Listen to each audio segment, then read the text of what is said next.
Shadow Mountain presents Fablehaven, Keys to the Demon Prison. Book 5 in the Fablehaven series, written by Brandon Mull. This unabridged production is performed for you by E.B. Stevens.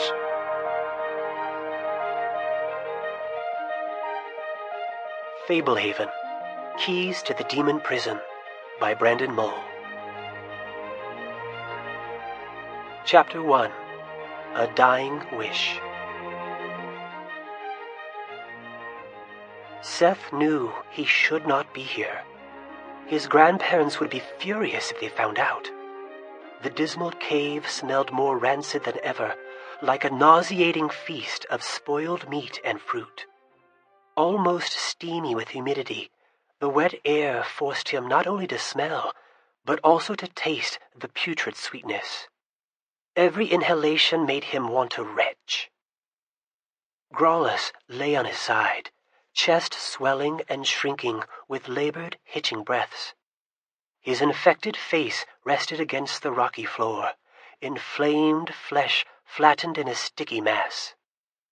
Although the demon's wrinkly eyelids were shut, he twitched and grunted as Seth drew near. Groaning and coughing, the bulky demon peeled his face away from the floor, one curled ram horn scraping the ground. The demon did not fully arise, but managed to prop himself up on one elbow. One eye opened a fraction. The other was fused shut by congealed goo. Seth, Grawless rasped, his formerly rumbling voice weak and tired. I came, Seth acknowledged. You said it was urgent. The heavy head nodded slightly. I am dying, He managed.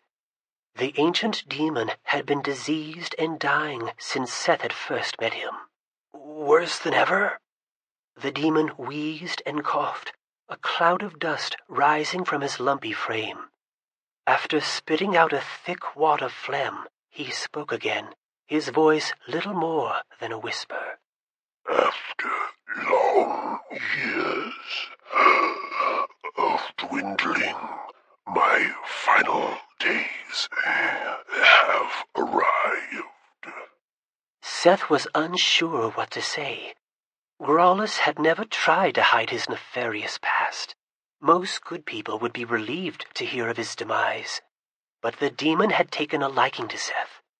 After becoming intrigued by Seth's unusual exploits and successes, Grawless had helped him figure out how to stop the shadow plague, and had further assisted him in learning to use his newfound abilities as a shadow charmer. Whatever crimes Grawless may have committed in the past, the moribund demon had always treated Seth well. I'm sorry, Seth said, mildly surprised to find he really meant it.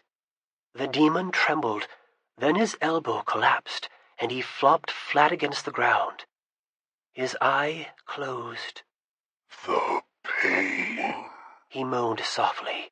exquisite pain. My kind dies so very slowly.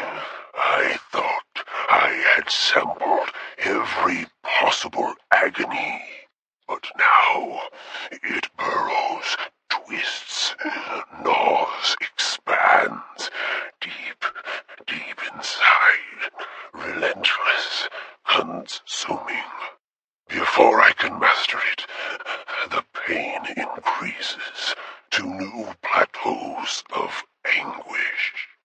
Can I help? Seth asked, doubting whether anything from the medicine cabinet would do the trick. The demon snorted. Not likely, He panted. I understand. You will leave tomorrow. How did you know that? His mission the next day was supposedly a secret. Confide no plans to Newell and Doran.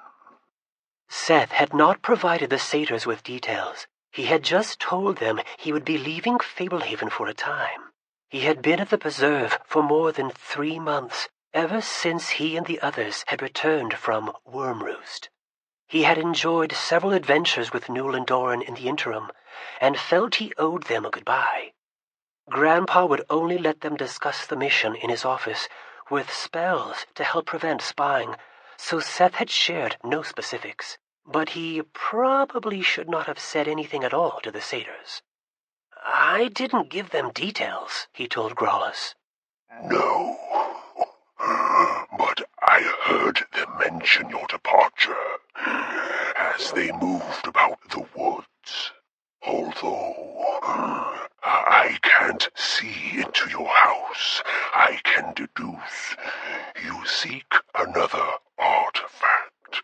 Only such a mission would prompt Stan to risk your safety.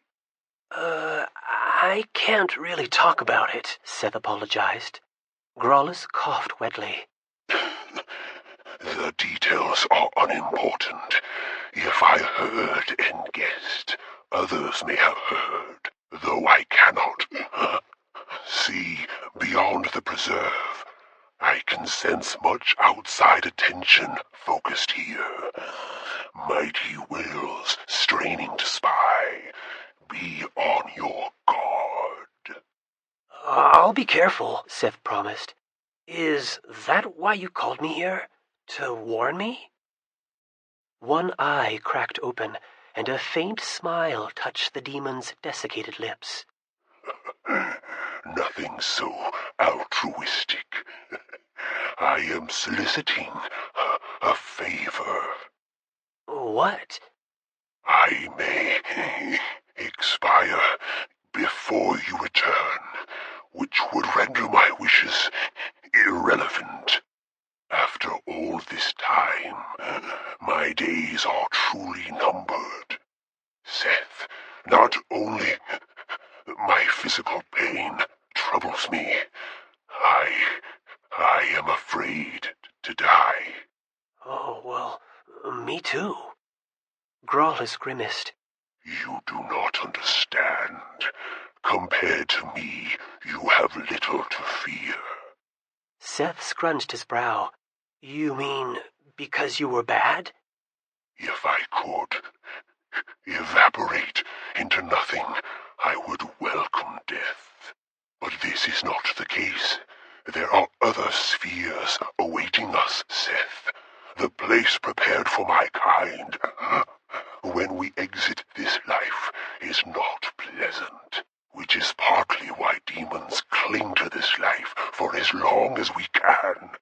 After how I lived for thousands of years, I will have to pay a steep price. "But you're not the person you were," Seth said. "You've helped me a lot. I'm sure that will count for something." Growlus huffed and coughed differently than he had before. It almost sounded like a bitter chuckle. I meddled with your dilemmas from my deathbed to amuse myself. Such trivialities will do little to offset centuries of deliberate evil. I have not changed, Seth. I am merely powerless. I have no drive left. As much pain as I am now enduring, I fear that the afterlife will hold far greater agonies. "So, what can I do?" Seth wondered. One thing only. Growlus growled through clenched lips. His eyes squinted shut, and his fists tightened. Seth heard teeth grinding. The demon's breath came in sharp, ragged bursts. One moment. He managed, trembling. Creamy tears oozed from his eyes. Seth turned away. It was too much to watch. He had never imagined such misery. He wanted to run from the cave and never return. One moment. Growlus gasped again. After a few grunts and moans, he began to breathe more deeply. You can do one thing for me. tell me, Seth said. I do not know the purpose of your mission, but should you recover the Sands of Sanctity, that artifact could greatly alleviate my suffering. But you're so diseased. Wouldn't it kill you? You're thinking of the unicorn horn. The horn purifies, and yes, its touch would slay me. But the sands heal. They wouldn't just burn away my impurities.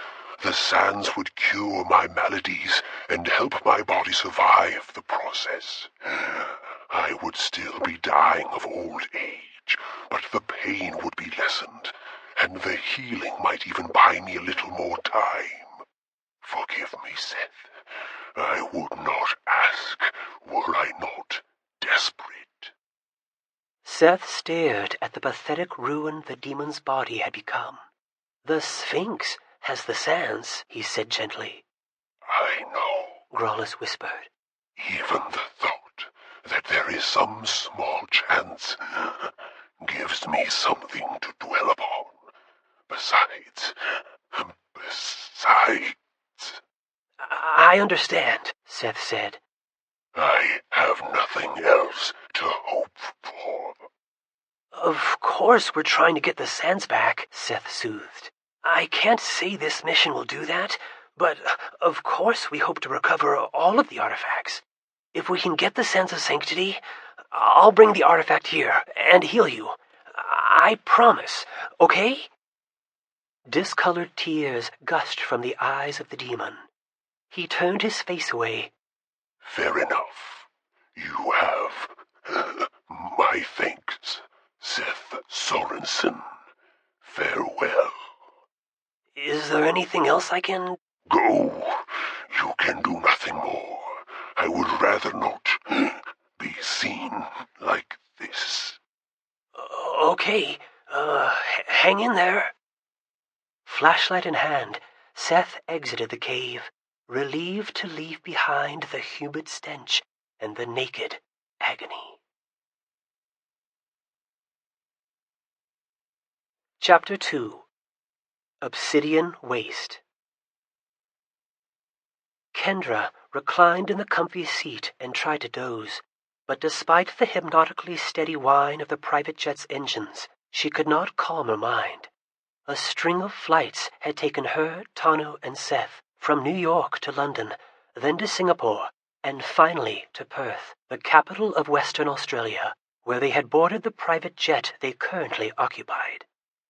At the various airports along the way, Tanu had them ducking into bathrooms to change outfits and taking complicated routes through the terminals.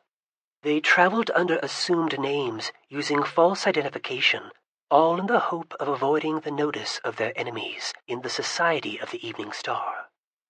At Perth, they had met up with Trask, Mara, Elise, and a guy named Vincent. Trask sat across the aisle from Kendra, filing his nails, his dark scalp gleaming. She was glad he was leading the mission. Her past experiences with him had shown that he remained calm under duress, and he was widely considered the most seasoned field operative among the Knights of the Dawn. Directly in front of Kendra, Tanu leaned against a window, snoring gently. The Samoan potion master had spent more time asleep than awake on their previous flights. Despite his bulk, he had a knack for dozing on planes. Kendra wished she had asked him for a concoction to help her relax. Elise reclined behind Kendra, listening to music on a pair of noise-canceling headphones. She had new red streaks in her hair and wore heavier makeup than when she had helped Warren guard Seth and Kendra back in December.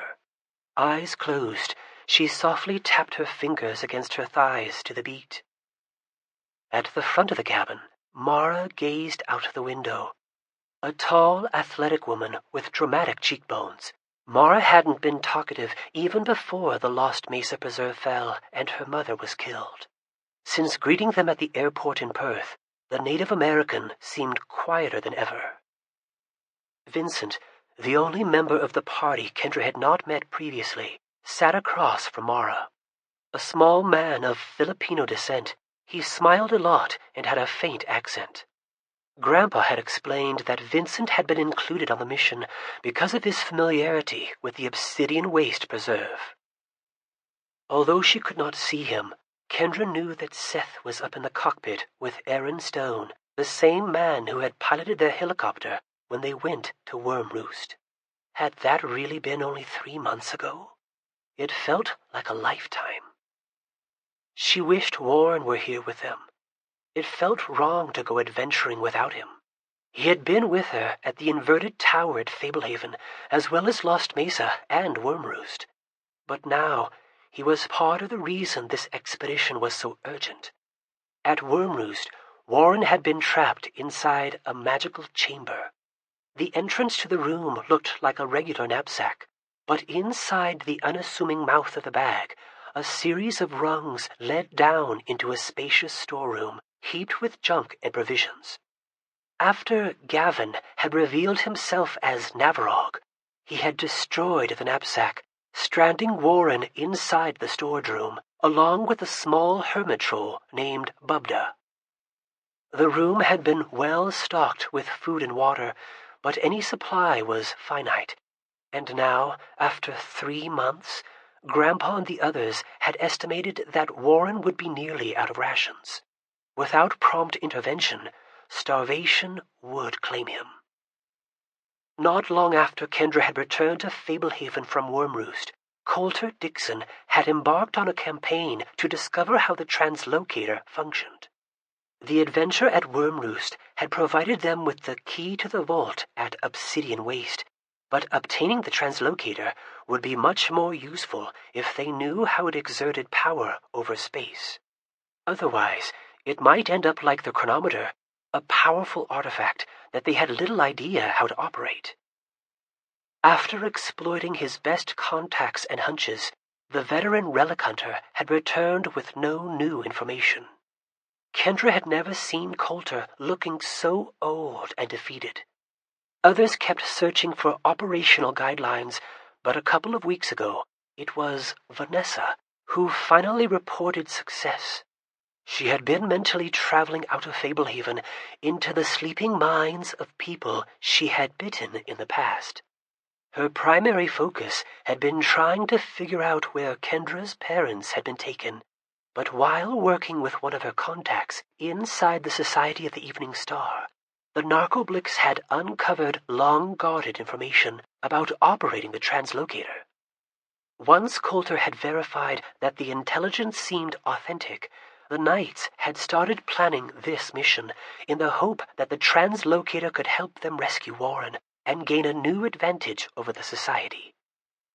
Kendra also quietly hoped that an artifact as powerful as the translocator might help in the search for her mother and father. Marla and Scott Sorensen had known nothing about disguised magical creatures existing in the real world, and yet, despite their lack of involvement in the affairs surrounding Fablehaven, contrary to all precedent, they had been abducted. Stranger still, there had been no contact from the Society about terms for their release. After Worm Roost, the Sphinx and the Society had seemed to disappear. Kendra tried not to dwell on her parents. The thought of them made her ache. Scott and Marla both still believed she was dead. They had held a funeral and buried a duplicate Kendra, and then they had been abducted before the record could be set straight. A miserable emptiness overcame Kendra whenever she remembered that her parents believed their daughter to be dead and buried. All of that futile grief. Now that her parents were prisoners, would they ever learn the truth? To make matters worse, her parents had been taken through no fault of their own. They had never even heard of the Society of the Evening Star. Kendra, Seth, and maybe Grandma and Grandpa Sorensen were the ones to blame. The abduction had to be in retaliation for Navarog's failure at Worm Roost. The thought of her beloved parents paying for her decisions made Kendra want to scream her way to insanity. To combat the grief, Kendra usually let it flare into hatred, a fiery coal bed of wrath that grew hotter over time, fueled by fear and fanned by guilt. Almost all of that hate was directed toward a single individual, the Sphinx. It was the Sphinx who had waged war on the preserves for magical creatures, trying to steal the 5 secret artifacts that together could open the demon prison Zzyxx. It was the Sphinx who had introduced her to Gavin, a cute guy and a good friend, who had turned out to be a scheming, demonic dragon. It was the Sphinx who had initiated the Shadow Plague, which had led to the death of Lena. It was the Sphinx who had kidnapped her and forced Kendra to use the Oculus, an artifact with amazing powers of sight that had almost devoured her mind. And it was the Sphinx who was still out there, unpunished, with her parents under his control, plotting further mischief that could lead to the opening of Zzyxx and the end of the world. At least now, she was an active part of the effort to deal the Sphinx a major blow and, hopefully, help Warren and her parents in the process. After months of wait and worry, it felt good to be doing something, even if it was dangerous. Under tutelage from Tanu, Coulter, and occasionally Vanessa, she and Seth had trained with swords, bows, and other weapons over the past few months, so she felt more empowered than ever. Nevertheless, although she and Seth were now both full-fledged Knights of the Dawn, she had been surprised when Grandpa, as captain of the Knights, had included them on such a risky mission. In the end, the essential roles their abilities had played on past assignments had won out. Their presence underscored the desperate need for success. Kendra yawned, trying to get her ears to pop. The plane was descending. Trask unbuckled his seatbelt, rose, and retrieved Seth from the cockpit. As Seth found a seat, Trask stood at the front of the cabin to address everyone. "We'll be landing in about 15 minutes, he announced. "I've set up several spells to prevent outside eyes and ears from spying. The magic should divert anything short of the Oculus. Now would be an appropriate time to review our mission." Trask paused, brooding eyes roving the cabin. He cleared his throat. "Most of us have worked together before, so we'll skip introductions, except for Vincent, who is a new face to some of us, though not to me." "I'm Vincent," the Filipino man said, half rising from his seat. "I'll be your guide at Obsidian Waste. Over the past 10 years, I have spent several months there." "How do we know you're not a monster in disguise?" Seth asked bluntly. Vincent gave a weak chuckle. "I know we've all been dealing with unprecedented betrayals lately. The Knights of the Dawn have never seen infiltration and upheaval like the past year has provided. But as Trask can attest, I'm a knight to the core, have been since my teenage years, when my parents were murdered by the Society." "Trust has been running thin lately," Trask acknowledged. "But I'd let Vincent watch my back any day. Part of the reason this particular group was assembled was because we have been through enough together to trust each other. I have no doubts or hesitations that Vincent belongs in this circle of trust." Kendra gazed at Vincent. She was glad her brother had spoken up. She wanted to believe Trask, but what if Trask himself was a traitor, patiently waiting for that vital, heartbreaking opportunity? Probably not. But Kendra had learned that probably wasn't always good enough. From now on, she wanted to be ready for anything. "Our object is to retrieve the translocator," Trask continued. "I have withheld some of the specifics until now. We believe we understand how the artifact functions. If our intelligence is correct, the device can transport an individual to any place he or she has visited previously." Elise raised a hand. "Can it take passengers?" Trask gave a nod. "Thanks to Vanessa and Coulter, we understand it can transport up to 3 people, along with their belongings.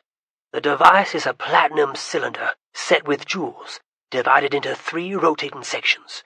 The user twists the sections to bring the jewels into alignment, activating the artifact. Whoever holds the center section controls the destination and needs to focus mentally on that location as the other sections slide into place. Each intended traveler would grasp a different section. What if not all the passengers have been to the destination before? Seth asked. Trask shrugged. Well, based on the recovered information, Coulter thinks only the person gripping the center section needs to have been to the desired location.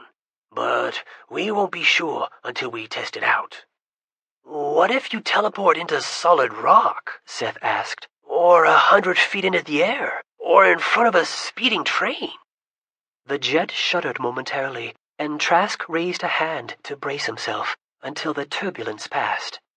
The device carries unknowable risks, but given the sophistication of these artifacts, we can reasonably assume that the translocator was designed to minimize those dangers. Elise raised a finger. We'll go into the vault tomorrow? The plan is quick in, quick out, Trask confirmed. We'll spend the night at the main house to get over our jet lag, then proceed to the vault in the morning. Hopefully, by tomorrow evening, we'll be flying home.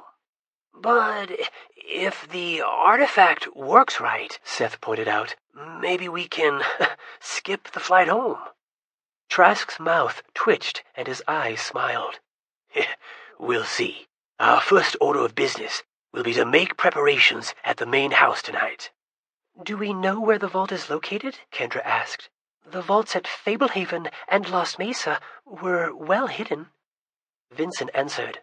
The vault at Obsidian Waste gave the preserve its name, an immense monolith of obsidian overshadowing the surrounding plain. We know the location of the vault and even where to place the key, but no rumors hint at what dangers await inside. Since the vault is so obvious, Trask said, we must be prepared for the traps inside to be all the more deadly. The lack of camouflage may be related to the strength of the obsidian, Vincent observed. We're not talking about regular stone.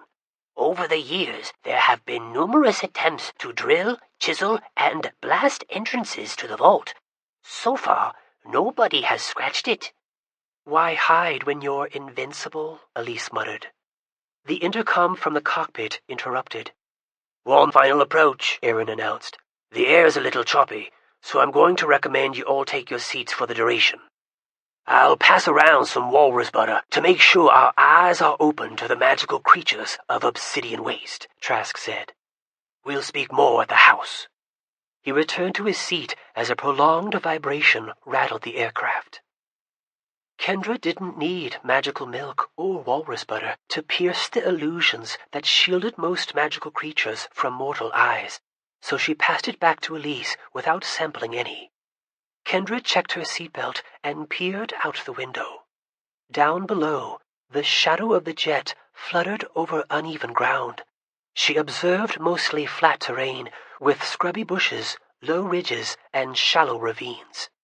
A pair of jeeps caught her eye, the vehicles kicking up dust as they moved along a dirt road on a diagonal course to intercept the descending jet. She was low enough to see a figure driving each open-topped jeep, but their features were unclear. Gazing along the road behind the jeeps, Kendra noticed a wall. Actually, it was more the idea of a wall. At regular intervals, pyramids of stones stood in lonely piles, stretching away from the road in opposite directions. Nothing connected the rock piles, so they formed a boundary without creating an actual barrier.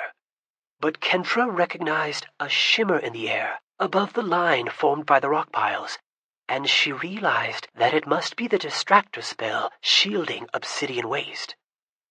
Beyond the orderly stacks of stone, Kendra could see the sweeping loops of a meandering river, and in the distance, a huge black stone shaped like a shoebox, its rectangular lines unnaturally regular. A tremor ran through the aircraft, and for a moment the jet wobbled sickeningly left and right. Kendra turned away from the window, facing forward, her hands gripping the armrests.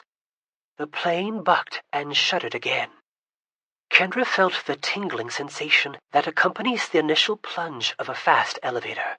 She had never been on a flight with this much turbulence. Glancing across the aisle, she saw that Trask appeared unperturbed. Of course, he was tough to ruffle, and would probably wear that same impassive expression if the airplane disintegrated and his seat were plummeting alone toward the outback. The thought made Kendra smile. Despite a few more bumps and jiggles, a minute or two later, the private jet landed smoothly. After taxiing shortly, the aircraft came to a stop.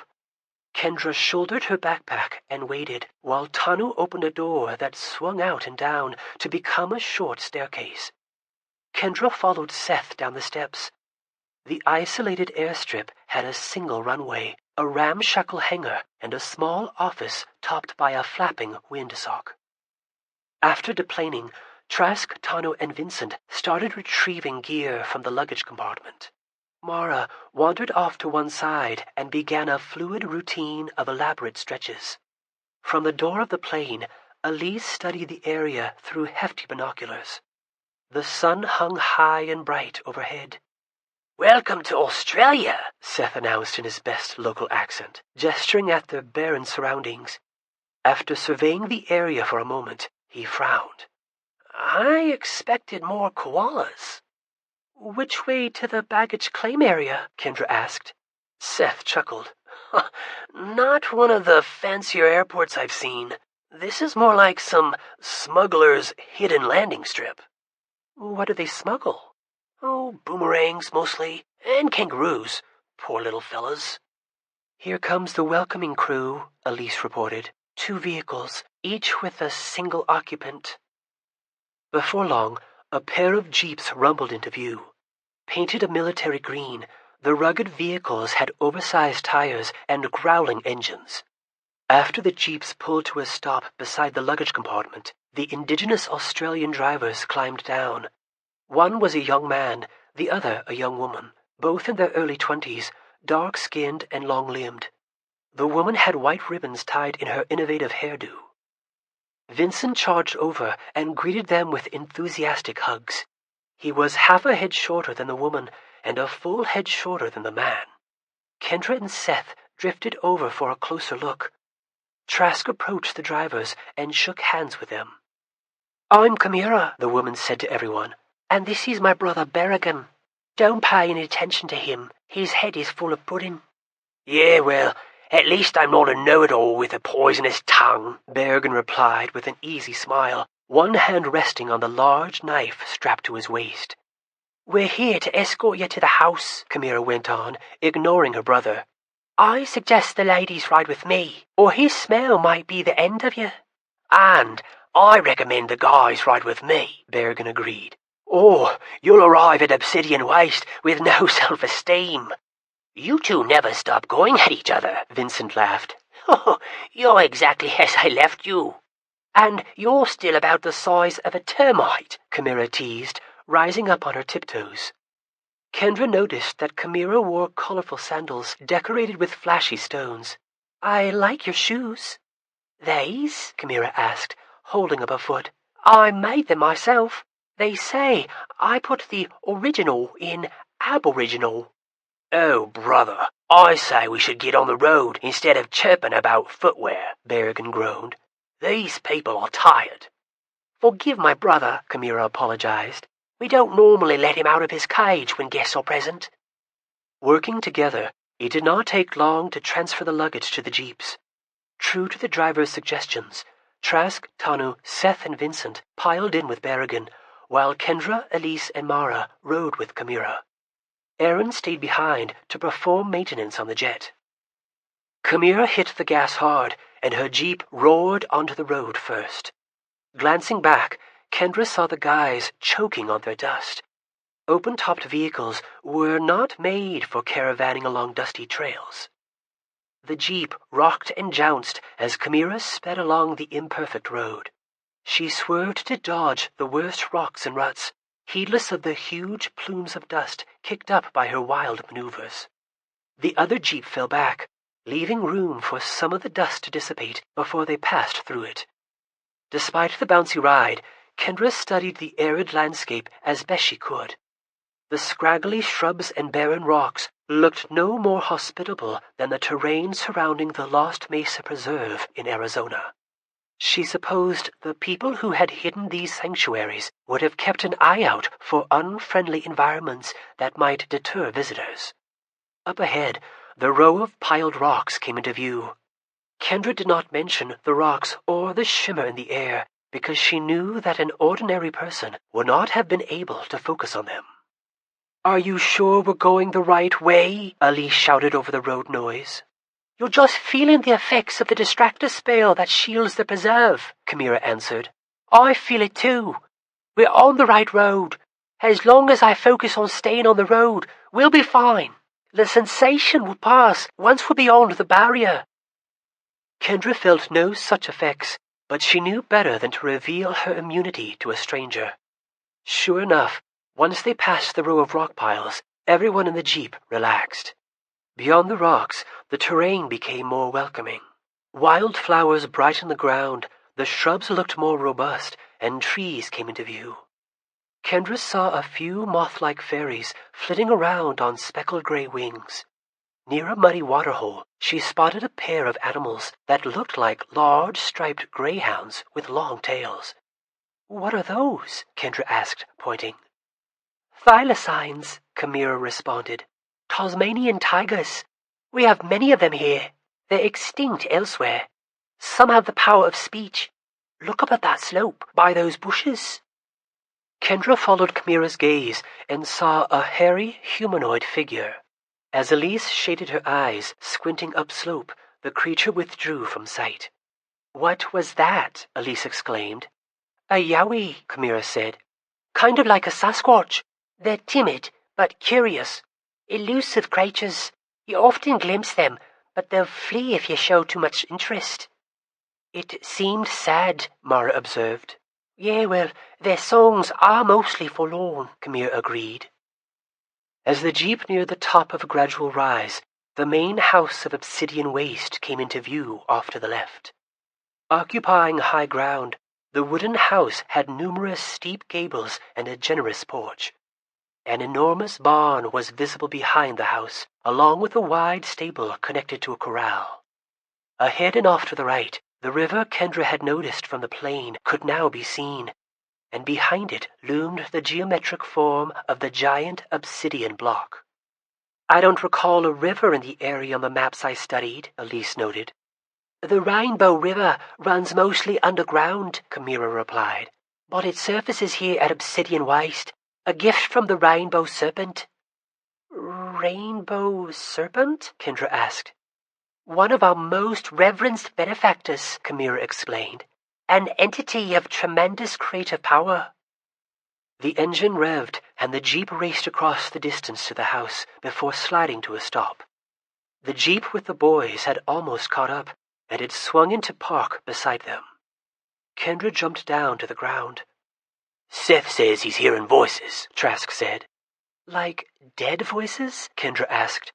With help from the demon Growlers, Seth had become a shadow charmer, which, among other things, enabled him to hear the minds of the undead. "Exactly," Seth said, brow furrowed. "It's weird. They're not talking to me, not directly, but I can hear them, murmuring, thirsting. At first, the voices were distant. Now, they seem to be all around us." "Do you have zombies buried around here?" Trask asked Chimera. She met his gaze with wide eyes. Her mouth worked for a moment without speaking. I don't know much about what's buried here. I don't like to speak of the cursed ones." "Yeah, mate. We don't usually, discuss such things," Berrigan agreed. The main door to the house opened, and a woman emerged. Her honey-blonde hair was tied back in a ponytail, and she wore a khaki shirt with matching shorts. Her tan skin was lightly burnt, and although she had to be nearly 50, she was very fit and walked with a spring in her step. "Laura!" Vincent called. "Hello. Vincent, Trask, welcome back to Obsidian Waste. Greetings to the rest of you as well." She joined them beside the jeeps, hands on her hips. "I trust you're all travel-weary and ready for a rest." Trask gestured at Seth. "Seth says he hears the undead all around us." Nodding, Laura shot a brief glance at Chimera. "Huh, good on ya. At least one of us has some intuition," she muttered. "Excuse me?" Trask said. Chimera scowled. In a quick motion, Laura yanked Berrigan's knife from its sheath and plunged it into Chimera.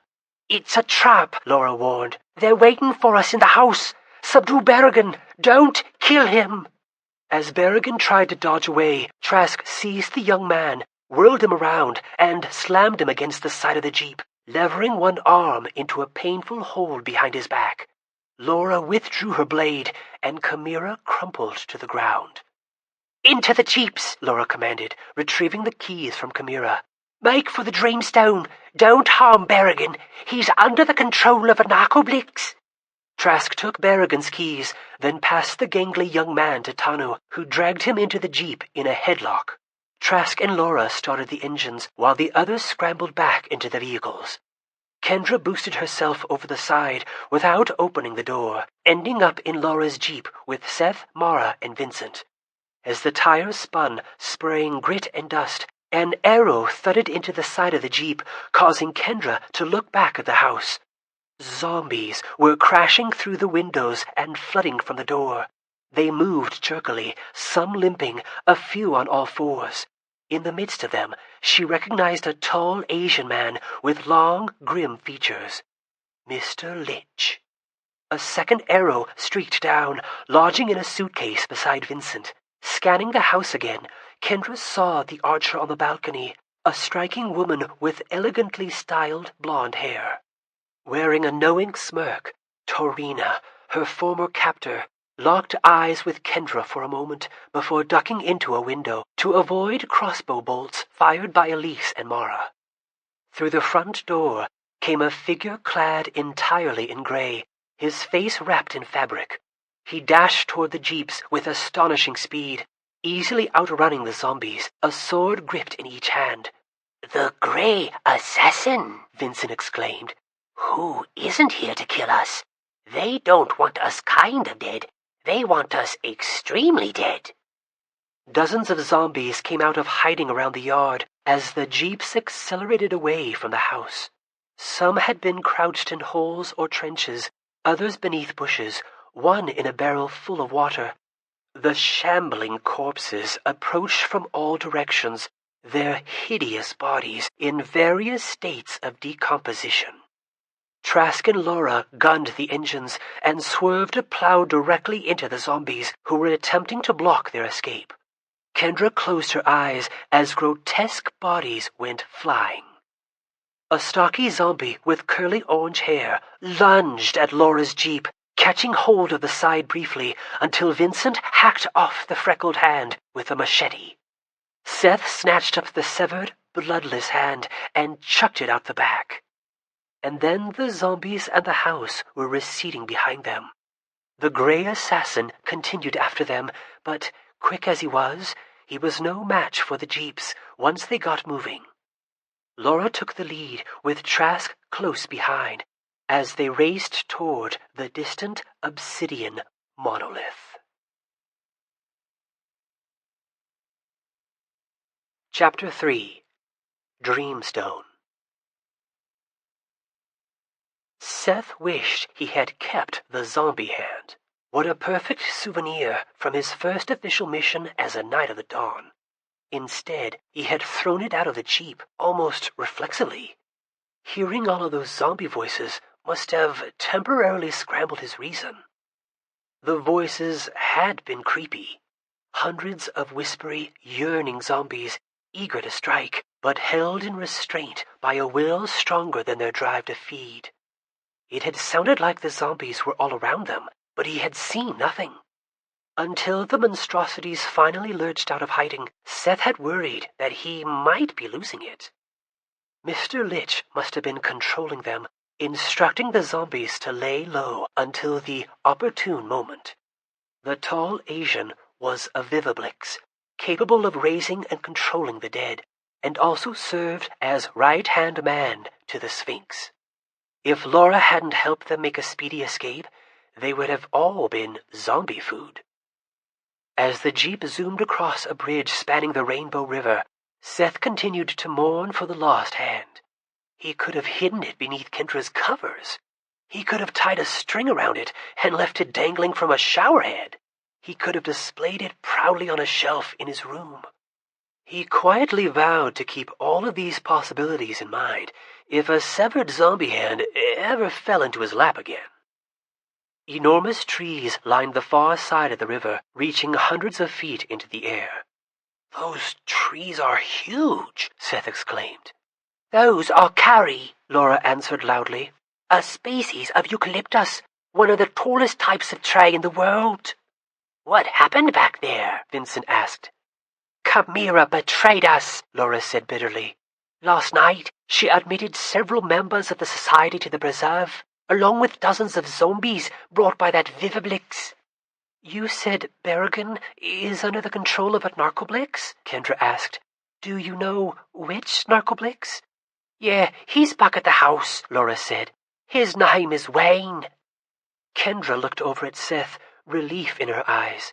He had been concerned about the same thing, wondering if Vanessa might have been helping their enemies. They hit a spine-jarring bump, but Laura did not slow down. Looking behind them, Seth could detect no pursuers. As they came out from under the towering cherry trees, the obsidian monolith loomed back into view. The scale was amazing. The geological marvel looked like a black mountain that had been carved into a glossy brick. "It shines like a rainbow," Kendra said. "I don't see much color," Seth disagreed. "The stone is black," Kendra said, "but the light reflecting off of it is very colorful." "Her eyes may perceive something ours can't," Laura said thoughtfully. "We call it the Dream Stone. It's laced with deep magic." Seth squinted at the obsidian monolith. It definitely had bright sheen, but the gleam was white, not colorful. Why would Kendra see colors? Was the Dreamstone full of fairy magic or something? They drove toward the imposing block in silence. Engine roaring, Laura finally closed in on the Dreamstone, piloting the jeep around to the far side. The monolith stood hundreds of yards tall, hundreds of yards wide, and the length exceeded the width by double. Seth marveled at the polished smoothness of the stone and the sharp perfection of the corners. They finally skidded to a halt near the only imperfection Seth had noticed on the unblemished surface, a bowl-shaped recess about the size of half a volleyball. Trask pulled up alongside them.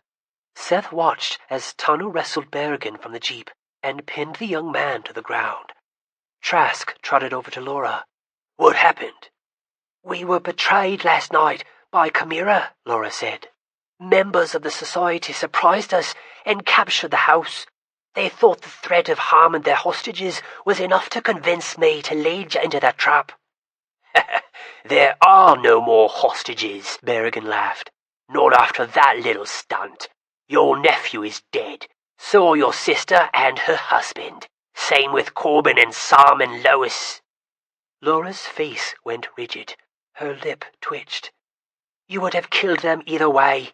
At least I managed to save some lives." "You're still all dead," Berrigan assured her. "You're just prolonging your demise." "Get out of him, Wayne," Laura snapped. "I'm enjoying the ride," Berrigan replied. "How did it feel to kill your prize pupil?" Laura glared. "I never would have suspected Chimera." "You heard the lady," Tanu said, laying his thick forearm across the back of Berrigan's neck. "Get out." You need to lay off the Twinkies," Berrigan gasped, his voice strangled. "I can make things very uncomfortable for you," Tanu promised.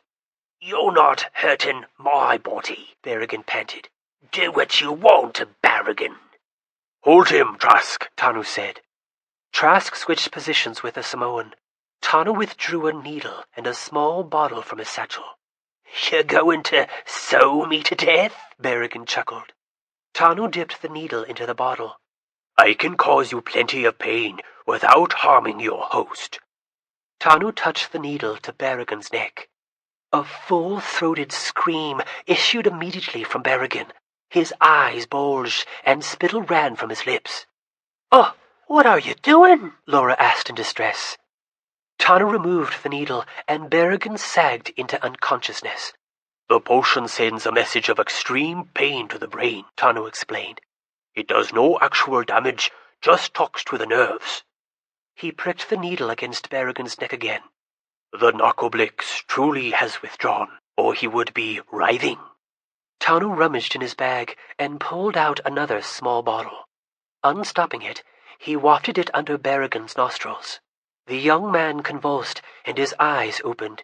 He struggled against Trask, his eyes on Tanu. "Who are you?" "They're friends, Berrigan," Laura soothed, crouching into view. "Be still." "What happened?" he asked, somewhat calmer. Laura caressed his forehead. "That narcoblix drugged you and stole your body. This is the time we've been awaiting. Answer me a question or two to make sure you're in possession of yourself. What is your Aunt Janelli's favourite song?" Moon River."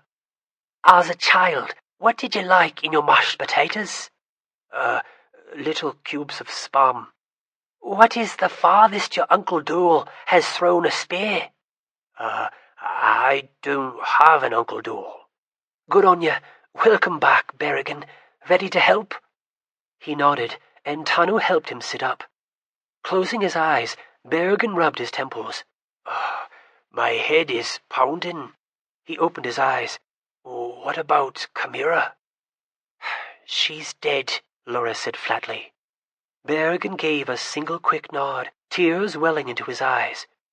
"Serves her right," he managed. His face twisted into a pained expression. "Yeah, serves her right. I can't believe she would." He broke down into sobs. "Grieving will have to come later," Laura said, rising. "Our foes will be on us soon." She regarded Trask somberly. "Your best hope is to reach the translocator and teleport out of here. You have the key?" "Certainly," Trask said. "What are the chances of us taking the fight to our enemies before attempting to access the vault?" Laura shook her head. "Very poor.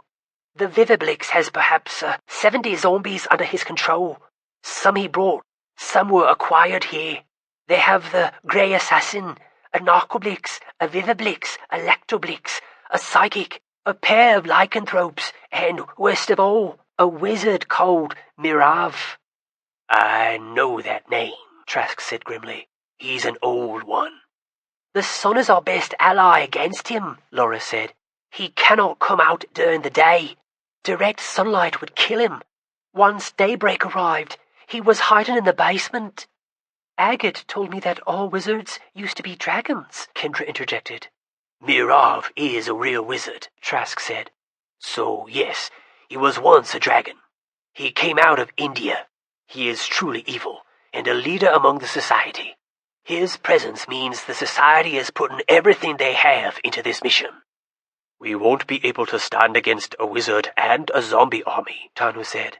"Agreed," Laura said, "which is why you must hurry to the translocator." "You won't be joining us?" Trask wondered. Laura shook her head.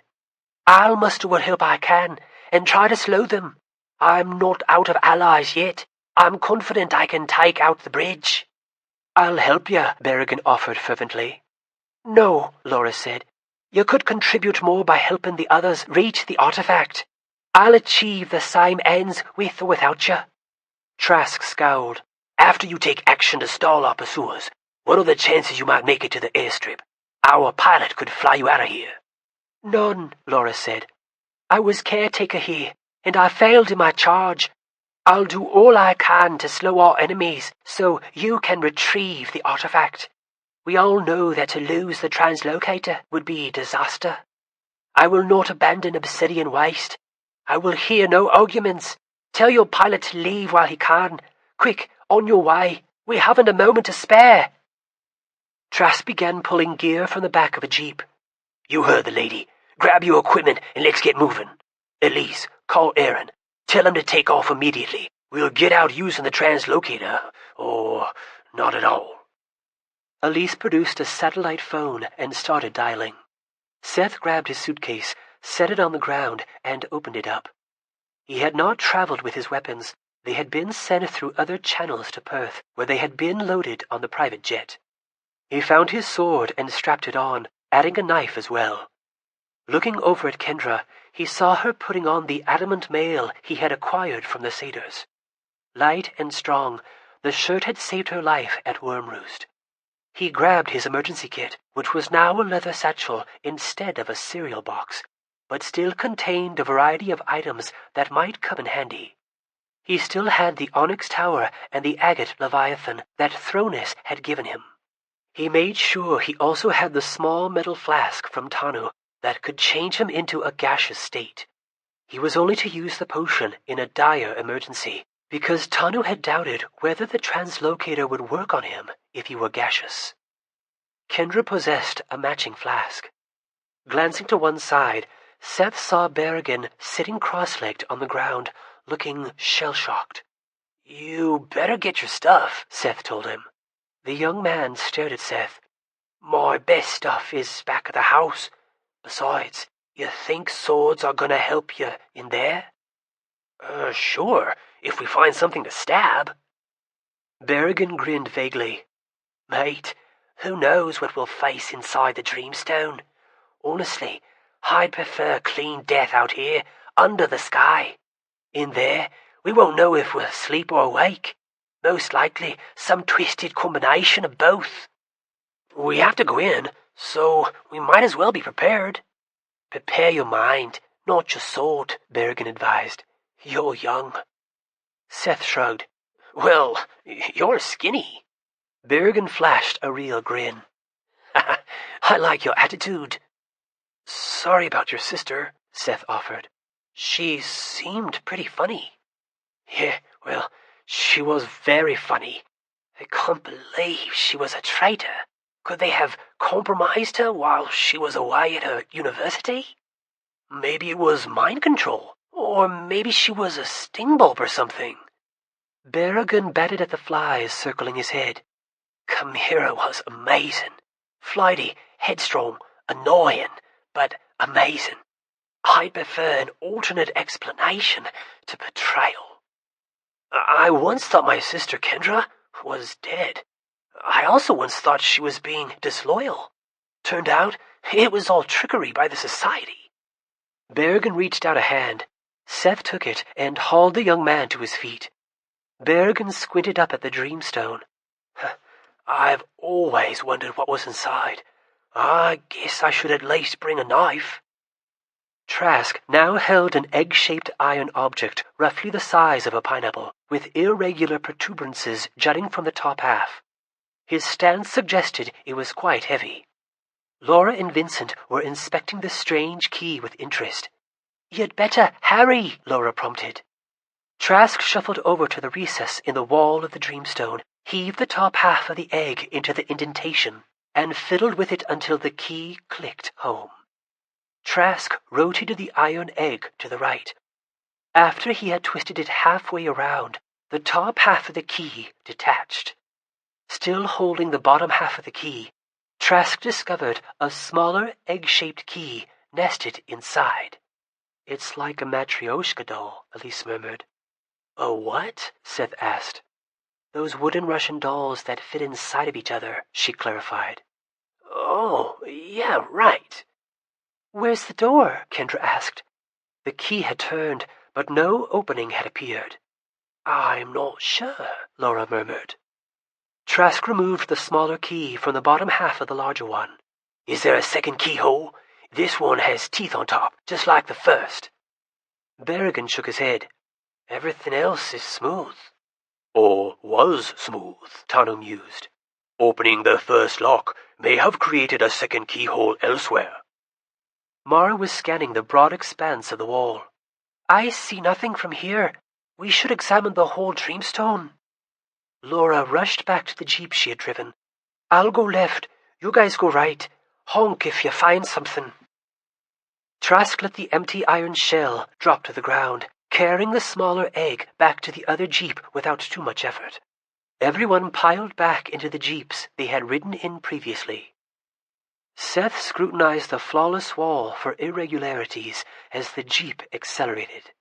He scanned high and low, although if the second keyhole were up high, he had no idea how they would reach it. There were no handholds for climbing, no nearby trees, and no ladders handy. They raced around a corner and along the side of the Dreamstone, bouncing over the uneven terrain. None of them spotted indentations, and they heard no signals from the other jeep.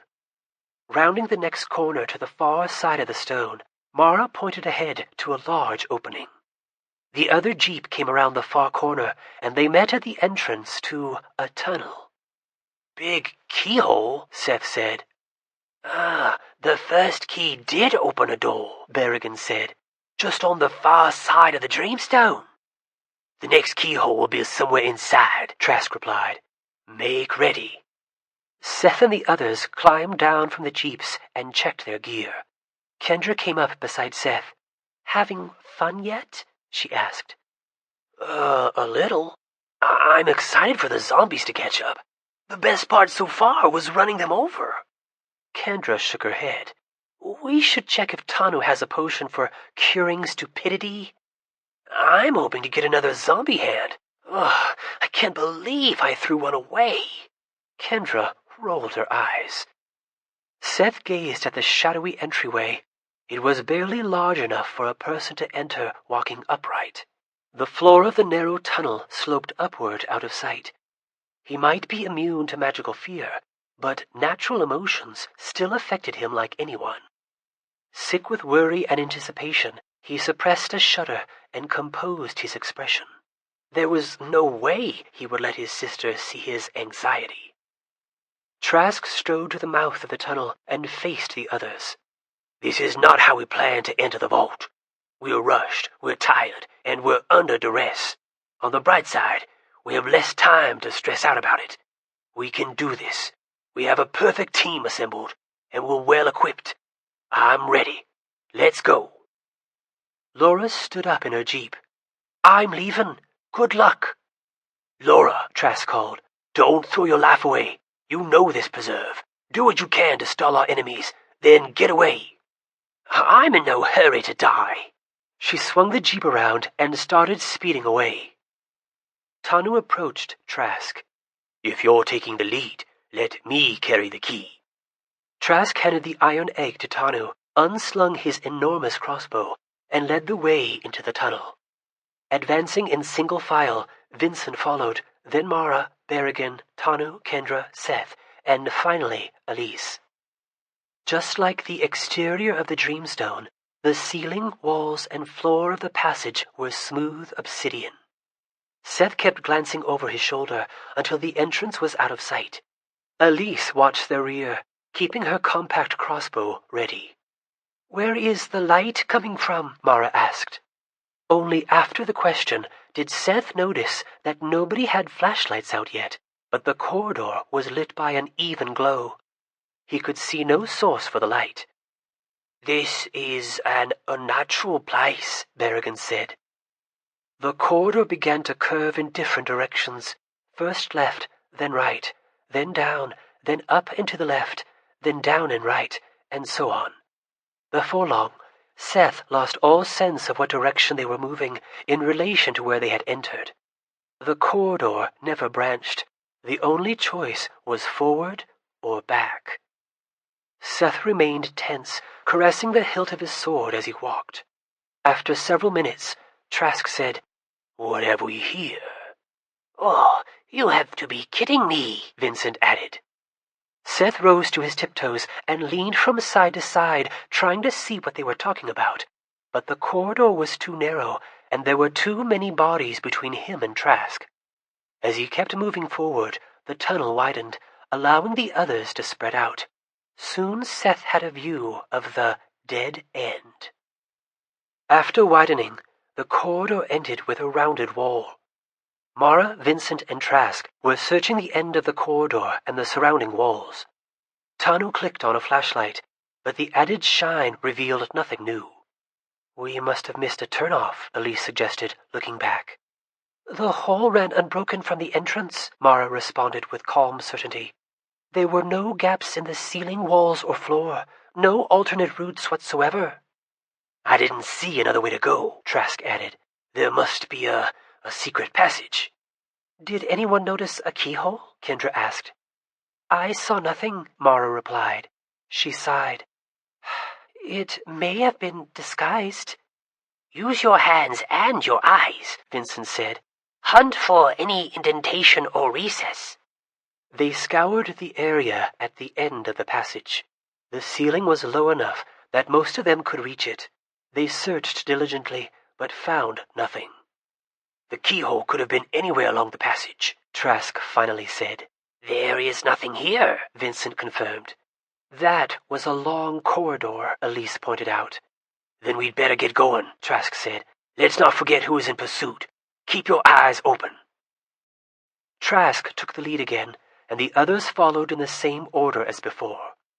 Seth slid his hands along the glossy wall.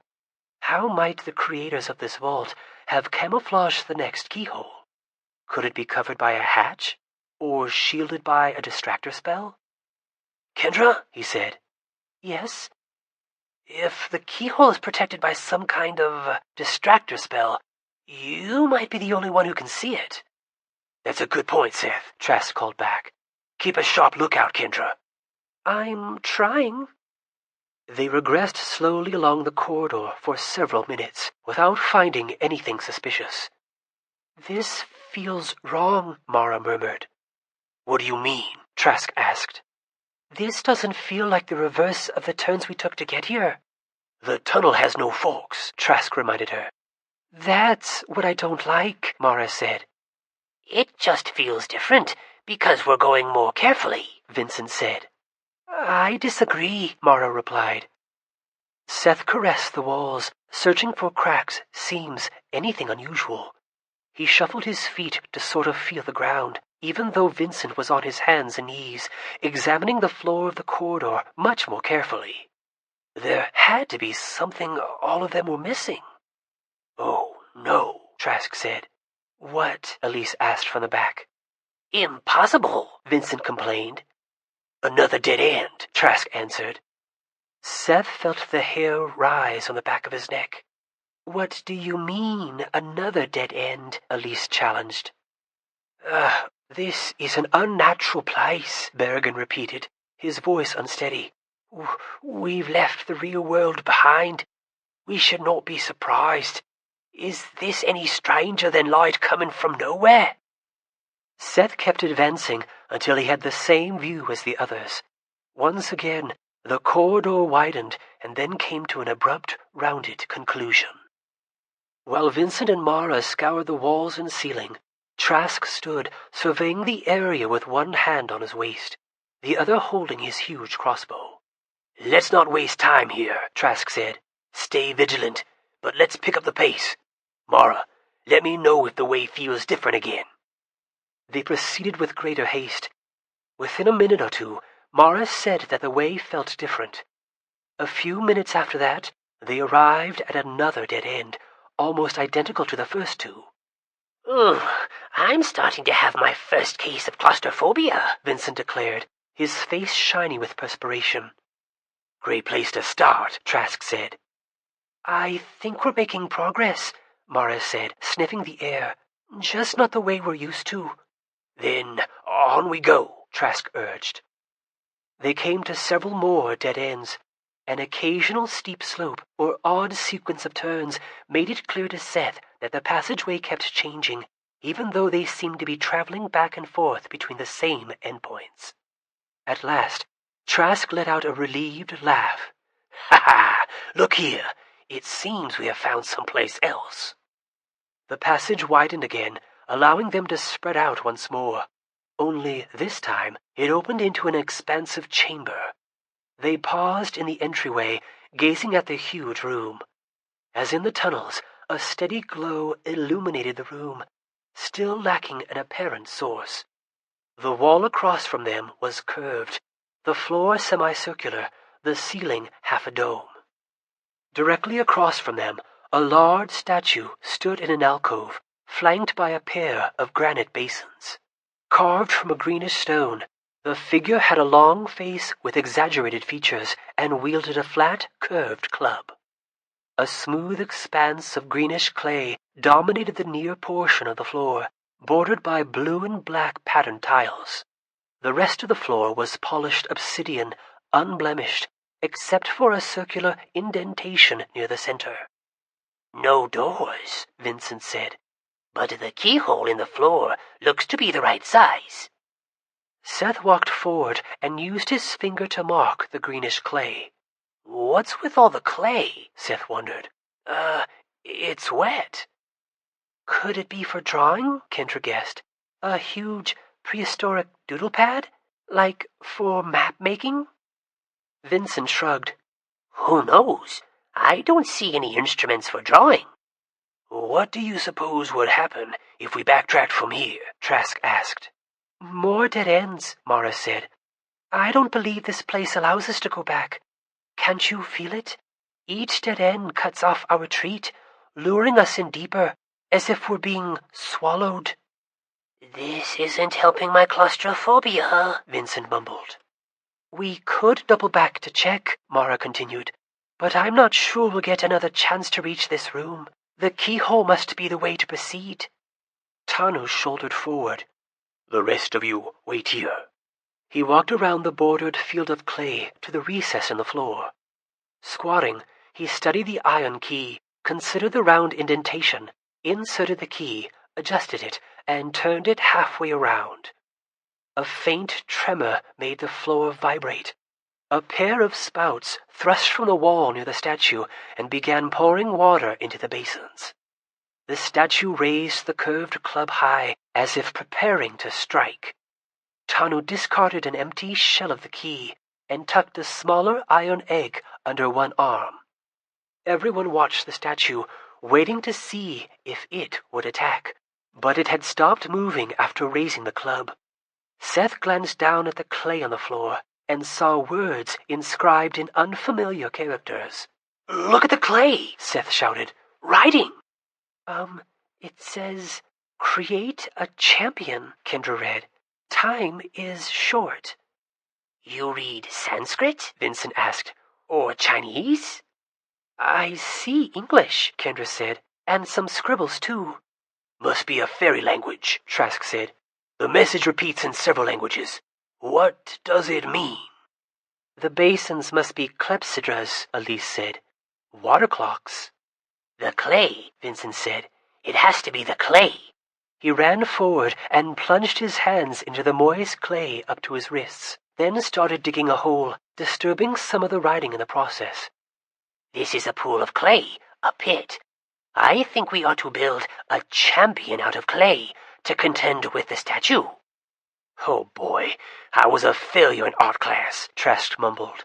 "Who knows how to work with clay?" "I have some experience," Elise said. "As do I," Mara offered. "Mara and Elise will shape our warrior," Trask directed, voice tight. "The rest of us start digging out clay for them to work with, and follow their instructions. How long do we have?"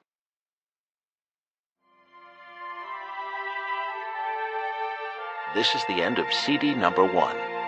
Please continue listening on CD number 2.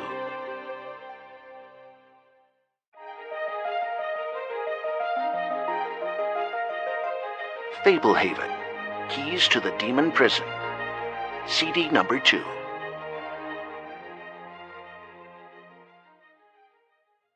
Mara dashed across the room to look into the basins. Vincent was already vigorously scooping clay out of the pool and piling it nearby. Berrigan jumped onto the clay, sinking to his ankles. Dropping to his knees, he began heaving out armfuls. Mara considered the basins for a moment. 10 minutes, she called. Maybe 11, assuming the water keeps pouring in at the same rate. Setting the iron egg aside, Tanu entered the clay pit, brown feet sinking deep. Seth waded into the clay along with Trask and Kendra. The top layer felt loose and slimy, but the clay got more solid about 6 inches down. He grabbed slurping handfuls of the mushy top layer and began hurling it toward Berrigan's rapidly growing pile. "What do we want him to look like?" Elise asked. Nobody answered for a moment. "Make him like Hugo," Seth proposed. "Not pretty, just big." "I like that," Trask agreed. "Build him sturdy, thick arms and legs, bigger than the other statue, if we can." "We'll have to make him lying down," Mara said. "Otherwise, he won't hold together." Berrigan had cleared most of the squishy clay from his area and was now using his knife to carve out large slabs of the firmer material. As they delved downward, it soon became apparent that the clay went quite deep. 3 piles grew quickly at the edges of the clay pit. Elise and Mara stole from the largest pile to work on the feet and legs. Tanu started running heavy loads of clay from the other piles to the largest one. After several minutes, arms gray-green with clay past his elbows, Vincent ran to check the basins. "Over half full," he announced. "I better help mold the figure. Tanu, help me transfer more clay to our champion. Keep fresh clay coming." "You heard the man," Trask growled, using a sword to carve out another huge greenish slab. Seth noticed that nobody dug out clay faster than Berrigan. The young man moved in tireless silence, his thin limbs carrying larger loads than Seth would have pictured. Muscles burning, Seth continued to harvest clay at his best pace, reminding himself that each dense wad would add mass to their defender. He was not as effective as Berrigan or Trask, but he was moving more material than Kendra. Elise and Mara were now working on the arms. Tanu was adding bulk to the torso, and Vincent appeared to be fashioning a large hammer. The clay warrior might actually take shape. "Check the basins, Kendra," Vincent called. She ran across the floor. Getting really full, like 7/8. We only have a couple of minutes left." "Berrigan can keep digging out clay," Vincent cried, placing the handle of the huge warhammer onto the crude right palm. "Everyone else should work on the warrior. We have lots of clay piled. Get it over here. We'll want a shield for the left arm, and thicken up those legs. Make the feet bigger for stability. Hurry!" The clay pit had already been excavated to waist deep in most places. Seth boosted himself out and started transferring clay from the piles to beef up the legs. As he packed new clay against the existing clay, Seth wondered how long their warrior could survive. After all, the other statue was solid stone. Wouldn't its club slash apart the clay champion without any trouble? What use was a clay hammer against stone? Kendra remained beside the basins. The statue loomed over her, almost twice her height. "Almost full," she called. "Maybe 15 more seconds." "Get away from the statue," Trask ordered. "Don't stress about the head," Vincent directed fervently. "I like him without much neck. More sturdy. Add to the shoulders, quickly." Kendra raced back across the floor from the basins. Seth added another small slab of clay to the left foot.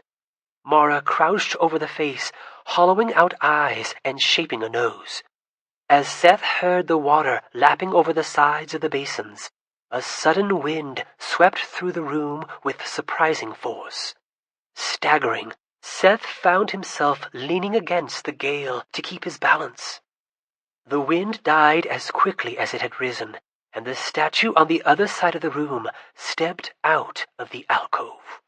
The bulky figure on the ground sat up, no longer composed of clay. Like the other statue, the champion they had sculpted was now made of solid greenish stone. "He should have a name," Mara said. "Goliath," Elise suggested. "I like it," Vincent said. "What should we call the other statue?" Tanu asked. Nancy," Seth said quickly. Vincent and Trask chuckled. Goliath tottered to his feet. He had a squarish head with no neck. One bulky leg was a bit shorter than the other. The toes on the right foot were too long and shaped like carrots. Now that Goliath was standing, his arms looked a little stubby, but they were thick, with a rectangular shield attached to one forearm and a heavy stone hammer in the opposite hand. The clay had not been properly smoothed, so irregular bulges and slabs covered his surface, contributing to his rough-hewn look. Goliath was not quite as tall as Nancy, who had a long jaw and a high forehead, but his shoulders were just as high and somewhat broader.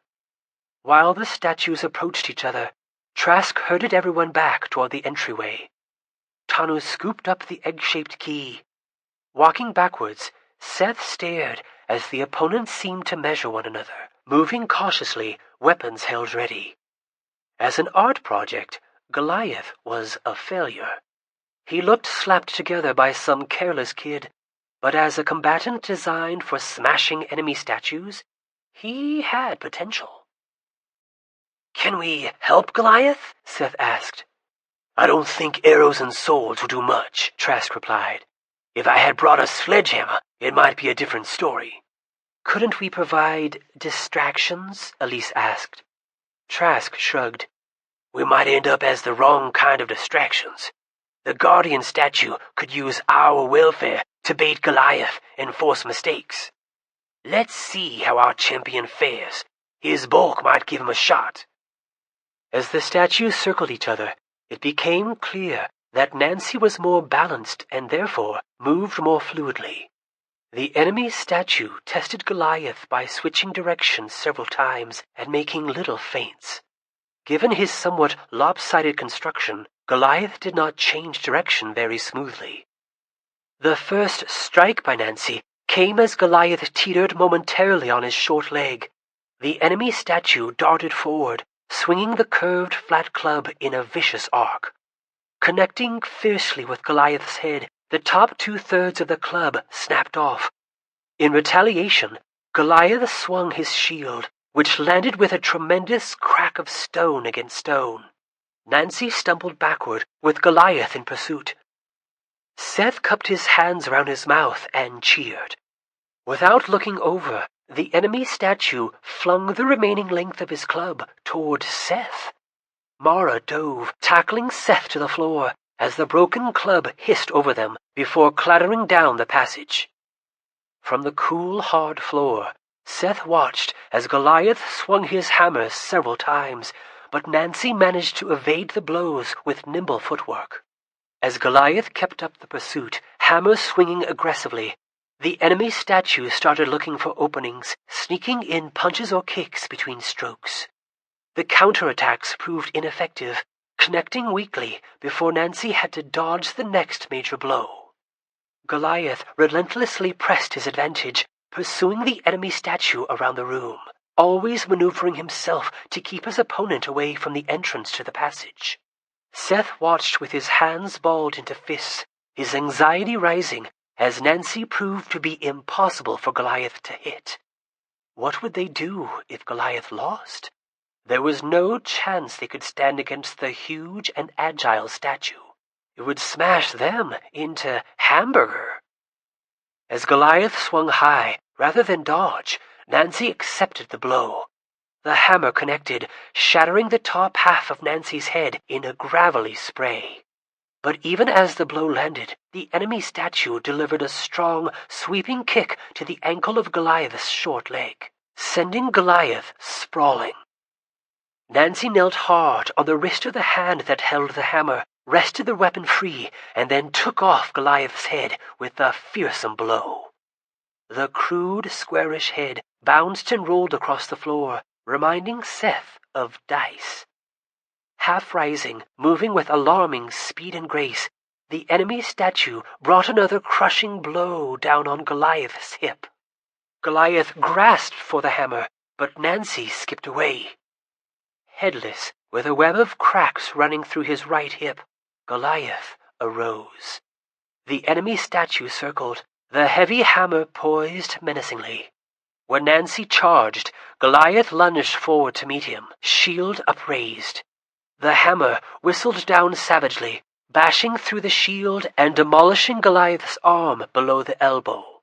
Goliath used his good arm to punch the enemy statue in the chest. Nancy fell backward, but rose to his knees as Goliath rushed forward. The stone hammer connected with Goliath's right hip once more, snapping the head off the weapon and breaking off Goliath's right leg. The enemy statue heaved Goliath away. "Oh, we're dead," Vincent moaned. "Keyhole," Kendra said, pointing. All eyes turned to the alcove on the far side of the room, where Nancy had originally stood. Against the back of the alcove was a circular indentation, a little smaller than the recess in the floor. "Ah, Kendra, bless you," Trask said, setting down his crossbow and snatching the egg-shaped key from Tanu. "I'm quicker," Mara said. "Not holding a 40-pound weight," Trask replied hastily. Cradling the iron key in one arm like a football, he raced out into the room. The enemy statue instantly took notice, turning away from Goliath and rushing to intercept Trask. Seth held his breath. As Nancy closed in, Trask cut to the right, forcing the huge statue to change course. Then Trask cut back to the left at the last second, narrowly avoiding the statue's outstretched hands as it dove at him. Goliath was now scuttling across the floor like a wounded crab, using his good arm, his shortened arm, and his remaining leg. As the enemy statue recovered from the fruitless dive, Trask dashed for the alcove. Nancy raced to catch up to Trask, but before the statue succeeded, Goliath pounced and wrapped his thick arms around Nancy's legs. The enemy statue fell hard, then pounded and thrashed in an attempt to get free, but Goliath held firm. A dozen paces away, Trask reached the alcove and jammed the iron egg into the recess. After fumbling for a moment, he got it locked into place and spun it halfway around. Instantly, both Nancy and Goliath crumbled to dust. A grainy green cloud plumed out of the clay pit. The floor trembled as a gust of wind swept through the room, seeming to blow the dust out of existence. Trask returned from the alcove, carrying a smaller iron egg. "The clay pit is now a stairway," Vincent reported, standing at the edge and peering down. Holding the iron egg in his palm, Trask curled his arm. "And I'd say our key is now under 30 pounds. "Having fun yet?" Kendra asked Seth. "Watching giant statues pound each other into gravel? Oh, I can think of nothing more beautiful."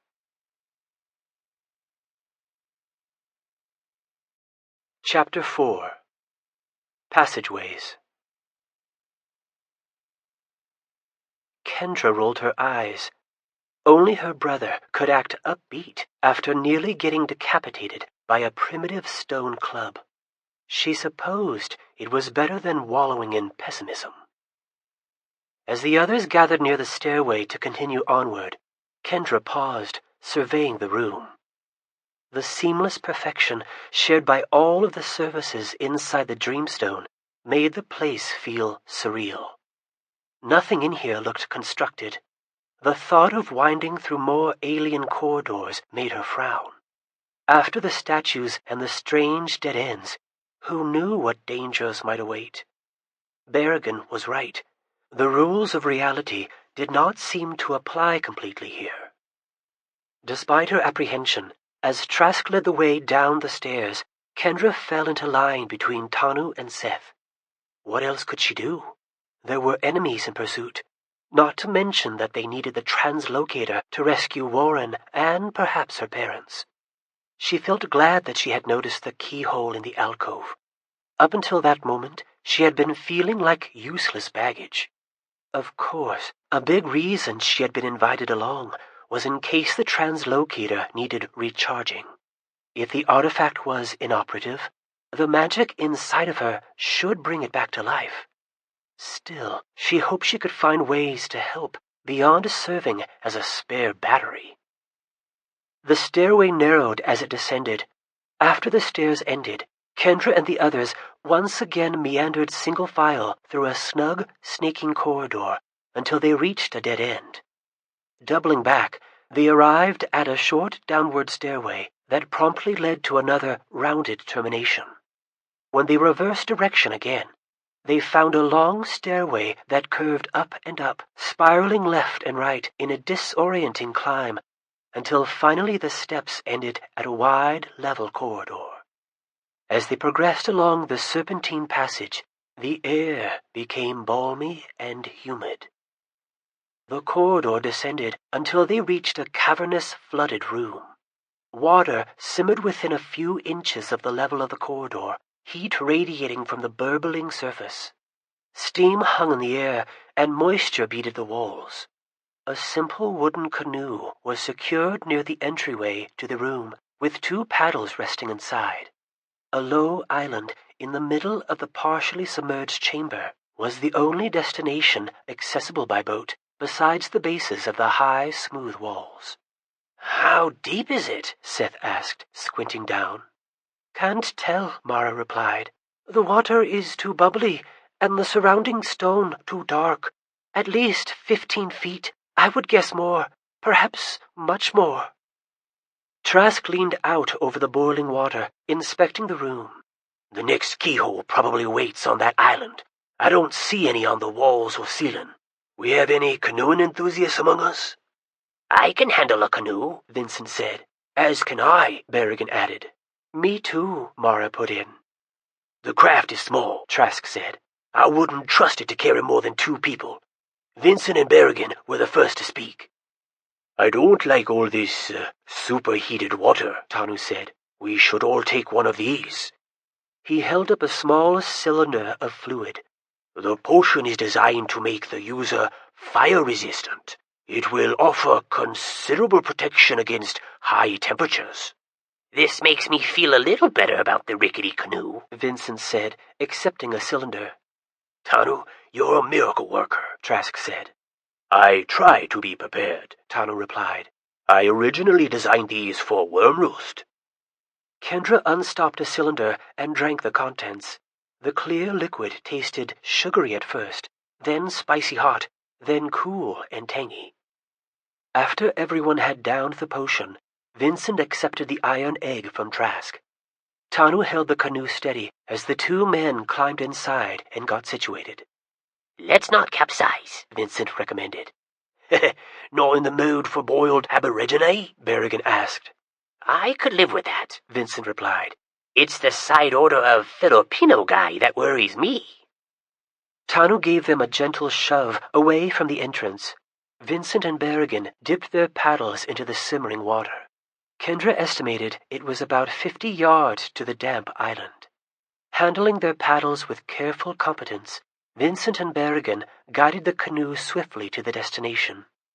Vincent disembarked first, 1 foot sliding on the shiny black surface. He steadied himself, and then Berrigan climbed out too, remaining at the edge of the island, with a brown hand on the canoe. "Oh, hot out here," Vincent called. "You might end up with steamed Filipino guy." "See a keyhole?" Elise asked. "Sure do, right here at the center of the island." Vincent stood up straight and turned in a slow circle. "I don't see any other options. Should I go for it?"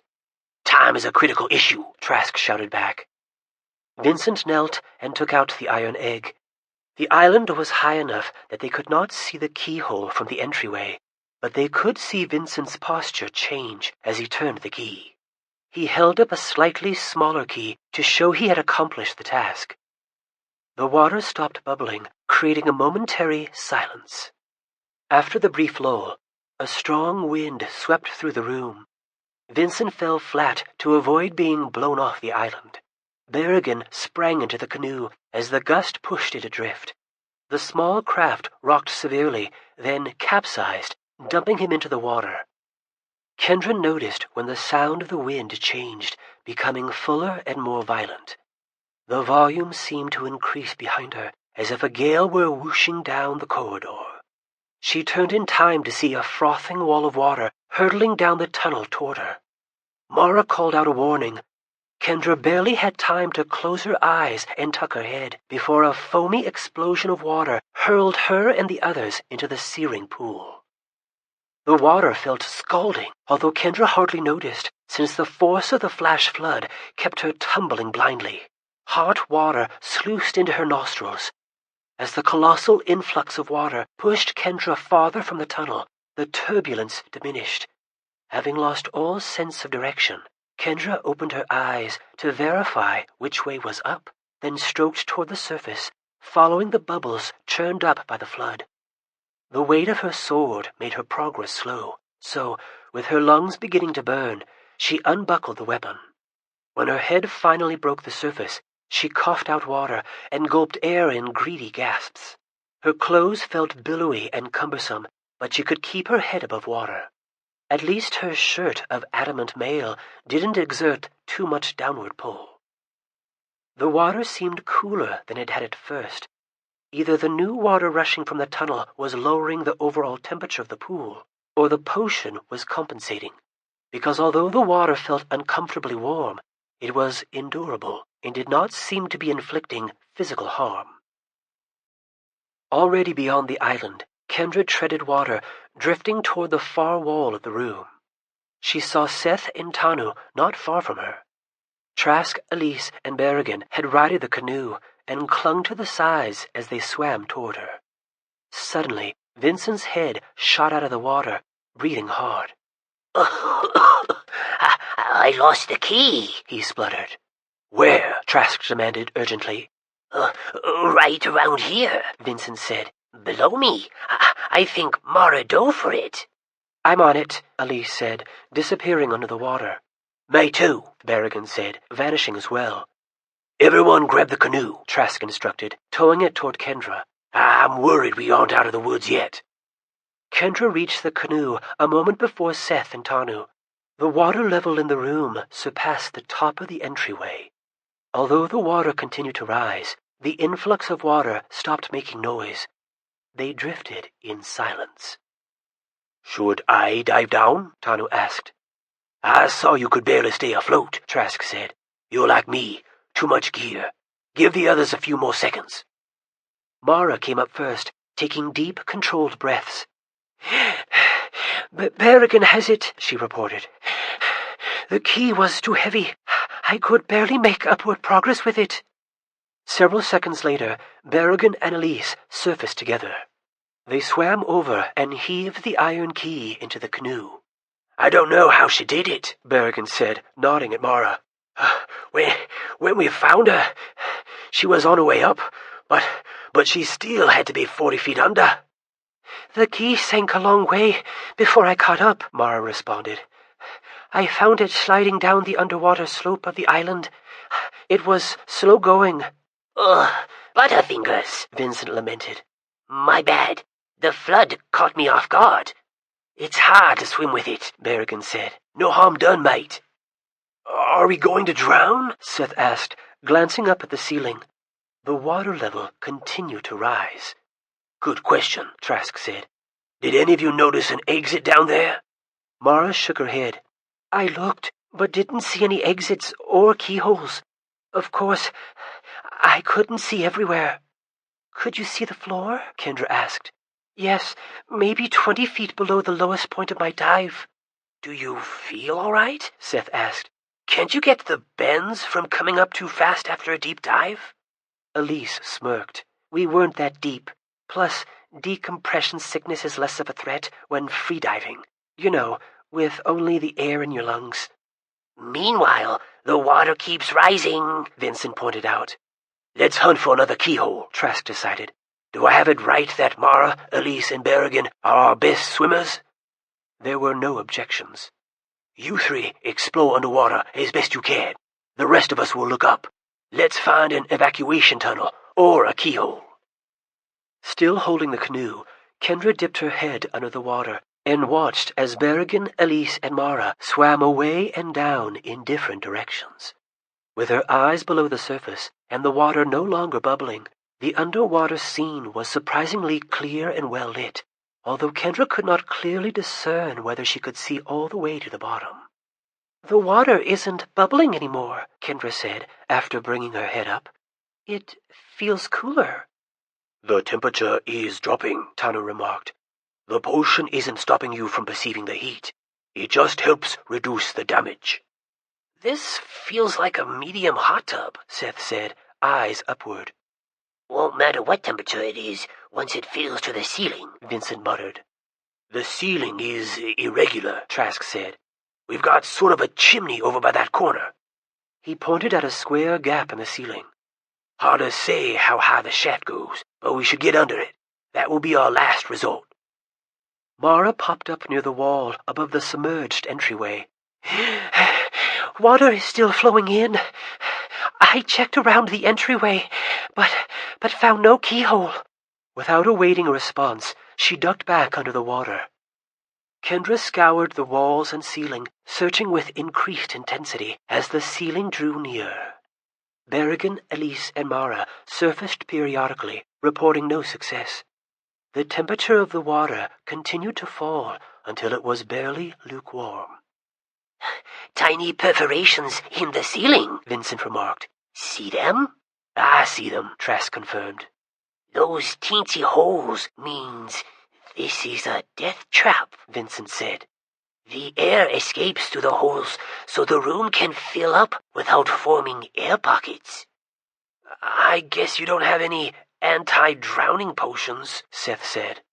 Don't I wish? Tano chuckled darkly. We might try a gaseous potion, but the effects won't work underwater, and I don't think those holes are big enough to use as an exit, even as a gas. Your form could get too dispersed, and that would be the end of you. As a last resort, I suppose we can try. You and Kendra each have a gaseous potion, and I have 3 extras. The smooth ceiling was now within reach. Trask called Berrigan, Elise, and Mara over to the canoe the next time they surfaced. All 3 looked exhausted and waterlogged.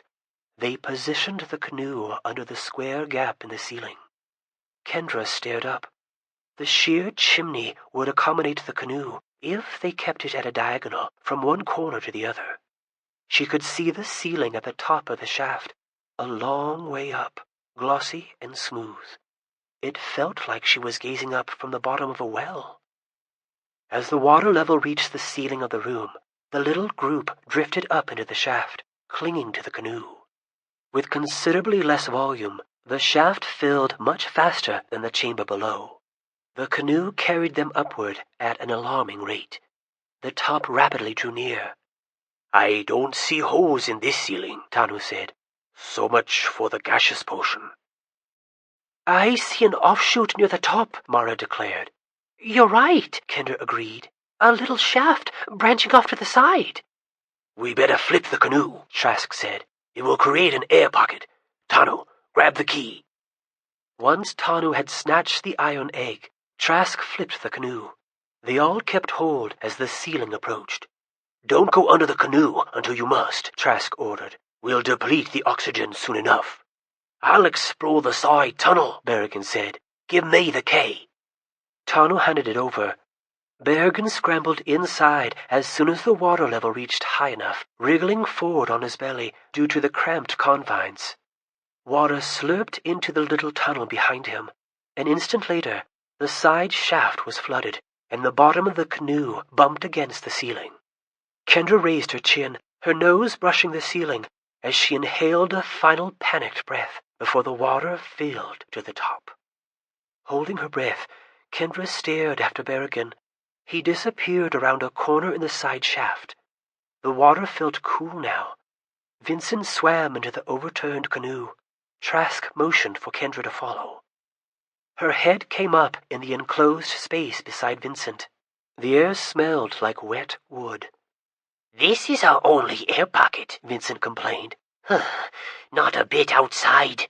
There must be holes somewhere, in the corners or something. Maybe so small we can't see them. He paused as if an afterthought had occurred to him. Oh, maybe the place is simply unnatural. He gave a thin chuckle. I guess now would be a bad time to mention that drowning has always been my greatest fear. It was never a goal of mine, Kendra said, trying to stay brave. Seth surfaced inside the canoe. The others surfaced as well. No sign of Berrigan, Mara said. I'm going after him. There's a chance this little tunnel leads to a way out. Go, Trask agreed. Mara dove into the side shaft. Trask looked from Kendra to Seth. Unless they return reporting a dead end, once the air goes stale, we'll follow. Vincent had his eyes squinted shut, his lips moving soundlessly. Kendra trembled. There were too many heads inside the little air pocket under the canoe. The air would soon go bad. What would drowning feel like? Would she pass out before she inhaled water? Would inhaling liquid instead of air provide any consolation, any illusion of breathing? She didn't want to know. She tried not to think about it. Ugh, what a way to go, Seth mumbled. We're not dead yet, Tano said. Kendra ducked under the water and stared into the shaft. Mara was already out of sight. Kendra stayed down, watching hopefully. Mara shot back into view, returning swiftly. The water level began to drop. Kendra screamed with joy, the sound distorted in the water, bubbles rising from her lips. Mara hurried forward. Kendra glimpsed Berrigan behind her. Then the water was dropping fast enough that the side shaft passed out of sight. Kendra surfaced. Trask and Tanu righted the canoe, and everyone grabbed hold. Mara dropped from the shaft, entering the water with her toes pointed and without hitting anybody. A moment later, Berrigan hit the water the same way, plunging through a tight slot between Vincent and Trask. Soon Mara and Berrigan clutched the canoe as well. There was a keyhole at the end of the tunnel, Berrigan said, holding up a smaller iron egg. This place was designed by very cruel people. The canoe dropped out of the shaft, and the water level continued to fall rapidly. Despite her excitement, Kendra's teeth began to chatter. The water was becoming truly cold. The water is flowing out faster than it came in, Mara said. Ugh, just what I need, Vincent griped, to get sucked down a giant train. Kendra watched the walls, hoping a new tunnel would come into view. The water level kept plummeting. The water's getting really cold, Seth said. Too cold, Trask agreed. Something is wrong. It's going to freeze, Mara predicted. Trask heaved Kendra into the canoe. Tanu boosted Seth. Berrigan dropped the key inside. To the island, Trask ordered. The island did not yet exist. The water level was still too high. Kendra watched as the others frantically stroked toward the center of the room. As the tip of the island came into view, a fragile skin of ice formed on the surface of the water.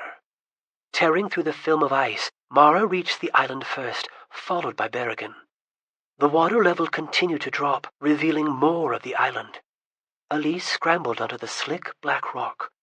Trask and Tanu followed, their bodies crashing through the thickening crust of ice until they lunged out of the freezing water. As the surface became solid, the water level stopped dropping. The ice pinned Vincent. His head, shoulders, and arms stuck out of the frozen surface, just a couple of yards shy of the island. As he tried to boost himself up, chuckling and gasping, the ice around him shattered. He disappeared completely under the water, and before he came up, the surface had refrozen. Below Kendra, the canoe cracked, squeezed by the swelling ice. Mara sprawled forward onto the ice, over the place where Vincent had gone under, hatchet in hand, Berrigan gripping her ankles. The ice held her without cracking. She hacked at the surface, chopping chips of ice free. After a moment, she paused. Moving to one side, she wiped away stray wedges of ice and stared down. "It keeps freezing deeper and deeper," she reported. "Vincent is panicking. He keeps pushing off the ice to avoid getting trapped, which is driving him farther from the surface. There must be more than 4 feet of ice between us already. I can barely see him. Now I can't." Kendra and Seth climbed out of the canoe onto the solid ice. Tanu, Trask, Berrigan, and Elise joined Mara in attacking the ice, using knives and swords. Seth drew his sword and chiseled at the ice as well. Kendra had lost her sword. As the others diligently burrowed, she monitored their pathetic progress in shock, trying not to dwell upon the unseen tragedy happening below her feet. Was Vincent already encased in ice, trapped motionless? Was he conscious? Was he frantically diving deeper, seeking to escape the inevitable as his breath ran out? Were they even digging in the right spot? After passing out of sight, he could have moved off in any direction. "This is like trying to dig through concrete," Seth growled in frustration. The ice seems unnaturally hard, Mara grunted, swinging the hatchet with urgent determination. Kendra sank to her knees, feeling the cold of the ice through her wet pants. Minutes passed. Kendra shivered. Did the others really believe they would rescue Vincent? He was gone. Hopelessly gone. It wasn't fair or nice, but it was true. Scanning the room, Kendra noticed a new passage where one had not existed before.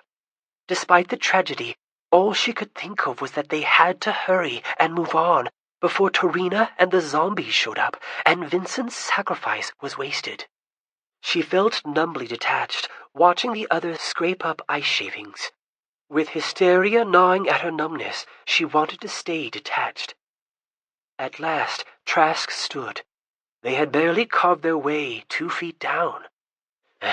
"Rescuing Vincent is a lost cause," he sighed. "A new tunnel has opened," Elise said softly. We had better move on," Trask advised reluctantly. "None of us would want the mission to fail in a vain attempt to retrieve our corpse." I should have moved faster, Mara hissed, still chopping with her hatchet, eyes fixed on the slowly growing crater in the ice. He was above the ice. He had almost made it. If I had reached for him an instant sooner, "You may well have plunged through the ice with him," Trask finished. "It happened too quickly and caught all of us off balance. I should have boosted him into the canoe with Kendra and Seth." "Which might have swamped the canoe," Tanu said. "We could have lost all 3. "If we're not going to dig, we need to get going," Elise warned. "This trap cost us a lot of time." "She has a point," Bergen agreed, looking around as if he mistrusted the walls and ceiling. "This is a deadly place. The sooner we move on, the better." Tanu hustled over to the canoe and retrieved the key. Peeling her wet pants away from the hard ice, Kendra arose and crossed the room with the others to the new passage. Her soaked clothes shifted and clung as she moved. Tiny bumps erupted on her skin. The air in the passage felt warmer than the air in the icy room. Trask led the way, crossbow in one hand, sword in the other. The passage narrowed until they had to proceed once again in single file. Kendra clenched her jaw to keep her teeth from chattering. The passage was rarely level, sloping up or down. After they had advanced for some distance, the corridor forked. Trask called a halt. "This could be trouble," Elise said from the back. "What do we do?" Trask asked. "Experiment," Mara answered. "Anybody have a sense of which turn to make?" Trask asked. "Not yet," Mara said. She was studying the walls and peering down the corridors. "Then I'll choose the right," Trask said, leading them forward. The passage wound until they reached a dead end. When they returned down the passage, they met with a second dead end. Doubling back, they paused at a wider area where the passage diverged in 3 directions. "Ugh, this is going to be bad," Elise moaned. "A magically shifting maze full of branching passageways," Seth muttered. "Not exactly a time saver." "We could get lost in here forever," Berrigan cautioned.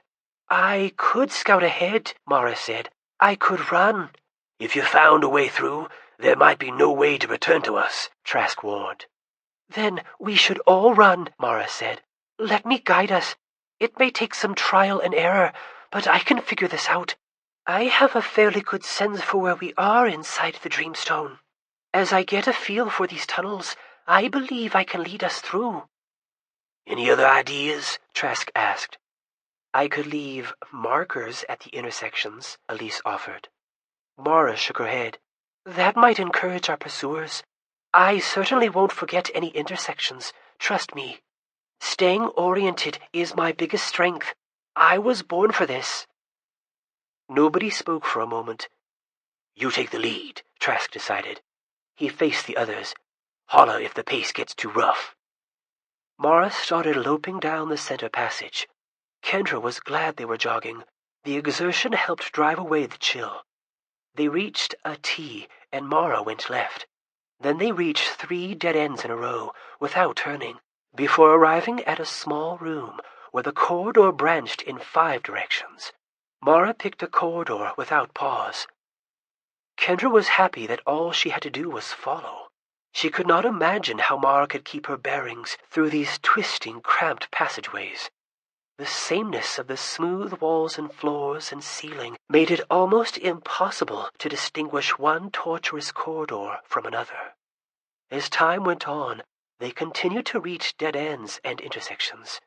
Every now and then, Mara would call back that they were in a hall they had traveled before or at an intersection they had previously visited. Most of the time, Kendra had no idea whether Mara was correct.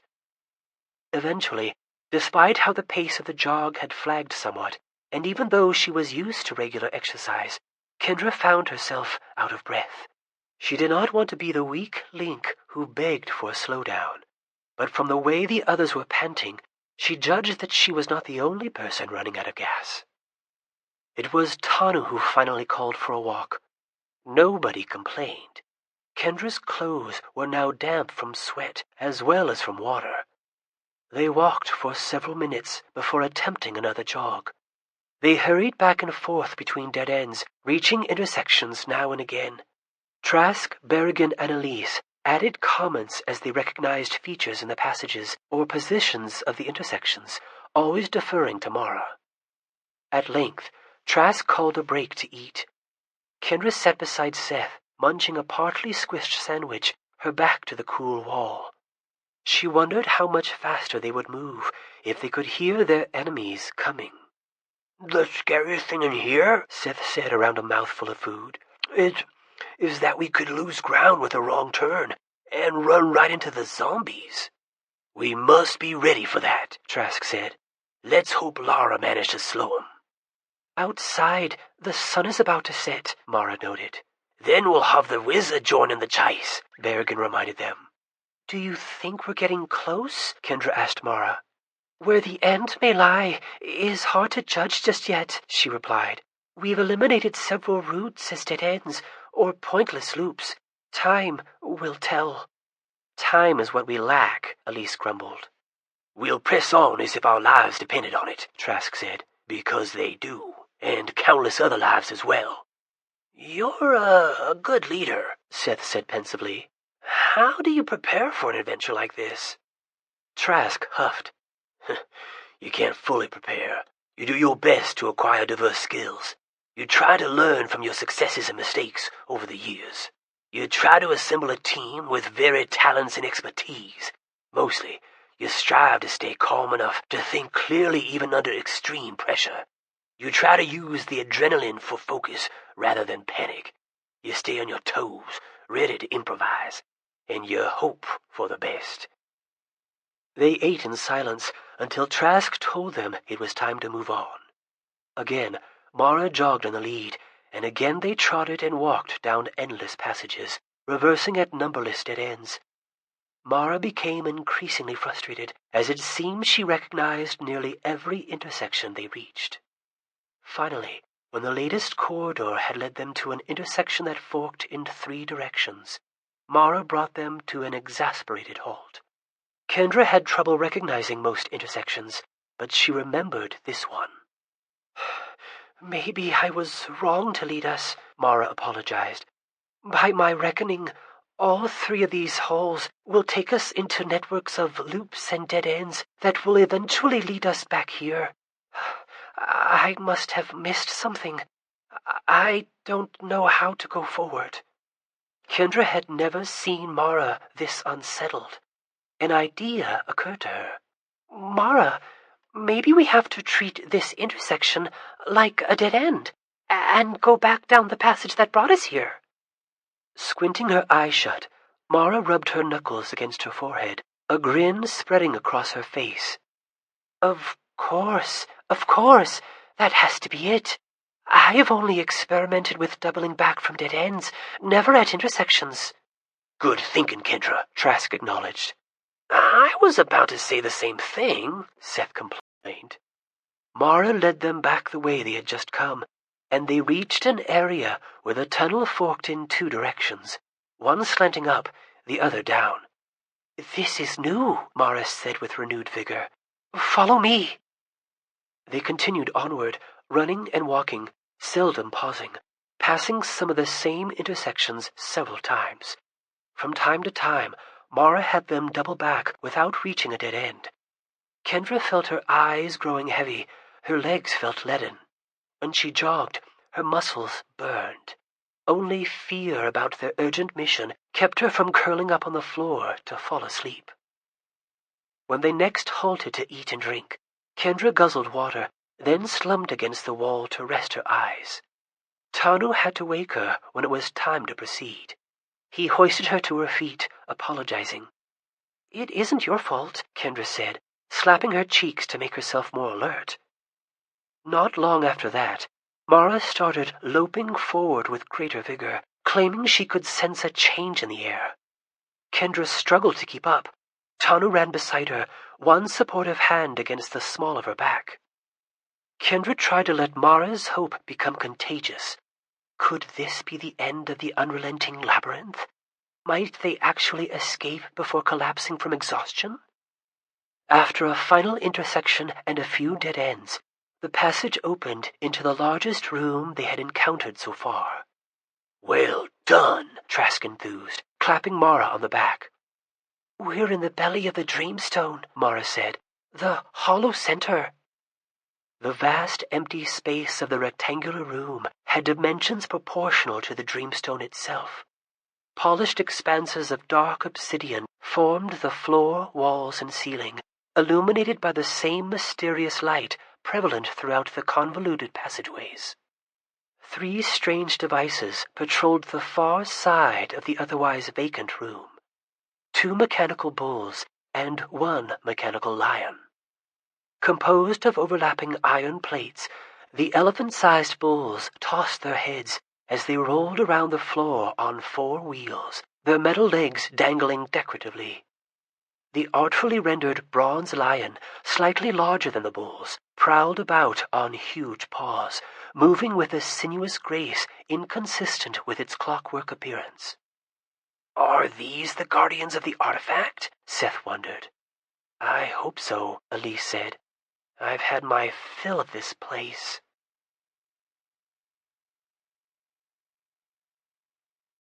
Chapter 5. Translocator. I don't see any keyholes, Kendra remarked, eyes roving the walls, floor, and ceiling. Me neither, Mara said. We'll find one on those animals, Trask predicted. The mechanized bulls had turned and were rumbling toward the entryway, their bulky shapes reflecting darkly in the polished floor. The lion continued to prowl the far side of the room, copper mane gleaming. Let's go see what we're dealing with, Trask said, striding forward. Judging from the design, my guess is the bulls can't turn very well.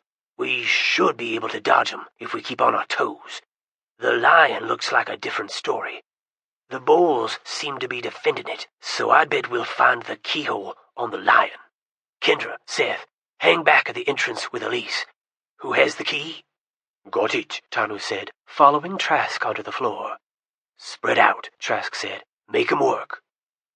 Mara went the farthest left, Berrigan the farthest right, while Trask and Tanu advanced across the center of the room, several paces from each other.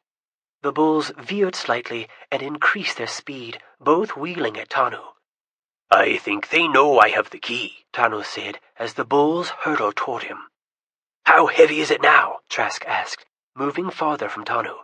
Maybe 6 or 7 pounds. Throw it here, Trask said. I could wait until the last second. No, now. Tanu tossed the key underhand to Trask. Having sheathed his sword and slung his crossbow over his shoulder, Trask caught the iron egg in both hands. The bulls swerved, altering their course to run down Trask rather than Tanu. Trask stood his ground as the bulls approached, wide horns lowered. Kendra gasped as he dove out of the way at the last instant, the tip of one horn missing his leg by inches. The bulls started curving around to come at him again, careening as they turned. Trask now ran toward the lion, his long legs eating up ground. Mara ran alongside him, paralleling his course. Berrigan did likewise on the other side of the room. Tanu hustled valiantly, trying to keep up. "They're swinging back around," Elise warned, as both bulls charged Trask from behind. "Use me," Mara called. Without breaking stride, Trask flung the key over to Mara, who caught it one-handed, staggering a bit until she regained her balance. One bull swerved after Mara, the other stayed on Trask. "They're not so dumb," Seth said. Mara came to a standstill, facing the onrushing bull, showing little concern. As the bull drew near, she vaulted nimbly aside, performing a one-handed cartwheel. Trask managed to dodge his bull as well. The lion roared, mechanical jaws quivering. One of the bulls went for Berrigan, who adroitly skipped out of the way. The other bull came around for Mara again, who threw the iron egg to Trask before using a lowered horn to gracefully swing astride the speeding bull. The iron bull tossed its head, metallic parts squealing, but Mara rode it effortlessly. Kendra resisted a smile. Her friends seemed to have the situation under control. It looked like they were battling giant metal puppets. Tanu had stopped in the middle of the room, kneeling. He pulled what looked like a large silken sheet from his pack, then swallowed the contents of a bottle. Yanking off his shoes, he began to expand, promptly shredding whatever clothing he failed to remove. The Samoan swelled to more than twice his former height, his meaty body growing broader and thicker to remain proportional. He tied the sheet around his waist. With the transformation complete, he stood head and shoulders above the lion and bulls. Apparently sensing the threat, the bull not ridden by Mara charged Tanu. The other bulls streaked toward Trask, while the lion pounced at Berrigan. Tanu stood his ground like a matador, danced aside to avoid the horns, then lunged at the side of the bull, lowering his shoulder. The impact overturned the mechanical bull, and the iron body squealed as it slid across the stone floor. From astride the other bull, Mara called for the key, and Trask tossed it up as he leapt out of the way. When Mara leaned out precariously to catch the imperfect toss, the iron egg grazed her fingertips before falling to the floor with a resounding clack. As Berrigan tried to flee, the bronze lion swiped him with a paw, sending him sprawling across the floor, with parallel gashes in his back. Tanu rushed over to help, and the lion turned to confront the new threat. Suddenly, beside Kendra, Seth stumbled abruptly forward. He turned to face her, his expression shocked. It took her a moment to notice the arrowhead protruding from his chest. Elise and Kendra whirled to see Torina at the far end of the hall behind them, setting another arrow to her bowstring. Zombies staggered into view around her. One of the leading zombies was clearly recognizable as Laura, her hair disheveled, her outfit tattered and bloodied. Another was Chimera. Torina looked giddily triumphant. Back at the house, she had been too far away for Kendra to view her clearly. The Lectoblix appeared even younger than when Kendra had last spoken with her, and more athletic as well, like a woman who obviously knew her way around a gym. Her sporty outfit accentuated her fit physique. She grinned as she pulled the arrow back. Before Kendra could react, the arrow struck the center of her belly, jostling her backward as it rebounded off the adamant mail beneath her shirt. Seth had given her that armor. It was rightfully his. Had he been wearing it, he would not have an arrow through his rib cage. Light blue eyes holding Kendra's gaze, Torina gave a disappointed pout. After fumbling momentarily with her crossbow, Elise launched a coral at Torina. The Lectoblix ducked behind the jumbled mass of emerging zombies, and the coral lodged in the hip of a rotting, balding man. "We've got company," Elise called, seizing Seth's shoulder and rushing him around the side of the entryway, out of sight from the passageway. Staying low, Kendra followed them out of the entryway into the huge chamber. On the other side of the room, Tanu had wrestled the lion onto its back. Mara had dropped from the bowl and recovered the iron egg. Trask faced the entryway, huge crossbow held ready, a pair of long corals waiting to take flight. The bull Tanu had toppled lay motionless on its side, but the other was coming back around to attack Mara again. Berrigan rose unsteadily to his feet. "The keyhole is under his chin," Tanu boomed. Wincing, Seth plopped down on the floor. The feather shaft of the arrow protruded from his back, the cruel arrowhead from his front. He scrabbled in his emergency kit, withdrew a flask, then handed the satchel to Kendra. "Keep it safe," he rasped. "You'll be all right," Kendra assured him hysterically. Everything was happening too fast. Seth unscrewed the lid of the flask. "She got me," he wheezed. "I'm a shish kebab." "You can't go gaseous," Kendra insisted. "You might not be able to teleport with us." "Better than bleeding to death or getting zombified." He fingered the arrowhead. "I'm useless like this." He coughed wetly into his fist, then chugged the contents of the flask. His body and clothes became hazy as Seth transformed into a ghostly, vaporous version of himself. The arrow in his chest became gaseous as well. Elise grabbed Kendra, hustling her farther from the entrance. Kendra allowed herself to be led. The spectral form of her injured brother followed at a much slower pace. Up ahead, grimacing fiercely, sweat glistening on his brow, Tanu held the squirming bronze lion in a wrestling hold as Mara drew near.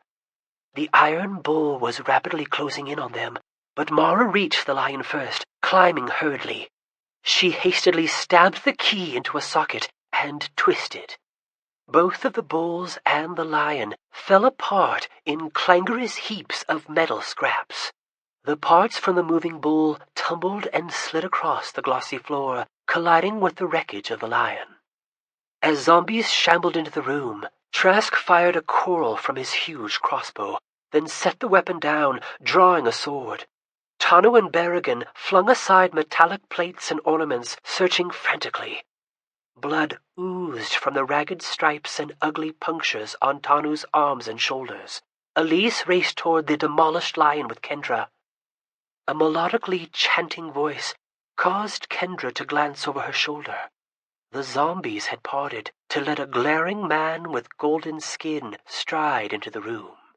The slender stranger wore a cape and a turban. Beads, bones, and bits of twine decorated his braided beard. He held up one hand clenched in a fist. With every step, he left behind a flaming footprint burning blue and green. His chant rose to a shout as he pointed across the room at Tanu. In a flash, the giant Samoan shrank back to his normal size. "I have it!" Mara cried, holding up a platinum cylinder. "It was inside the key." "Use it!" Trask barked. Tanu, Mara, and Berrigan all took hold of the translocator. Nothing happened. Not far from where Trask stood with his sword, Kendra and Elise ran side by side, still about 40 yards from the fragmented lion. Tanu took a step away from Mara and Berrigan and flung the translocator like a desperate quarterback. The cylinder flew in a high arc toward Elise and Kendra, turning end over end. Elise stopped rushing forward, took several steps to one side, and made a diving catch. Trask lifted his crossbow, aimed, and let loose another coral. The wizard waved a hand, and the coral turned into a harmless stream of twinkling dust. Behind the wizard, the gray assassin stalked confidently into the room, swords unsheathed. Trask ran toward Kendra and Elise. Elise handed Kendra the cylinder. Symbols embossed the silvery casing. Tiny white gems sparkled. Kendra felt the translocator hum to life when the device came into contact with her fingers. Noting its 3 segmented sections, she could see where she would twist it, but she hesitated, waiting for Trask to reach them. Back by the entrance to the chamber, the wizard was chanting again. He opened a small samite sack, and thick-linked chains slithered out rapidly, clinking against the polished floor. The chains were much too long to have fit in the small sack without the aid of magic. Torina emerged from the entryway, bow held ready, along with a fierce creature that looked halfway between a wolf and a bear. Zombies continued to stagger forward. Trask grabbed the middle section of the translocator. Kendra held the left, Elise the right. They twisted the device as Torina let loose an arrow. Kendra experienced a brief sensation like she was folding into herself, as if she were collapsing down to a single point somewhere in her midsection, and then the odd sensation passed, and she was standing in a tidy apartment. Daylight streamed through the windows. Out on the street, somebody honked a car's horn. "Where are we?" Elise asked. "My apartment in Manhattan," Trask said, tossing his crossbow onto a nearby couch. "First place that came to mind. Let go of the device. I have to go after the others." Kendra and Elise released the device. Trask twisted it and vanished. For a moment, Elise and Kendra stood together in silence. The refrigerator hummed as the compressor kicked on. "He'll be back, right?" Kendra asked. He'll be back." Is there a chance he'll get Seth?" Elise stared with wordless sympathy. "He'll try," she finally said. Elise started to pace. Kendra folded her arms. The apartment was stylish, with leather sofas, a sleek flat-screen television, a glass coffee table, black and white photographs framed on the walls, and designer lamps. Kendra disliked the suspense of waiting. "When do you think—" Trask reappeared suddenly, along with Tanu. Chains cocooned the Samoan from his ankles to the bottom of his chest. An arrow jutted from Trask's shoulder. "Can't go back," Trask panted. "Can't lose the artifact." "What about the others?" Elise asked. "Mora and Berrigan are wrapped in chains," Tanu said. "The wizard cast a spell and sucked Seth into a bottle." Kendra whimpered involuntarily, her hands going to her mouth. "What will happen to him?" "Inside the bottle, he won't be able to revert to his normal state," Tanu explained. "He'll be preserved as a gas until released, theoretically for years. He's been imprisoned." "It could be worse," Trask said gently. "The wizard could have scattered and destroyed him. At least this means they want him alive." "And as a gas, his wound won't get any worse," Tanu added. Kendra nodded, trying to act brave, as tears leaked down her cheeks. It felt like her heart was being squeezed. First her parents, now Seth.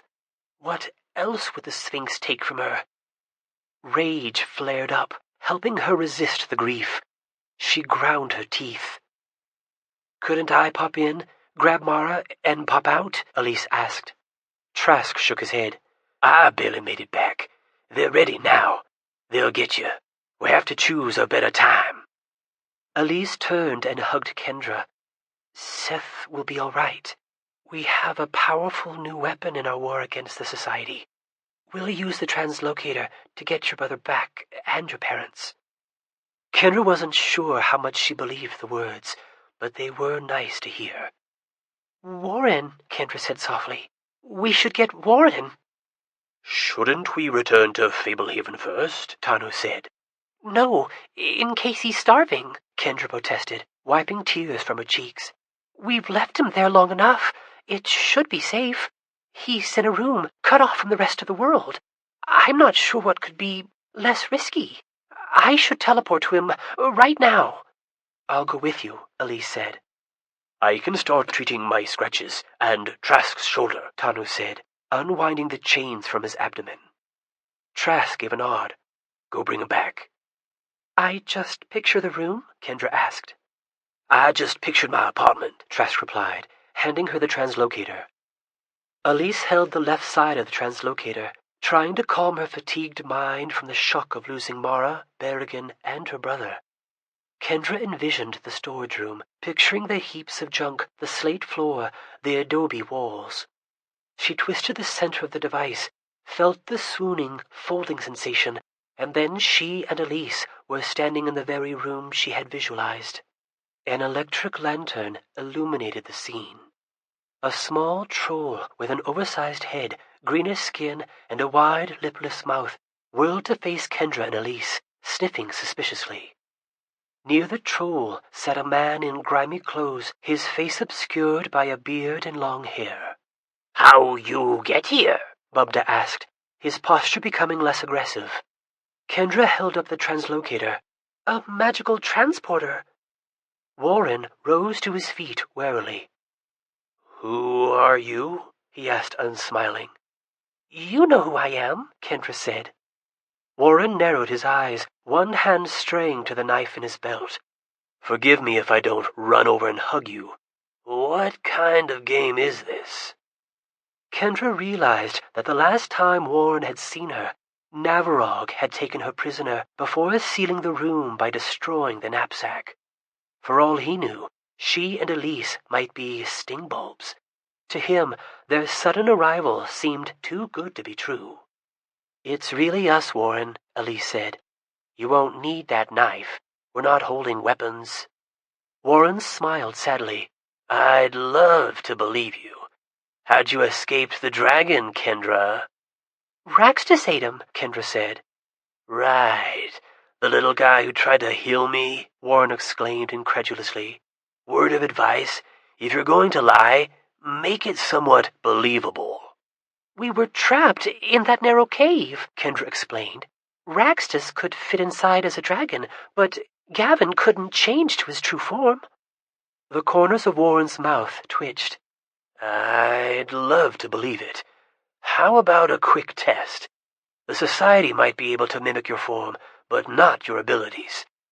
He leaned forward and grabbed the electric lantern. Nobody move. I'm going to shut this off.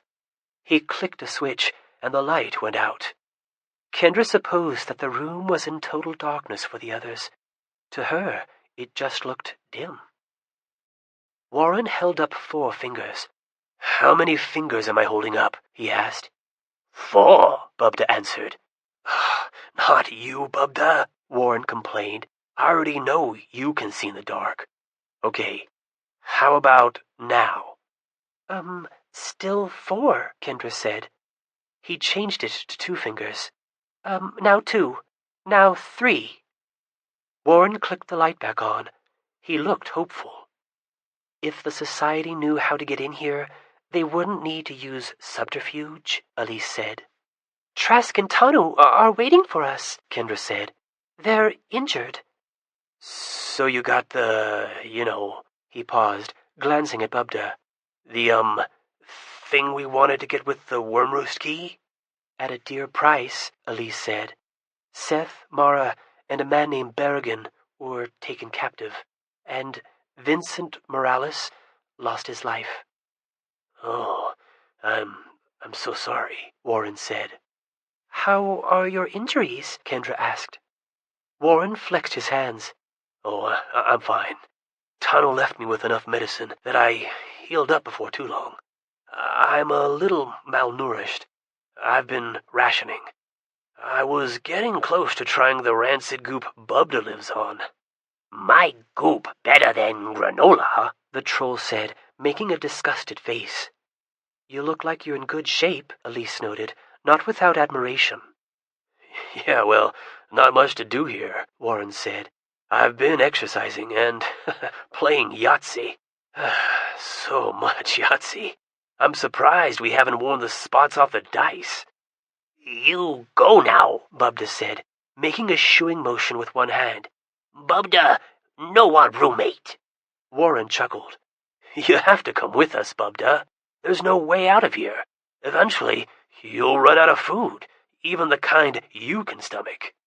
Bubda, no leave. Bubda finally have peace.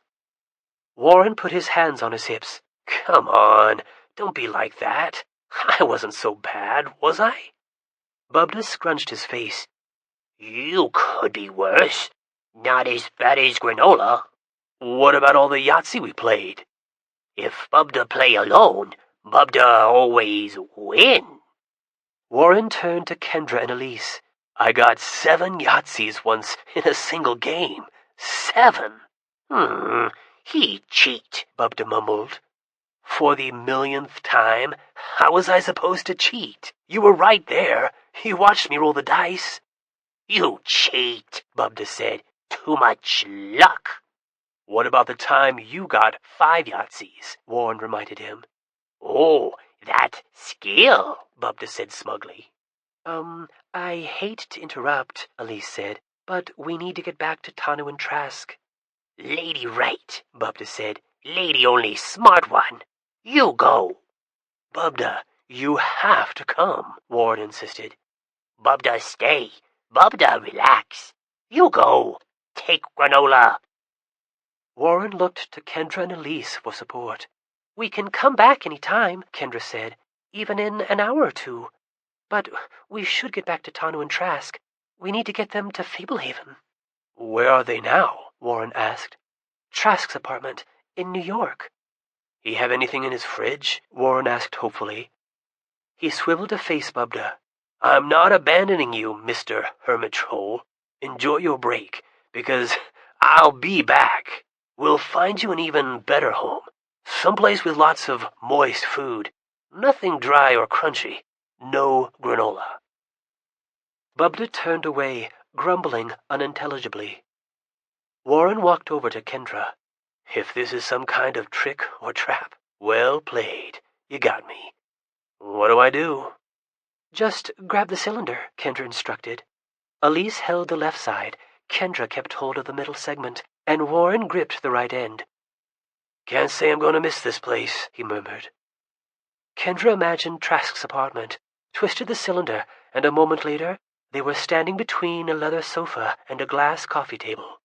Tanu crouched over Trask, applying ointment to his shoulder.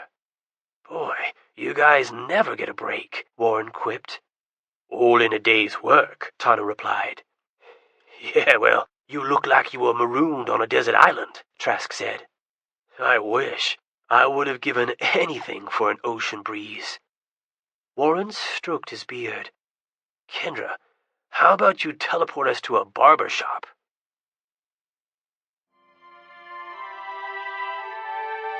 This is the end of CD number 2. Please continue listening on CD number 3.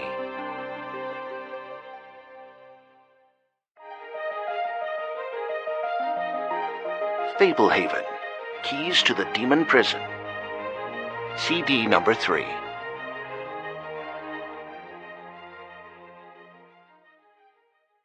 We should get to Fablehaven, Trask said. My apartment has certain protections, but nothing like the walls of a preserve. You 3, go first. Want to swing by a burger joint on the way? Warren asked out of the side of his mouth. I'm sure Grandma will whip up something, Kendra replied, twisting the cylinder. A moment later, she, Warren, and Elise were at Fablehaven, standing together in the kitchen. Nobody else was in sight. Hello, Kendra called. Kendra? Grandpa answered. It sounded like he was in his study. I'll be right back, Kendra told Elise. Twisting the cylinder, she returned alone to Trask's apartment. It worked all right? Trask asked. We went straight to the kitchen, Kendra said. Trask nodded. Good. I'm not surprised. But I'm more impressed that the translocator could leap through the defenses of a preserve than I am that it could take us to the other side of the globe. Let's go. Once Trask and Tanu had taken hold of the translocator, Kendra teleported them to Fablehaven. When they appeared in the kitchen, Grandpa, Grandma, and Coulter were already there. They looked subdued. Get this, Stan, Tanu said. The key we retrieved from Wormroost had smaller keys inside, like a nesting doll. And guess what we found at the center? The translocator. The key was the vault, Grandpa said. Yes, and Elise told us about Seth and the others," Coulter said. Grandma caught Kendra in a tight embrace. "We'll get him back," she promised. Kendra nodded, eyes stinging. She didn't trust herself to speak.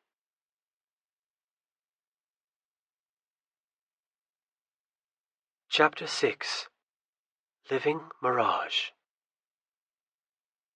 Seth could hardly think. He could hear nothing. He could smell nothing. All he saw was muted grayness, which almost seemed more like oblivion than pure blackness would have. When he tried to move, there was no physical response, no sensation, as if all his nerves had been disconnected. Time had lost all meaning. His sense of self had begun to diminish. His mind seemed sluggish, half asleep. He did not dream, but when he focused, he could remember. He remembered looking down at the arrowhead, remembered the horror on Kendra's face. He remembered feeling angry.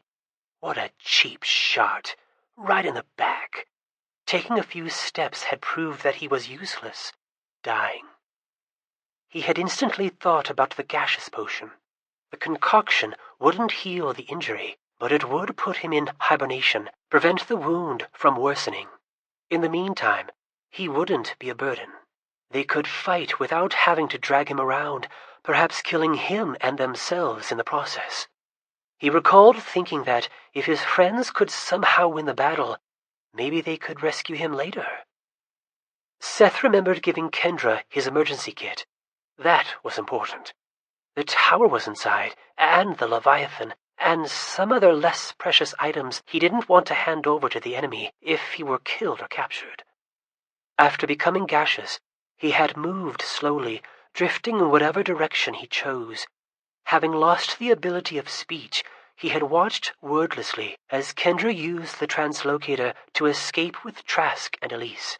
He had watched the magician send chains after the others as zombies crowded into the room.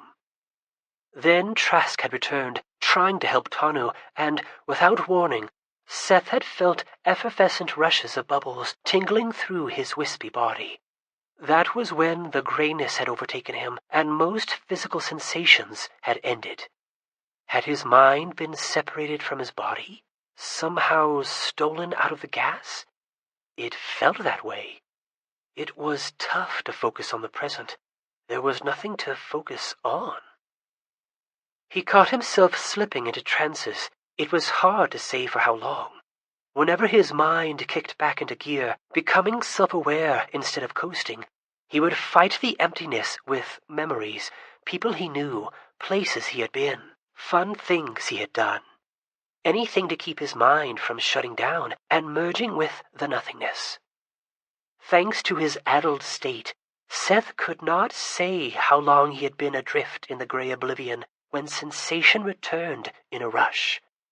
There came a sense of motion, of tiny bubbles coursing through him, and then he was flesh and blood again, lying on his side on a plush rug, his chest aflame with agony.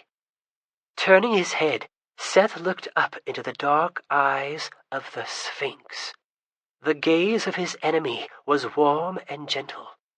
The Sphinx gestured to the wizard who had attacked his friends inside the Dreamstone, the man with the braided beard and the turban. The man pointed at the arrow protruding from Seth, and it dissolved into smoke, although the deep pain of the wound persisted. When the wizard waved a hand, Seth's sword and knife evaporated as well. "Ah, welcome back," the Sphinx said to Seth. He glanced at the wizard. "Leave us." The gold-skinned man nodded and moved out of view. Seth heard a door open and close. The intense pain in his chest remained. He was afraid to move, afraid blood would gush out of the wound. He could smell incense burning. The Sphinx produced a bright copper teapot in the shape of a cat, the tail forming the spout. He upended the teapot over Seth, and dust streamed out. Seth's wounds tingled momentarily, and then the pain was gone. The Sphinx set the teapot aside. The artifact from Fablehaven, Seth said. You should be glad I have the sense of sanctity, the Sphinx said. Your injury was mortal. Where was I? What happened? While you were in your gaseous state, Mirav trapped you in a bottle. The effects would have been disorienting. Seth stood up, groggily brushing dust from his shirt. Kendra got away. The Sphinx smiled. He was a handsome man, with short beaded dreadlocks and very dark skin. He wore a white ribbed shirt and loose jeans. His feet were bare. You're taller. Tanu and Trask got away too, right? And Elise. What about Mara and Berrigan? The Sphinx regarded Seth with fathomless black eyes. There is something different about you, Seth Sorensen. His faint accent was hard to place, but hinted at tropical islands. You have been consorting with demons. Seth felt his face grow warm. I'm a shadow charmer. Ah, yes, I can see. I had heard rumors. Congratulations. Seth frowned. Getting congratulated by the Sphinx was no compliment. Tell me about the others. We have Mara and Berrigan. The others got away with the translocator. We should have had all of you. Laura, the caretaker at Obsidian Waste, demolished the bridge and led a counterattack that stalled the pursuit. Some of the tension went out of Seth. At least the others really had escaped. The mission was a success. He glanced around the room. There were no windows, and just a single door. Filmy veils hung from the ceiling. Tapestries and other hangings softened the walls. Rich rugs blanketed the floors. Cushions and pillows of various shape and size took the place of furniture, although Seth noticed a traditional desk in one corner next to a divan. Where are we? The Sphinx sat down on a cushion. He motioned to another cushion nearby. Please have a seat. Seth sat down. What, no foosball table? The Sphinx smiled. I am glad to see you again. I've missed you. Didn't you get my Christmas card? I drew it myself. A shadow charmer is not made every day, the Sphinx said, his demeanor growing serious. You intrigue me as much as your sister does. I would like to have an honest conversation. How about an honest answer as to where we are? Seth pressed. The Sphinx studied him. When masters play chess, there often comes a point, sometimes many moves before checkmate, when the outcome is decided. Sometimes the inevitable loser will resign. Sometimes the doomed participant will continue until the final move. But beyond that pivotal point, the drama is over. Is this your way of saying you've won? Seth asked. They're not dumb enough to trade everything for me. I am not yet claiming victory. Zzyxx is not yet open. I am saying I am well beyond the point where my victory is certain. Seth squirmed. What you're trying to do is a little more complicated than a game of chess. Ah, a lot more complicated. I think you'll find we still have a few tricks up our sleeves. Seth hoped it was true. I'm sure you're right. Underestimating an opponent can be lethal. Seth, I am not trying to boast or to intimidate you. I am telling you that I am so confident of victory, and so certain that you will leave here only at my whim, that we can actually have an honest, open conversation. Ask me anything. Okay, for the third time, where are we? We are in eastern Turkey, on a preserve called Living Mirage. At least, that is the closest English translation. Some have dubbed it the Grand Oasis. Your friends and family refer to it as the Fifth Secret Preserve. I call it home. Seth could not conceal his astonishment. You live at the Fifth Preserve? The one nobody can find? I have dwelled here for a long time. This is where the final artifact is hidden. The Sphinx smiled. Yes, it was the first artifact I recovered many lifetimes ago. Seth paled. Then you have 3. The Sands of Sanctity, the Oculus, and the Font of Immortality. Is that how you've lived so long? When we first met, you asked whether I was an actual Sphinx. I am not the avatar of a Sphinx. I am a human being who has prolonged his life through ownership of the Font of Immortality. Seth regarded the Sphinx skeptically. You're also a huge liar, a master con artist. How do I know whether a word you just told me is true? Deception has been an inseparable companion, the Sphinx conceded. Strange, I have guarded these secrets for so long that it almost surprises me to have them disbelieved. But you're right. We could be anywhere.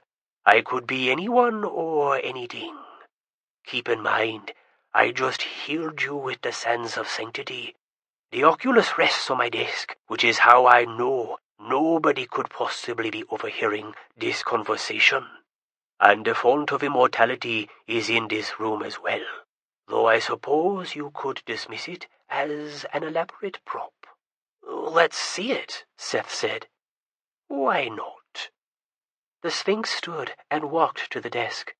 Seth followed, noticing the flawless, multifaceted crystal resting upon a cushion on the desktop, refracting light into little rainbows. The Oculus looked exactly how Kendra had described it. The Sphinx pulled aside a tapestry, opened a hidden cupboard in the wall, and removed a tall object.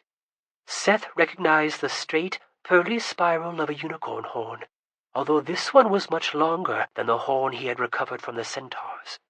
The horn served as the long stem to an alabaster goblet, embellished with shimmering enamel. A sturdy base was attached to the other end. That's the Font of Immortality? Seth asked. I can't prove it in the short term, the Sphinx replied. But if you sip from this goblet once a week, you will stop aging. Is that a unicorn horn? Seth asked. You've seen one before, the Sphinx recognized. Ah, yes, you needed it to enter Wormroost. What you handled was a first horn. This is the third and final horn of a unicorn.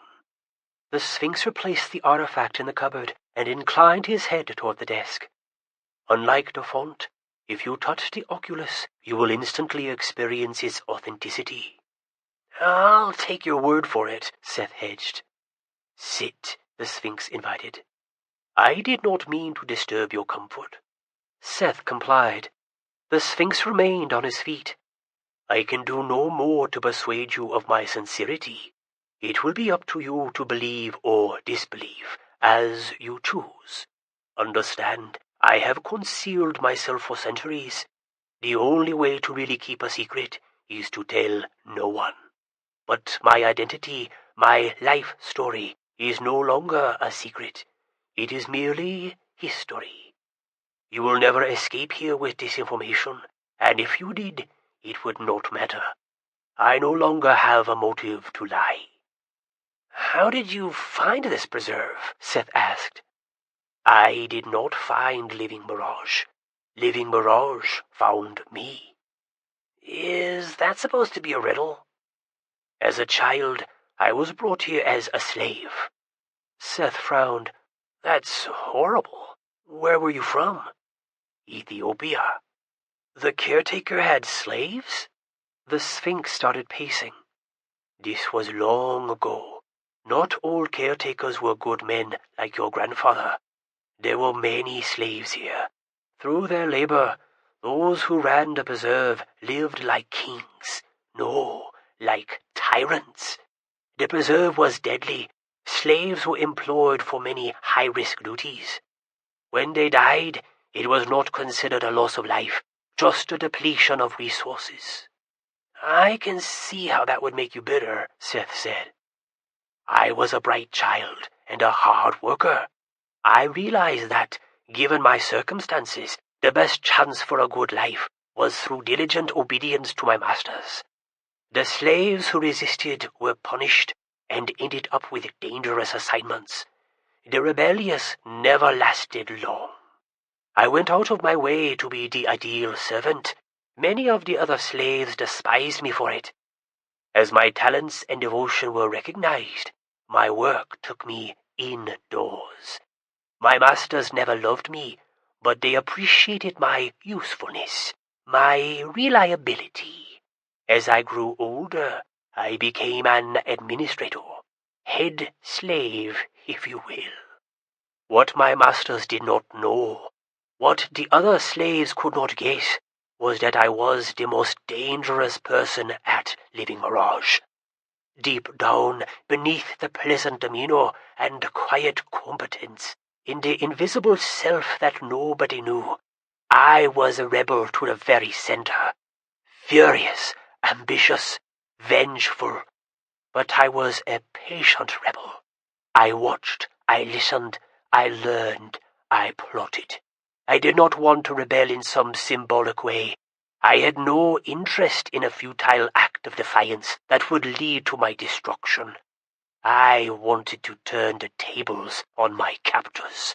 I craved victory. There is great power in harboring a single goal. With my words and actions, I excelled at my daily tasks, but with my thoughts, I planned my coup. I constantly sought opportunities for my eyes and ears to acquire the knowledge I required. I learned that Living Mirage was a secret preserve, known only to a few outsiders. That was important. It meant that if I could stage a coup, I might have a chance to truly take ownership of the preserve, to hide my victory from possible external enemies. When I learned about the artifact, my ambitions grew. What if I could destroy my captors, become master of Living Mirage, and then live forever? That would be vengeance indeed. I was a young adult when I first learned of my future mentor, the most feared demon at Living Mirage, perhaps the most feared demon in the world, Nagi Luna. The demon resided inside a quiet box in the lower extremity of the Living Mirage dungeon, below the great ziggurat. What's a ziggurat? Seth interrupted. A huge old temple, a step pyramid. Step pyramid? We are in one now. A terraced pyramid. Picture a pyramid that recedes a little at each new level. The Sphinx pantomimed the shape of a stairway. Got it. Sorry. Go on. Seth reconsidered the room. Beneath the soft hangings and mellow lamplight, the walls were made of stone. The quiet box of Nagi Luna was kept in the bottommost cell of the dungeon, a room accessible only through a hatch in the ceiling. Only the chief jailer and the head caretaker had a key that could open it. Months after learning the location of Nagi Luna, I received the task of punishing an elderly slave, a man called Phony. I clearly remembered Phony from my childhood, a crass character who mistreated the weak. One of my regular duties included supervising the slaves assigned to labor in the vast dungeon below the great ziggurat. In the course of those duties, I had forged a relationship with the chief jailer. He was a hard private man, but somewhat predictable. I told him I wanted to give Phony a scare by taking him down to the catacombs where the undead were housed. The key to those catacombs was the same key to the cell where Nagi Luna languished. The jailer should not have let the key out of his possession, but nobody could imagine me as a threat. In addition, the jailer disliked me, and he assumed I would receive as big a scare as Phony. He knew that it was possible I would have an accident that could cost me my life or my job, and it amused him to imagine the uppity slave getting humbled. I knew the jailer would not voluntarily go anywhere near the undead prisoners. As I had expected, he lent the key to his assistant and ordered him to admit me to the catacombs. I brought Funi, and with the assistant at my heels, we descended into the forbidden levels of the dungeon. When we reached the door to the catacombs, I caught the assistant in a stranglehold until he passed out. Then I made Funi help me drag the man deeper into the dungeon until we reached the lowest cell. I opened the hatch, lowered the assistant jailer into the room with a rope, ordered Funi to climb down, then climbed down myself. "Who did you put into the quiet box?" Seth asked breathlessly. "The assistant," the Sphinx said, his voice becoming quieter. "It was the greatest risk I have ever taken, even though a ring of constraint surrounded the quiet box." Ring of constraint? A magical prison at least as strong as the quiet box. It essentially marked the domain at Living Mirage where Nagi Luna was permitted to roam. A steel circle on the floor with a 30-foot diameter. "Kind of like the area at Fablehaven where Grollis lives," Seth said, "or where Kurosok lived." "Yes, much like that," the Sphinx agreed, "but considerably stronger. I made Funi put the assistant jailer into the quiet box while I watched from outside the ring. It took some effort because he was old and frail, but Funi managed to place the unconscious body inside and close the door. The box turned slowly. The instant the quiet box opened, Funi turned and attacked me. "Mind control?" Seth asked. "Very good, yes. Before stepping out of the box, Nagi Luna took instant control, and Funi came at me like a mon possessed. Although I was ready for such an eventuality, having retained the assistant jailer's truncheon, the vehemence of the assault nearly overwhelmed me.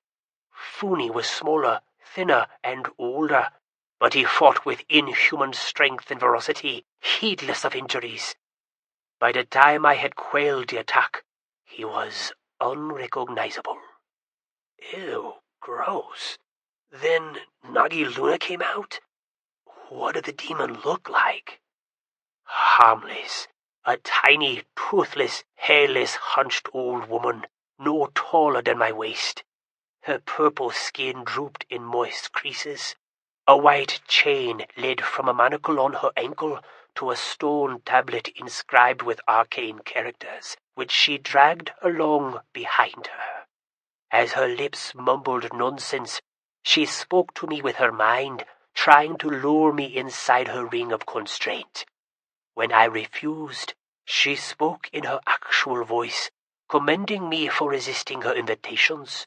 I explained my situation. She explained her hatred of her confinement. We decided to help one another." "What did she do?" Seth wondered. "First, she asked to see the key to her cell. After I held it up, she crouched, scraped together the dirt from the floor, and transformed it into an exact replica of the metal key. She set the key at the edge of the ring of constraint, and I removed it with the truncheon. Then she produced a needle, spat on it, and gave it to me in a similar fashion. She explained that whoever I pricked with the needle would die the following morning. We had a long conversation. In the end, I climbed out of the cell, hauled the remains of Funi up, and returned to the jailer." "You left the assistant in the quiet box?" "Correct." "How did you explain that?" "With a fabrication. I said the assistant jailer had joined us in the catacombs, that Funi had shoved him against her cell door, and that the wraith inside had devoured him, body and soul. I explained that I had killed Funi as punishment. I had the needle ready, but there was no need to use it that day. The chief jailer wanted to cover up his injudicious sharing of the key, so we made some alterations to my version." We decided that Funi had attacked and killed the assistant, hurling him into a deep shaft. So I killed Funi, and that became our story. But I digress into obscure details. I don't mind, said Seth. It's interesting. I used my counterfeit key to visit Nagi Luna from time to time. She taught me what I needed to know to overthrow the preserve. And she made me into a shadow charmer. You're a shadow charmer? Seth exclaimed, rising to his feet. There are not many of us, Seth. In fact, you and I may be the only ones who remain. My abilities as a shadow charmer and the alliances Nagi Luna helped me forge proved essential to my taking over Living Mirage, and eventually uncovering the font of immortality. I'm evil, Seth said numbly, plopping back down on his cushion. We're not evil, the Sphinx said. Demons are evil. Yes. Where is Nagi Luna now? Still down in her cell, hemmed in by her ring of constraint. I can't release her yet. Why not? Aren't you the guy who wants to release all the demons in Zzyxx? The Sphinx sat down beside Seth, his wrists resting on his knees. Here is what I have learned, Seth. Here is what life has taught me. The best way to avoid being the slave is to be the master. Okay, that kind of makes sense. You believe that I hate you, that I hate your grandfather. Seems that way. The Sphinx furrowed his brow. You must understand, I do not view Stan Sorensen as my enemy. He is merely my opponent. I like your grandfather. He is a good man, and he is an obstacle. I have to best him. We do not see eye to eye on the opening of Zzyxx. You keep getting people killed, Seth said, sick of his enemy's pretenses. The Sphinx sighed. I go out of my way to avoid killing those I respect, including you and your sister. But yes, this is a bloody business, and sometimes people have to perish.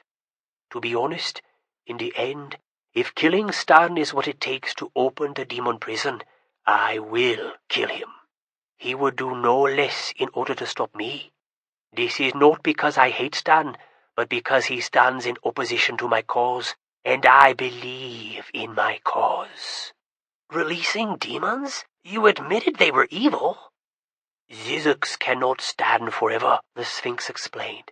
That which has a beginning must have an end. When wizards try to make anything permanent, it becomes brittle, fallible. Invincibility is impossible. Attempts to attain it always fail. So instead of creating an impregnable prison, they created a nearly impregnable prison. That made the prison as strong as possible, but it also means that eventually somebody will open it. I have spent my long life preparing myself to be the right person to release the demons on strict conditions and rule over them. Heed my words. With or without me, eventually that prison will be opened. Where others would fail and unleash ruin upon the world, I will succeed. In time, I will use the power of my position to reinstate balance in the world, so magical creatures won't have to cower in preserves and prisons. By virtue of my position, I will use evil to bring about good. Seth lowered his face into his hands. Okay, let's pretend everything you're saying is straight from the heart. How can we possibly trust that you're the right person to open the prison? Wouldn't it be safer to try to make sure it never gets opened? Only in the short term, the Sphinx said. Eventually, even if it is well beyond our lifetimes, the prison will be opened. It is inevitable. And if the prison does not open on my terms, it may well mean the end of the world. But you can't live forever, Seth said, even with a font of immortality. It breaks your rule that everything with a beginning has to end. If you release the demons, what happens when you die? The Sphinx grinned. Good thinking. I will live as long as I can, but if a full week ever passes without a sip from the font, I turn to dust. No matter what precautions I take, given infinite time, that will eventually happen, which is why I must set up a system, a kingdom, a new order that can persist long after I am gone. It is all part of my plan. Grandpa Sorensen doesn't trust that you're the guy to do this, and neither do I. Which is your right, and his, the Sphinx acknowledged. I would not trust anyone besides myself to do it, so I can understand how others might not trust me.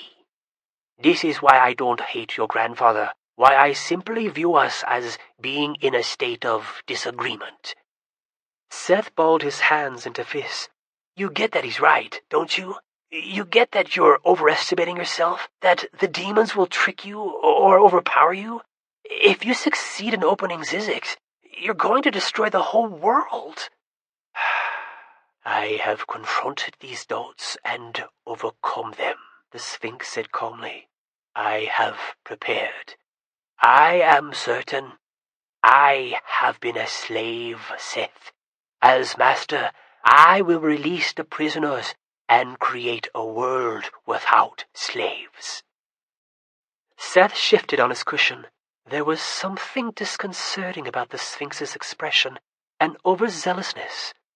Here's what I don't get. If you open Zzyxx, when do you get to negotiate with the demons? Once they're out, where's your bargaining power? A reasonable concern. There is a time before the prison fully opens when communication will be possible. If they will not agree to my terms, I will close the gate. I am fully prepared to walk away, and they will know this, and so they will compromise. Seth studied the Sphinx suspiciously. How much of this is Nagi Yoma's idea? Nagi Luna. It was her aim from the start, from our first conversation, to eventually free herself and the other demons. Seth sat up straight. Then how do you know she didn't trick you into feeling so confident about it? How do you know she didn't brainwash you?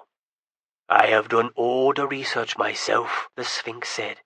It has taken many lifetimes, but I am sure of my course. Seth shook his head. How much do you rely on her? Very little, although more lately than in a long while. She is the key to my use of the oculus. You have her look for you? No. Your sister inspired my method. When Kendra gazed into the oculus, she found a mentor who helped her awaken from the seeing trance. She claimed it was Ruth, but I believe she was fibbing. At any rate, Nagi Luna is extremely clairvoyant, although within her prison her sight is limited. When I need to awaken from gazing, I look to her, and she brings me back. You trust her that much? Insofar as our goals remain aligned. Seth filled his cheeks with air and blew out slowly. Oh, so this is what the guy who will destroy the world looks like. After I succeed, Seth, I will be generous to those who doubted or opposed me. When I speak of a world without prisoners, that includes you and your family. Sounds like a good policy. Why not start right now? The Sphinx smiled enigmatically. Some ends are worth enduring any means. For now, hostages, deceit, treachery, and even killing are tools to accomplishing the greatest good, for the greatest number. For the moment, Seth, you are in the way, a devoted member of my opposition. Hopefully, after I establish my new order, we can work together. You can help me manage my empire, and I can help you achieve your potential. Yeah, we can sit around and talk to zombies, Seth mumbled. Don't undervalue your gifts, the Sphinx chastised. Mr. Lich is probably the most powerful Vivablix in the world. He can create and control undead servants, but he cannot hear their thoughts, their voices. I guess I should count my blessings, Seth said dryly. You have not yet understood the advantage of that gift. The undead feel utterly alone. Their communication with each other is limited or non-existent. They have no communication with the living, but with you and me, they can sense our minds, and we can sense theirs. We become a link to life, and they would do anything to preserve that link. I've had strange creatures offer to serve me, Seth admitted. Creatures who would serve no other man would serve us. Commanding them must be done with caution, because any of the undead can turn on you. But whereas, at his best, Mr. Lich can issue simple commands to zombies, we can employ wraiths, shades, phantoms. Demons and their kind will pause to hear our counsel. The undead can supply us with knowledge, and that is only one aspect of our powers. The Sphinx raised a hand, and the room plunged into darkness. The temperature began to drop, the floor tilted and spun, and then the lights came back on, and the dizzy spell passed. You did that? Seth asked. So can you, and much more, with instruction and practice. Seth pressed his lips together. I'm not going to pretend that isn't cool. He paused, hands folded in his lap. All right, you've convinced me. I want to join your cause. I don't agree with what you're doing, but I don't see how anyone will stop you. If you're going to open that prison for the sake of the world, you'll need all the help you can get. The Sphinx licked his lips. We both know you're lying. I appreciate the attempt. No, I'm serious. What? You think I would betray you? How? I'm barely a teenager. I have told you some of my secrets, the Sphinx said. I asked for an honest conversation. That works two ways. I take it your grandfather has not yet discovered how to use the chronometer? They're working on it, Seth said vaguely. He didn't want to reveal anything the Sphinx might find useful. I never promised to give you secrets. And the chronometer remains at Fablehaven, correct? No comment. To think, both of the final artifacts are together in one place. Even if they are moved, both are now in play, and I have the Oculus. The Sphinx studied Seth intently. Tell me about Vanessa. Seth closed his eyes. Just because you're willing to spill your guts doesn't mean I have to join in. I'm not like you. I don't have this figured out like a chess game. I don't know what information is crucial to the outcome of all this, so I'm keeping my mouth shut. After several seconds ticked past without a response, Seth opened his eyes. The Sphinx held his gaze with grim intensity. Very well. You have already told me enough. More than you know. This interview is at an end. We'll speak again after Zzyxx is open. Wait, Seth said. Seriously, I have one more question. Where are my parents? The Sphinx's expression softened slightly. They are safe, Seth. Why did you take them? I wanted to ensure that you and your grandparents would not go into deep hiding with the chronometer and the key to the translocator. I wanted to motivate you to remain active and involved. And, in the event of an emergency, I wanted bargaining power. That is all I can share at the moment. You are now my prisoner. Behave, and you will not be mistreated. The Sphinx crossed the room and opened the door. Mirov, please escort the prisoner to his cell. The wizard with the braided beard and golden skin came into view. The man looked wrong, not quite human. Seth tried to keep his face from revealing the apprehension he felt. He stood up, feeling tense. Was there any point in trying to fight? What if he rushed to the desk and flipped it over? Might the oculus shatter? He doubted it. Was it worth a try? He didn't want to slink meekly to his cell like a trained poodle. You want to come quietly, the Sphinx assured him, as if reading his thoughts. Any resistance you could offer would be embarrassingly futile. I do not always use Marov to escort prisoners to the dungeon. Consider it a compliment.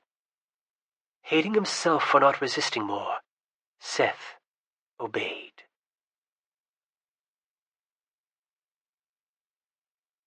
Chapter 7.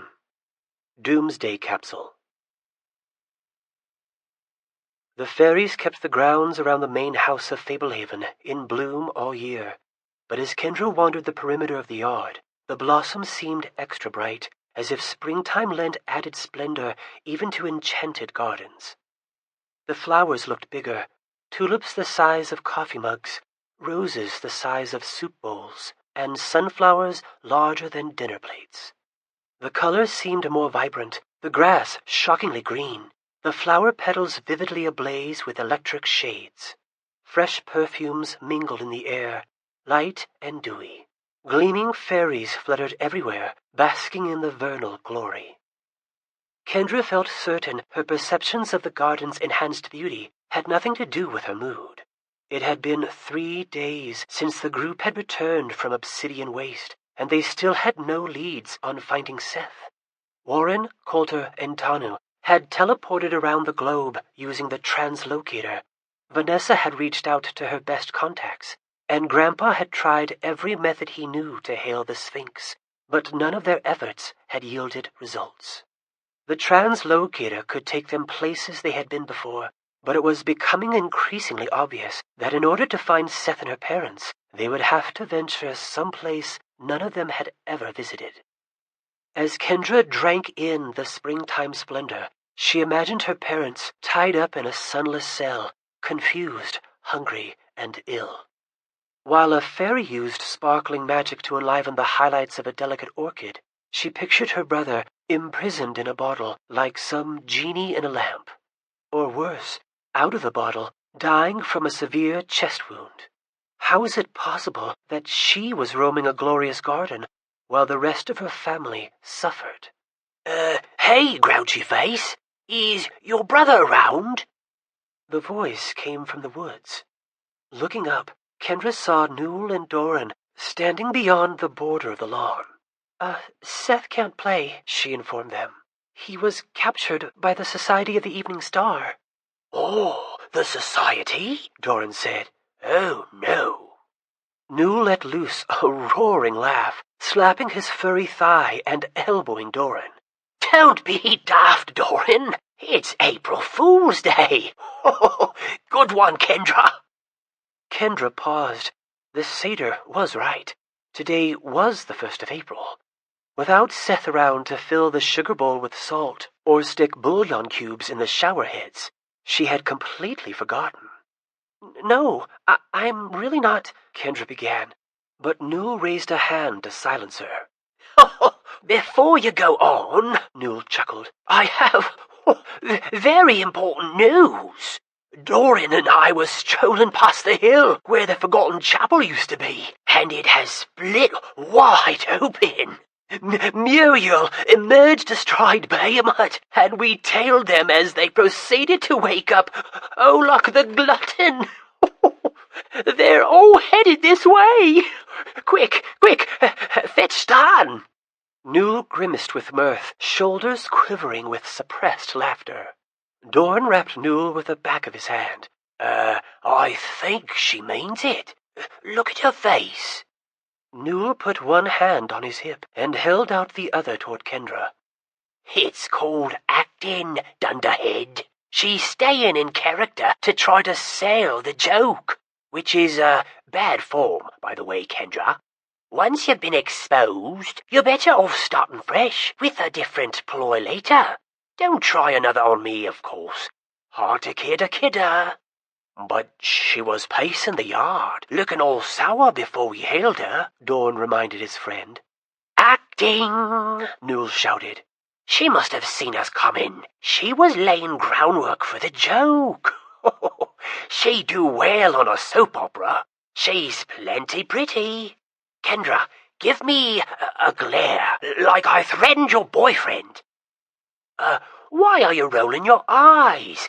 Give it a shot. Pretend I'm a casting director. How did it happen? Doran asked, ignoring Newell. Electoblix shot him with an arrow, Kendra said, her patience thinning. Seth took a gaseous potion and ended up trapped in a bottle by an evil wizard. We don't know where they took him. Newell winked. A good lie is all about the details. Quirky details can help sell a tall tale, but there's a line where quirky crosses over to ridiculous. Yeah, Newell would know, Doran said. He lives on the ridiculous side. Newell turned to face the other satyr, raising his fists like a boxer, hips swaying. And you, my friend, have just crossed over to the dangerous side. Doran didn't take the bait. This isn't an April Fool's prank. She lost her parents to the society, and now her brother, the very best human we know. I wish it were a prank, Kendra said. Newell dropped out of his fighting stance, uncertainty flickering across his features. Then his knowing look returned. He pointed at both Kendra and Doran. Oh, I get it. You're both in on it, going for the hard sell. As soon as I soften up and buy it, you have a good laugh. Not bad. Somewhat lacking in subtlety, but not bad. Here comes Warren, Doran said, gesturing toward the house. He can settle the issue. Can he now? Newell said knowingly. And I suppose he isn't in on the sham as well? You're a devious lot, I'll grant you that much. Next, you'll march in a notary with signed documents.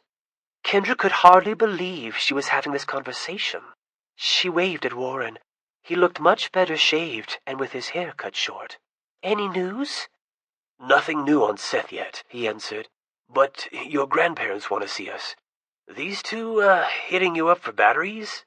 They're reminding me that it's April Fool's Day, Kendra said. Good day, Warren, Newell called. You're just in time. The shadow plague is starting up again. The centaurs are on a rampage. What do Grandma and Grandpa want? Kendra asked. They weren't specific, Warren said. Something in the attic. Sorry, guys, Kendra said to the satyrs. I have to go. Let us know if there's anything we can do, Doran said. Kendra gave a nod.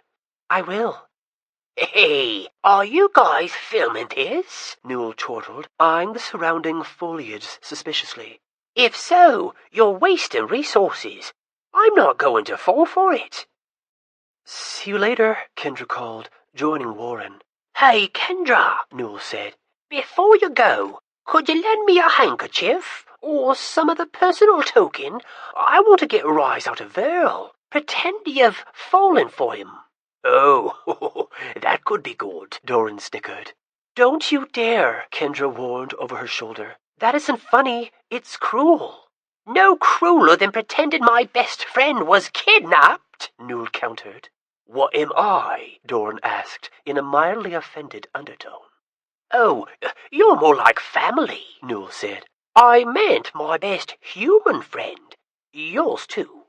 He really was kidnapped, Doran asserted. She's not joking. 20% of me believes ya, Newell replied. I'll ask again tomorrow. Does this have anything to do with Seth? Kendra asked Warren as they walked toward the house. If they heard something bad, I'd rather hear it now. This isn't bad news, Warren said. I think they need your help deciphering an inscription. Kendra followed Warren into the house, up to her grandparents' room, and over to the bathroom closet. The heavy door to the secret side of the attic looked like it belonged on a bank vault.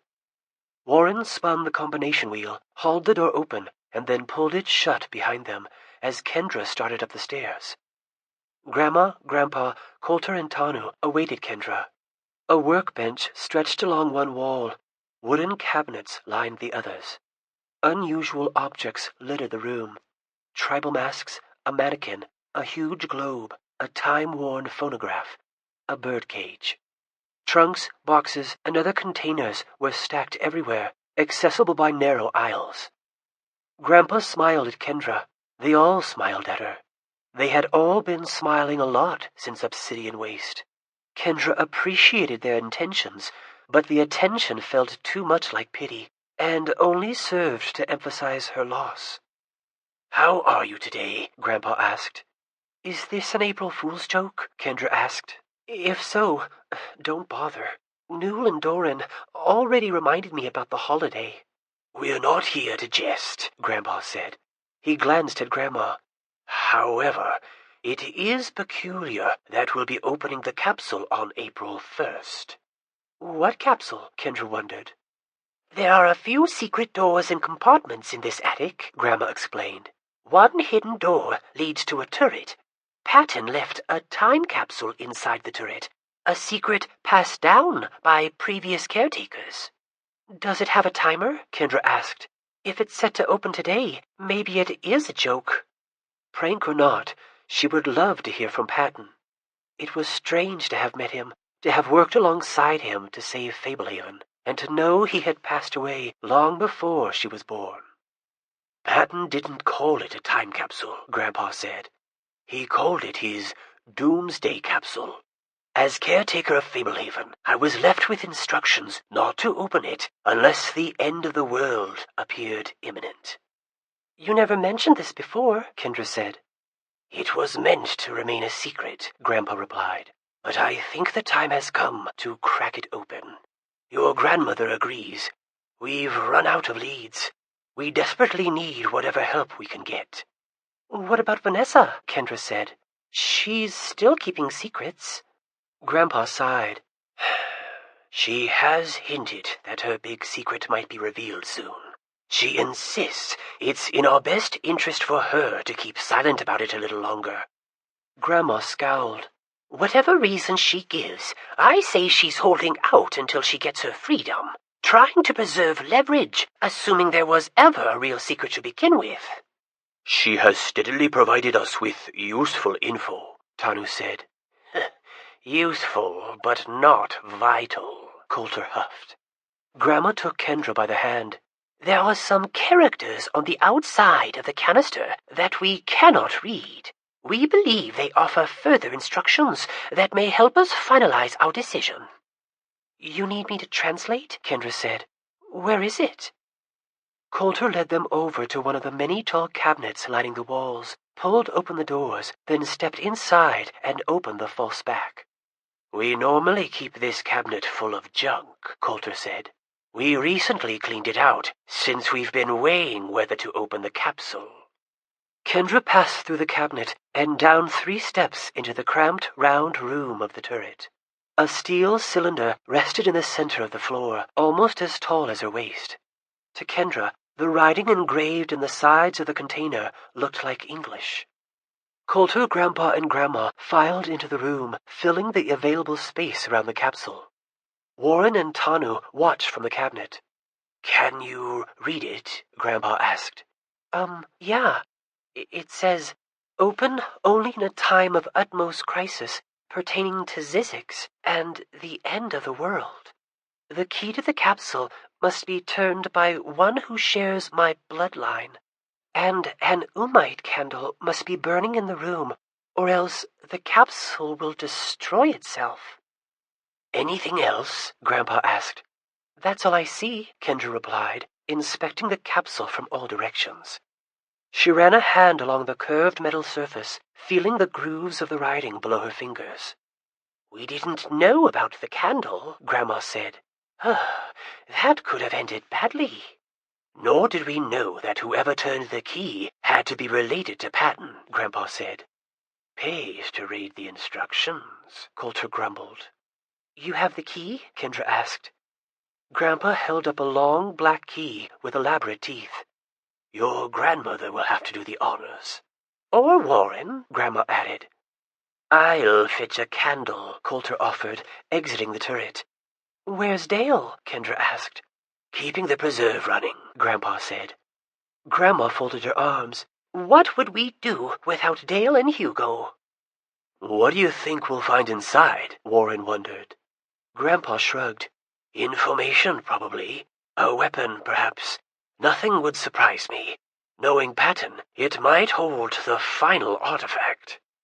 Are you worried about whether the Sphinx will watch us open it? Kendra asked. This attic is well shielded from prying eyes, Grandpa said. Of course, nothing can totally divert the oculus. If the Sphinx happens to be looking hard at us right now, he'll see what we're doing. But we can't let his possession of the oculus paralyze us. He can't possibly spy on us all the time. Even if he could watch us constantly, we would need to remain active, Grandma said. As long as the Sphinx holds the oculus, we'll need to be as discreet as possible, and hope for a little luck. Coulter returned with the candle already lit. Do I just hold it? Stand near the capsule, Grandpa instructed. Ruth, would you do the honors? Grandma inserted the key in the top of the capsule and turned it. After hearing a click, Grandpa helped her unscrew the top of the canister. Grandma set aside the round lid. Kendra held her breath as Grandpa reached inside. Grandpa withdrew a rolled scroll from the capsule. He peered inside, then felt around for a moment. Looks like this is all he included. He unrolled the scroll and raised his eyebrows. We'll need Kendra to read it. Kendra took the scroll from Grandpa. Just like the characters on the container, the message looked written in English. At the bottom was a labeled diagram of the chronometer.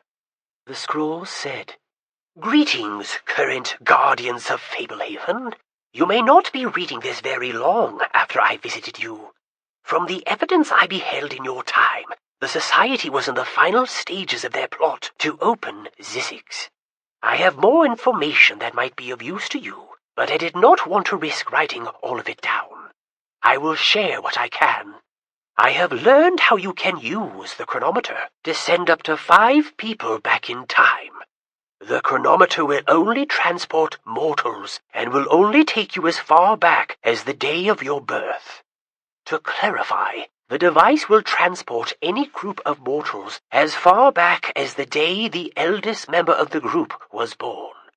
Traveling back in time, you will not be able to bring any items with you. Below, you will find instructions on how to set the chronometer to take you to September 24th, 1940 at 8:30 in the evening. If Coulter remains with you, he should be just old enough to reach that day. If not, you will have to find a willing participant of the appropriate age. Should you elect to use the chronometer to visit my time, do so in the attic. I look forward to perhaps seeing some of you again. I would be thrilled to discover that my advice is not required. Yours always, Patton Burgess. If we ever needed advice from Patton, now would be the time, Grandpa said. You 5 go, Tano suggested. Patton will want to see his relatives. I can hold down the fort. Coulter looked overjoyed. He had Kendra translate the chronometer instructions and decipher the labels to the diagram. He kept smiling and nodding. Having spent months trying to figure out how to operate the chronometer, he seemed to absorb the meaning of the instructions without hesitation, although to Kendra, the directions sounded extremely confusing. The chronometer is here in the attic, he said once Kendra had finished. No time like the present, right? I see no advantage in waiting, Grandpa agreed. They passed out of the turret into the main part of the attic. Coulter retrieved the chronometer, a golden orb etched with engravings and bristling with little buttons and dials. Coulter fiddled with the switches and dials, asking Kendra to retranslate a few instructions from the scroll. Applying the settings did not take him long. There, this should do it, Coulter announced. Everyone who is coming needs to place a hand on the device, and I need to slide this lever and flip this little switch. Kendra felt her heart racing. This was all so sudden. Was she really about to see Patton again? Might he have advice that could help them out of their bleak predicament? The others had placed their hands on the orb. Kendra added hers. Here goes nothing, Coulter said. He placed a finger on what looked like an embossed symbol, slid it along a groove, then toggled a tiny switch. Kendra felt like somebody kicked her in the stomach. She doubled over, the air violently escaping her lungs. She looked up, unable to inhale. Coulter, Grandma, and Grandpa had collapsed to the attic floor, hands around their midsections. Warren crouched with his hands on his knees. Kendra averted her eyes because none of them had clothes on. Coulter made a miserable croaking sound. Warren started coughing. Kendra let out a little burp, then found she could inhale again. Her temporary panic melted as her lungs continued to function. A robe was gently placed over her shoulders from behind. Kendra turned. It was Patton, his hair white and wispy, his head liver-spotted, a roguish smile enlivening his withered face. A faint scar that Kendra did not recall slanted diagonally across his forehead. He seemed slimmer and shorter, his frail shoulders stooped. "Just breathe, Kendra," he said, his voice familiar though less hearty. He gingerly patted her back. Taking shuffling steps, Patton distributed soft white robes to the others. Warren helped Grandma and Grandpa arise. Coulter beamed as he accepted his robe. "Nice to see you again, Patton." Patton nodded and shuffled over to a rocking chair. Kendra did not remember the chair, but was surprised by how similar the attic looked. Still cluttered, although some of the items and containers looked less time-worn. Using the armrest to brace himself, Patton sat down carefully. "Well, I know I'll be dead within a year," Patton said. "What do you mean?" Warren replied.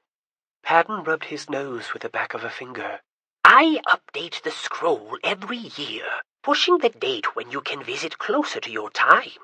Since you finally made an appearance, it means I've made my final update. I had hoped to reach 100. Nice round number. I suppose I can't complain. I'm glad I lived long enough for Coulter to bring you here. One less headache for you to worry about." "A few more years, and I could have brought us," Stan said. "I didn't explain everything in the note," Patton said. He pulled out a pocket watch and a monocle, using the lens to check the time. Satisfied, he put them away. "We only have half an hour together. You'll notice that the chronometer did not travel with you. In half an hour, if you stand in approximately the same spot where you enter this time, you will be drawn home to your proper era. If not, you'll become trapped in my time. If we need to talk longer, you'll have to come again. Coulter, that would mean giving Nob C5 3/4 of a turn." "Gotcha," Coulter said. Patton leaned forward. "Let's get right into the serious stuff. Does the Sphinx have the oculus?" "Yes," Grandma said. Patton scowled. "I knew I shouldn't have left it in Brazil. I debated about going after it, but I was already past my prime. Well, water under the bridge. At least in this time, the Sphinx does not have it yet, so we can converse with confidence. Does he have the translocator?" "No, we have it," Grandpa said. Patton brightened. "Ah, you retrieved the key from Wormroost." "Wasn't easy," Warren said. "We have Kendra to thank more than anyone." Patton regarded her warmly. "Well done, my dear. The Sphinx still has the sense of sanctity?" "Right," Grandpa said. "What about the font of immortality?" "We're not sure," Grandma said. "We haven't been able to find the 5th secret preserve."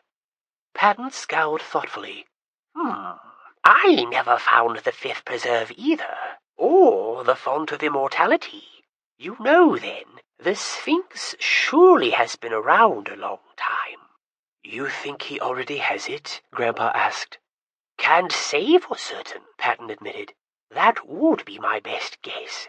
I'm downright talented at finding things, but the 5th preserve and the font of immortality completely eluded me.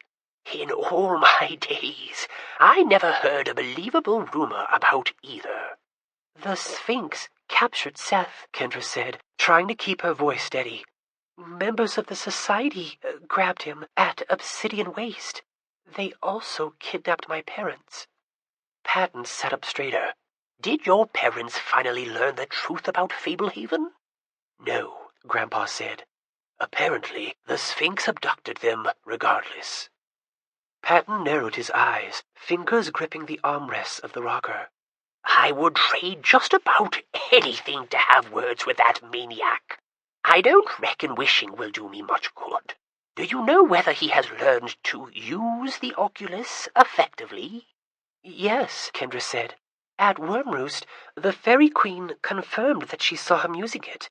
He needs assistance.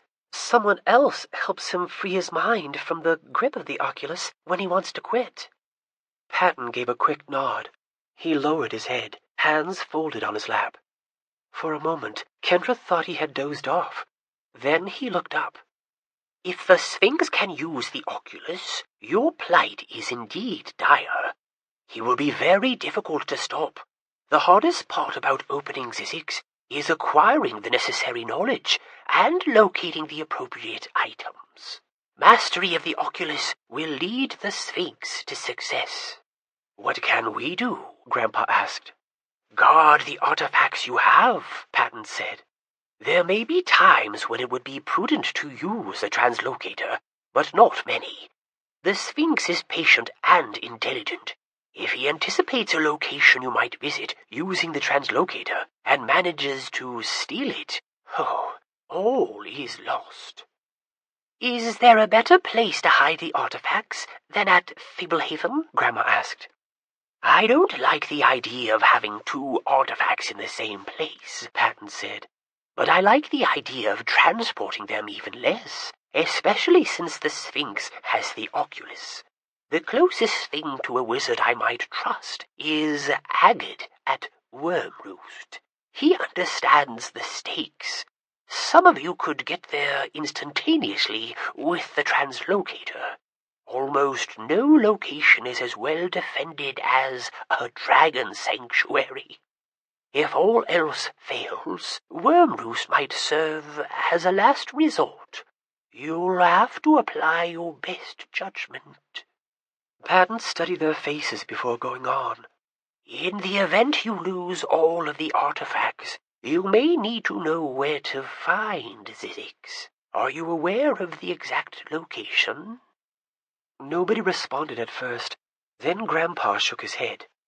Zzyxx is located in the Atlantic, on an island southwest of Bermuda. Shoreless Isle. He recited the latitude and longitude. As you might imagine, it is nearly impossible to find, hence the name. Massive distractor spells drive away attention, along with other defenses. Ships have a history of vanishing in that vicinity. The Bermuda Triangle, Coulter murmured. Have you been there? Grandpa asked. One corner of Patton's mouth quirked up into a lopsided smile. Why would I go and do such a foolish thing? Unless there were a shrine to the Fairy Queen on that island, and I had decided to visit as many of her shrines as I could reach. Can you tell us anything useful about Shoreless Isle? Grandma asked. Beautiful place, Patton said. They should have chosen an uglier spot for the prison. Maybe the island was uglier back when the wizards founded it. What I saw was a waste of paradise. The island is bigger than you might guess. Zzyxx lies inside the central mountain, a huge dome of rock. The shrine is on the east side. Reaching the island can be problematic. How did you get there? Kendra asked. Patton regarded her with a twinkle in his eye. A ghost ship, but that was a one-way trip, fraught with peril. I rode home on a giant bird. What kind of bird? Coulter wondered. Something similar to a thunderbird, Patton said. Temperamental to ride, not highly recommended. I brought it with me on the ship. What else can you tell us? Grandpa pursued. If the Sphinx has the oculus, depending on his mastery and knowledge, sooner or later he'll be going after the Eternals. Have you caught wind of them yet? The Eternals? Warren asked.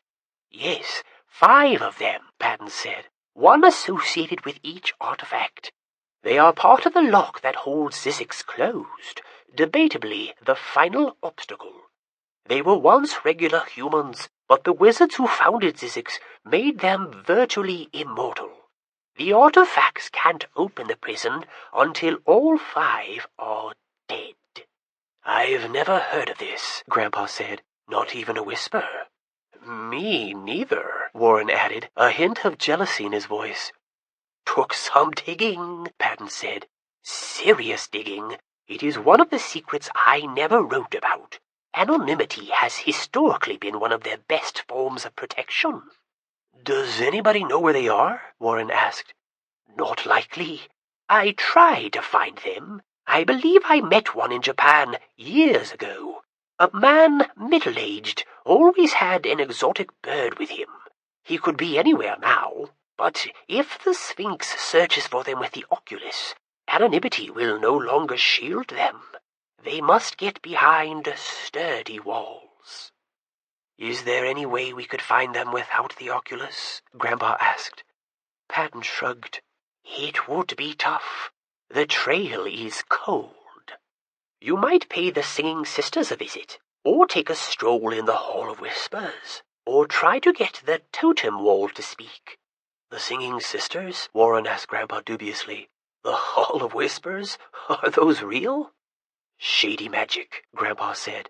The kind that usually comes with a steep price. I'm not claiming to have convenient solutions, Patton said. You asked. I'm telling what I might try.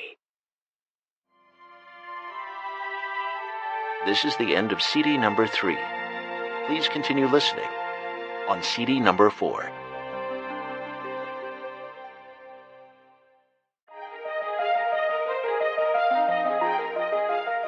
Fablehaven, Keys to the Demon Prison. CD number 4.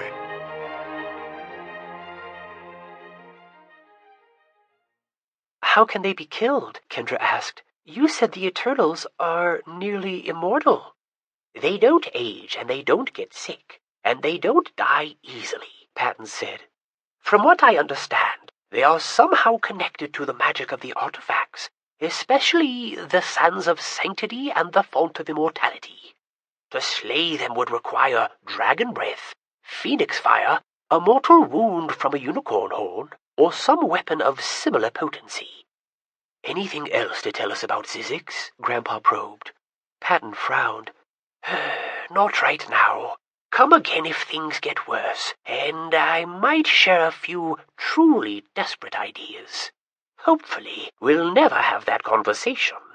Before you go, let's talk strategy. You have worked every angle to find Seth and his parents? Yes, everything, Grandpa said. Everything short of the Singing Sisters, Grandma added. Patton shook his head. Stan is right. The sisters are dangerous and unreliable, a last resort. You have found no leads? None, Warren said. It's like they've fallen off the planet. Patton scratched his cheek. Ever get that secret out of Vanessa? Grandpa flushed slightly. Not yet. She claims she'll reveal it soon. Until you have that secret, you have not exhausted all leads. Get her to talk. Kendra, have you spoken with the Fairy Queen lately? The shrine at Fablehaven is ruined, Kendra reminded him. Might be time to find a shrine to visit, Patton said, even if it takes some effort. The Fairy Queen is a mortal enemy of the Demon King. This threat will get her attention. You are in need of allies. Who knows how she might be able to help? You mentioned she could perceive the Sphinx using the oculus? Right. That doesn't seem right, Patton said. Even a powerful outside entity would normally have to be invited to connect to the oculus. Using the oculus would make the Sphinx vulnerable to powerful minds.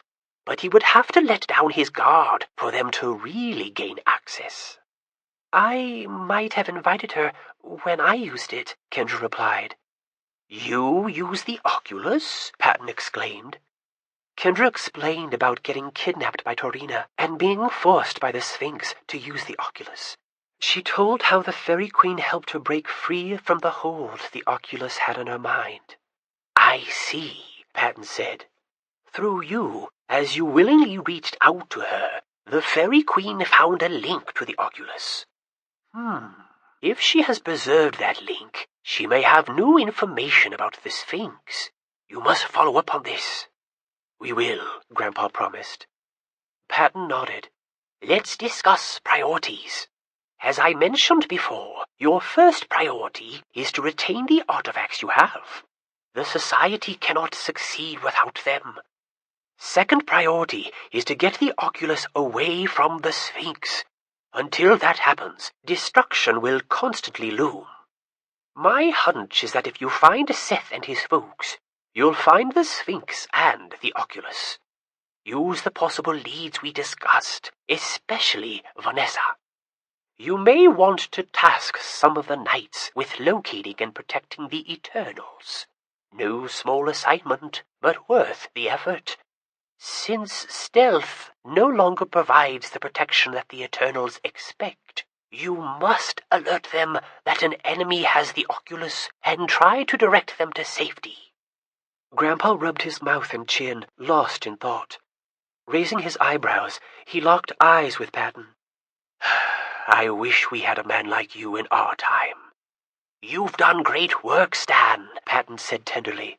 You have surrounded yourself with more quality people than I've ever encountered. He switched his gaze to Warren. I would not be surprised to learn that many of you surpass my accomplishments. Let's face it, Stan. You are dealing with greater challenges than I ever had to weather. He gave a perturbed smile. Most of my hardships were self-inflicted. Speaking of quality people, Kendra said, is Lena around? Lena is fantastic, Patton replied, more radiant than ever. How she can fake affection for an old bag of bones like me defies explanation. She's downstairs as we speak, with strict instructions not to disturb me. She has learned to indulge my senile whims. We can't see her? Kendra asked. No, because time travel is rare, dangerous magic, Patton said. I have no reason to believe Lena ever laid eyes on you until the day you first came to Fablehaven. In theory, I don't believe a time machine can really alter the past. I believe that anyone who tries will just discover that whatever actions they take were already part of the past. But I'm also not sure the wizards who designed the chronometer fully understood the powers they were tampering with. I doubt paradoxes could be created, but I'm not eager to take any risks. As much as you all would enjoy seeing Lena, she knows none of you yet. She will in due time. Perhaps it would be best to leave it that way. If the chronometer can't change the past, what's the point? Kendra asked. We know the chronometer can affect the present, Patton said. Your present, like when I visited you during the Shadow Plague, and like I'm trying to do now, by sharing information. The chronometer can also make use of the past to affect the future. For those who wish to access Zzyxx, it is a necessary tool. You're starting to break my brain, Warren said. Patton chuckled. Oh, mine too. His face took on a wistful expression, his eyes moistening. I wish I could have done more, somehow averted all of this. I spent my life trying. I honestly gave it my best. You did more than we could have hoped or imagined, Grandma said, laying a hand on his. Patton winked at Grandpa. You married a good one. Course I did. She's a Burgess. Patton pulled out his pocket watch and his monocle. Time has a way of slipping by. You should have a few minutes still, but it might not hurt for you to move toward your original positions. You remember the latitude and longitude of the Zzyxx? Coulter repeated the coordinates. Kendra went and stood where she had been when she had crossed into this time period. The others did likewise. "Anything else you want to review?" Patton asked. "We may visit you again," Coulter said. "If we want to come again, I'd give knob C5 a 3/4 turn." "You got it," Patton said. "I should have had Lena make refreshments. I did that for the first few years I waited for you. I guess I started to believe I might really make it to 100. "It was good to see you," Kendra said, trying to keep from choking up. Her emotions were a mess lately. Patton rocked himself to his feet, came over, and gave her a hug. "That brother of yours will be fine. Don't be surprised if he shows up on your doorstep with the Oculus in his hip pocket." Kendra hugged Patton back. He felt bony. "Oh, not too tight," Patton laughed. "I've gotten brittle. I'm glad I got to see all of you again. Sorry it took the end of the world to provoke a reunion." Warren and Coulter chuckled bitterly. "Do something nice to Lena for me," Kendra said. "Yes, I'll think of something special," Patton promised, stepping away. "Thank you, Patton," Grandma said. "My pleasure, Ruth." They stood in silence. Kendra hated the tension, waiting for Patton to be gone. Part of her wanted to stay, to somehow hide from all the heartache waiting back in the present. "Seth is going to be mad he missed this," Kendra said. "Send him my very best," Patton said. "I think he—" All the breath went out of Kendra. The robe was gone, her clothes were back, and she was doubled over, trying to breathe. Once again, Grandpa, Grandma, and Coulter had fallen down. Are you all right?" Tanu asked. "What happened? Did it work?" Warren got his breath back first. "Yeah, we spoke with Patton for a half an hour." Tanu shook his head, helping Grandma up. "You guys didn't even flicker. Coulter flipped the switch, and you all crumpled like somebody slugged you in the gut. Was it productive?" Grandpa gave a curt nod. "We have work to do." Chapter 8. Bracken. Seth sat on the rickety cot in his gloomy cell, watching faint torchlight flicker through the barred peephole in the door. On the far side of the stone enclosure, water dripped with the regularity of a metronome, forming a puddle that slowly seeped into the cracks of the floor, perhaps to drip down to a deeper cell. Beside him sat the latest meal, a brick of tough meat, a wedge of moldy cheese, and a greasy mound of purple mush. He had gnawed at the scabby meat, unsure what he was eating. The stinky cheese had a sharp flavor. He had failed to convince himself that the mold was supposed to be there. The purple pulp had not tasted bad, almost sweet, but the texture was unbearably stringy, as if long, coarse hairs had been a deliberate ingredient. This was not the dungeon at Fablehaven. This was the real thing. They had marched him along dank passageways, down crumbling stairs, and through a series of guarded iron doors. The smells were earthy and old, pungent odors of rot, mildew, filth, and stone. The wooden door to his cell was 5 or 6 inches thick. Meals arrived on woven mats through a slot at the bottom.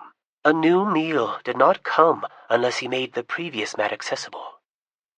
From time to time, the echoes of distant screams interrupted the monotonous dripping. Less often, a deep voice would croak sad songs about the sea. Occasionally, he would hear footfalls and see a torch pass by his peephole, the direct firelight seeming very bright. Seth had not seen another person since he was locked in his cell. He longed for a conversation. How many days had it been? Several meals. He wondered how many times a day he received food. Climbing off the cot, Seth crawled across the rough stone floor to the flimsy pan of water near the door. Without a cup, he had to drink on all fours like a dog. The pan was so broad that lifting it meant he would almost certainly spill, and he only got a refill with each meal. He had discovered that puckering his lips and sucking worked best. The water tasted flat and gritty, but it was wet and, together with whatever food he could stomach, would hopefully keep him alive. Seth visited the small hole in the front left corner of his cell. The smell rising from it made him want to retch. After a brief hesitation, he decided to relieve himself later. Alone with his thoughts, he returned to his cot. He wondered if the Sphinx had truly convinced himself that opening Zzyxx was a good thing. It had to be an excuse he gave to others. Nobody could really believe something so insane. Seth wondered about his family. His parents might be imprisoned in this same dungeon. Judging by the many halls he had passed and the several levels he had descended on his way to his cell, the dungeon was immense. He tried to imagine the deepest cell, where Nagi Luna still lurked. He tried not to imagine getting rescued.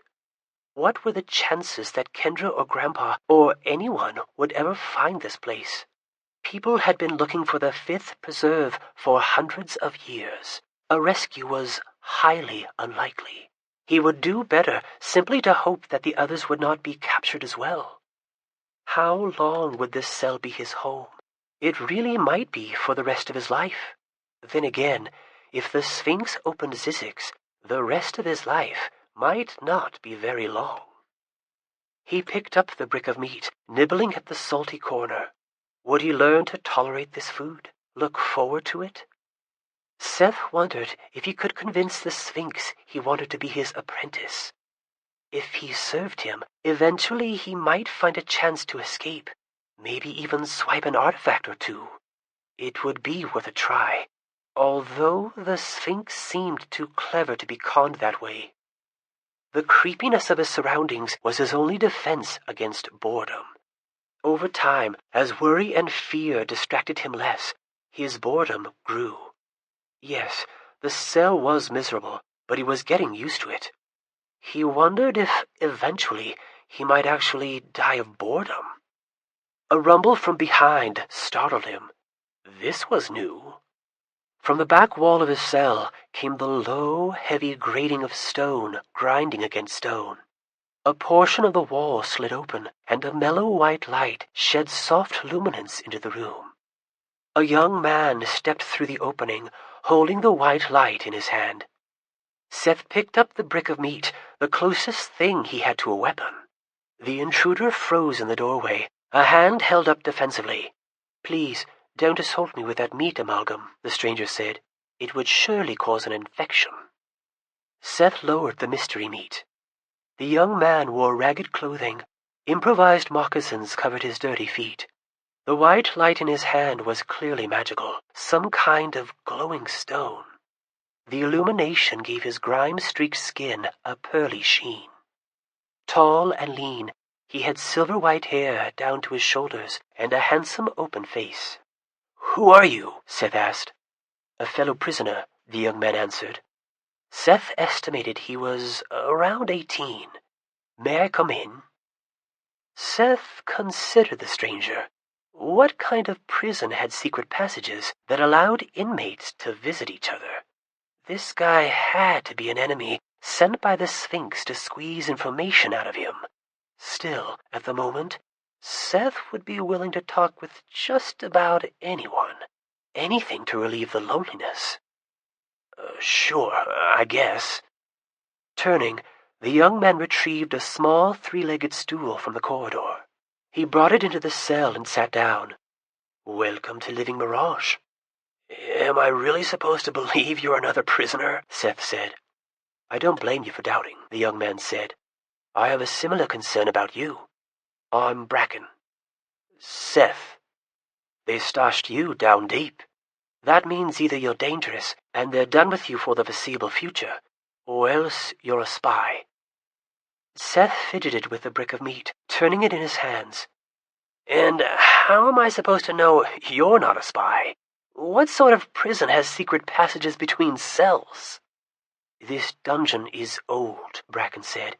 "It has been expanded and rebuilt so many times that nobody knows all the half-buried corridors and sealed-up chambers. Centuries of tunneling prisoners have added to the abandoned shafts and forgotten cavities. I helped excavate some of these passages personally, but most existed long before I came here. Nothing leads out, mind you, not even close, but we've connected many of the deep rooms. Nobody has caught on? Seth said incredulously. We're not fooling anybody, Bracken replied. If we're really obvious about our activities, they seal up some of our excavations and administer punishments. But later we chip our way through again. Our tunneling is relatively harmless, and it keeps us occupied, so if we stay quiet about it, our captors mostly look the other way.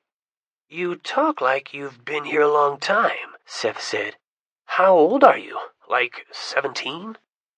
Bracken gave a wry smile. I'm a tad older than I look. You would weep for me if you knew how long I've been here. So, when are you going to start investigating my secrets? Still don't trust me? At least you're not stupid. Don't give me too much credit. I'm here, aren't I? Bracken studied him shrewdly. Yes, you are here, and you are clearly a shadow charmer, which makes you such an obvious spy that I wonder why the Sphinx would bother. How can you tell I'm a shadow charmer? I can tell more than that, Bracken said, moving the stool closer to the cart. Mind if I conduct a little test? Depends on the test. Nothing painful, Bracken assured him. He tossed the glowing rock onto the cart. Just take my hands. He held them out, palms up. This is weird, Seth said, keeping his hands in his lap. I just want to ask you a couple of questions. If I ask something you don't like, go ahead and punch me in the face. Seth set his meat brick aside and took Bracken's hands. Bracken gazed into his eyes. Tell me your name. Seth Sorensen. Tell me a lie. The food here is terrific. Bracken grinned. Tell me something true. Centaurs are jerks. The grin broadened. Are you a friend of the Society of the Evening Star? Nope, I'm the opposite. A Knight of the Dawn. Bracken released his hands and scooted the stool back. I believe you. In fact, I know some things about you. You have friends here. My parents? Seth said hopefully. Your parents might be here, but not in a cell we can access. So what are you, a human lie detector? I'm good at reading people. I wanted a close look at you. They've sent down sting bolts before. Now I know you're not a sting bull or a changeling. More important, your friends might have been mistaken about your allegiances. Hard to believe a shadow charmer could be on our side, but now I'm convinced. Seth folded his arms. I'm glad I passed your test. Do you have something I can hang on my fridge? I left my stickers in my cell. Seth rubbed his hands together. It still doesn't prove whether I should trust you. I'd question your judgment if you did. For starters, why don't I take you to visit one of your friends? Sure. Do I have lots of friends here? A few. Bracken grabbed the glowing stone. Where did you get the light? I made it. He led the way to the gap in the back wall of the cell. I'm pretty close to powerless these days, but I still know a trick or two. What are you, a wizard? Bracken chuckled, closing the gap in the wall. Then he started along a narrow corridor.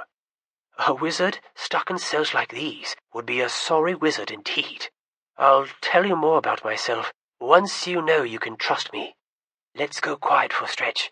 The walls are thin up here, and a guard is posted nearby. Bracken closed his fist around the stone so that only a little light escaped.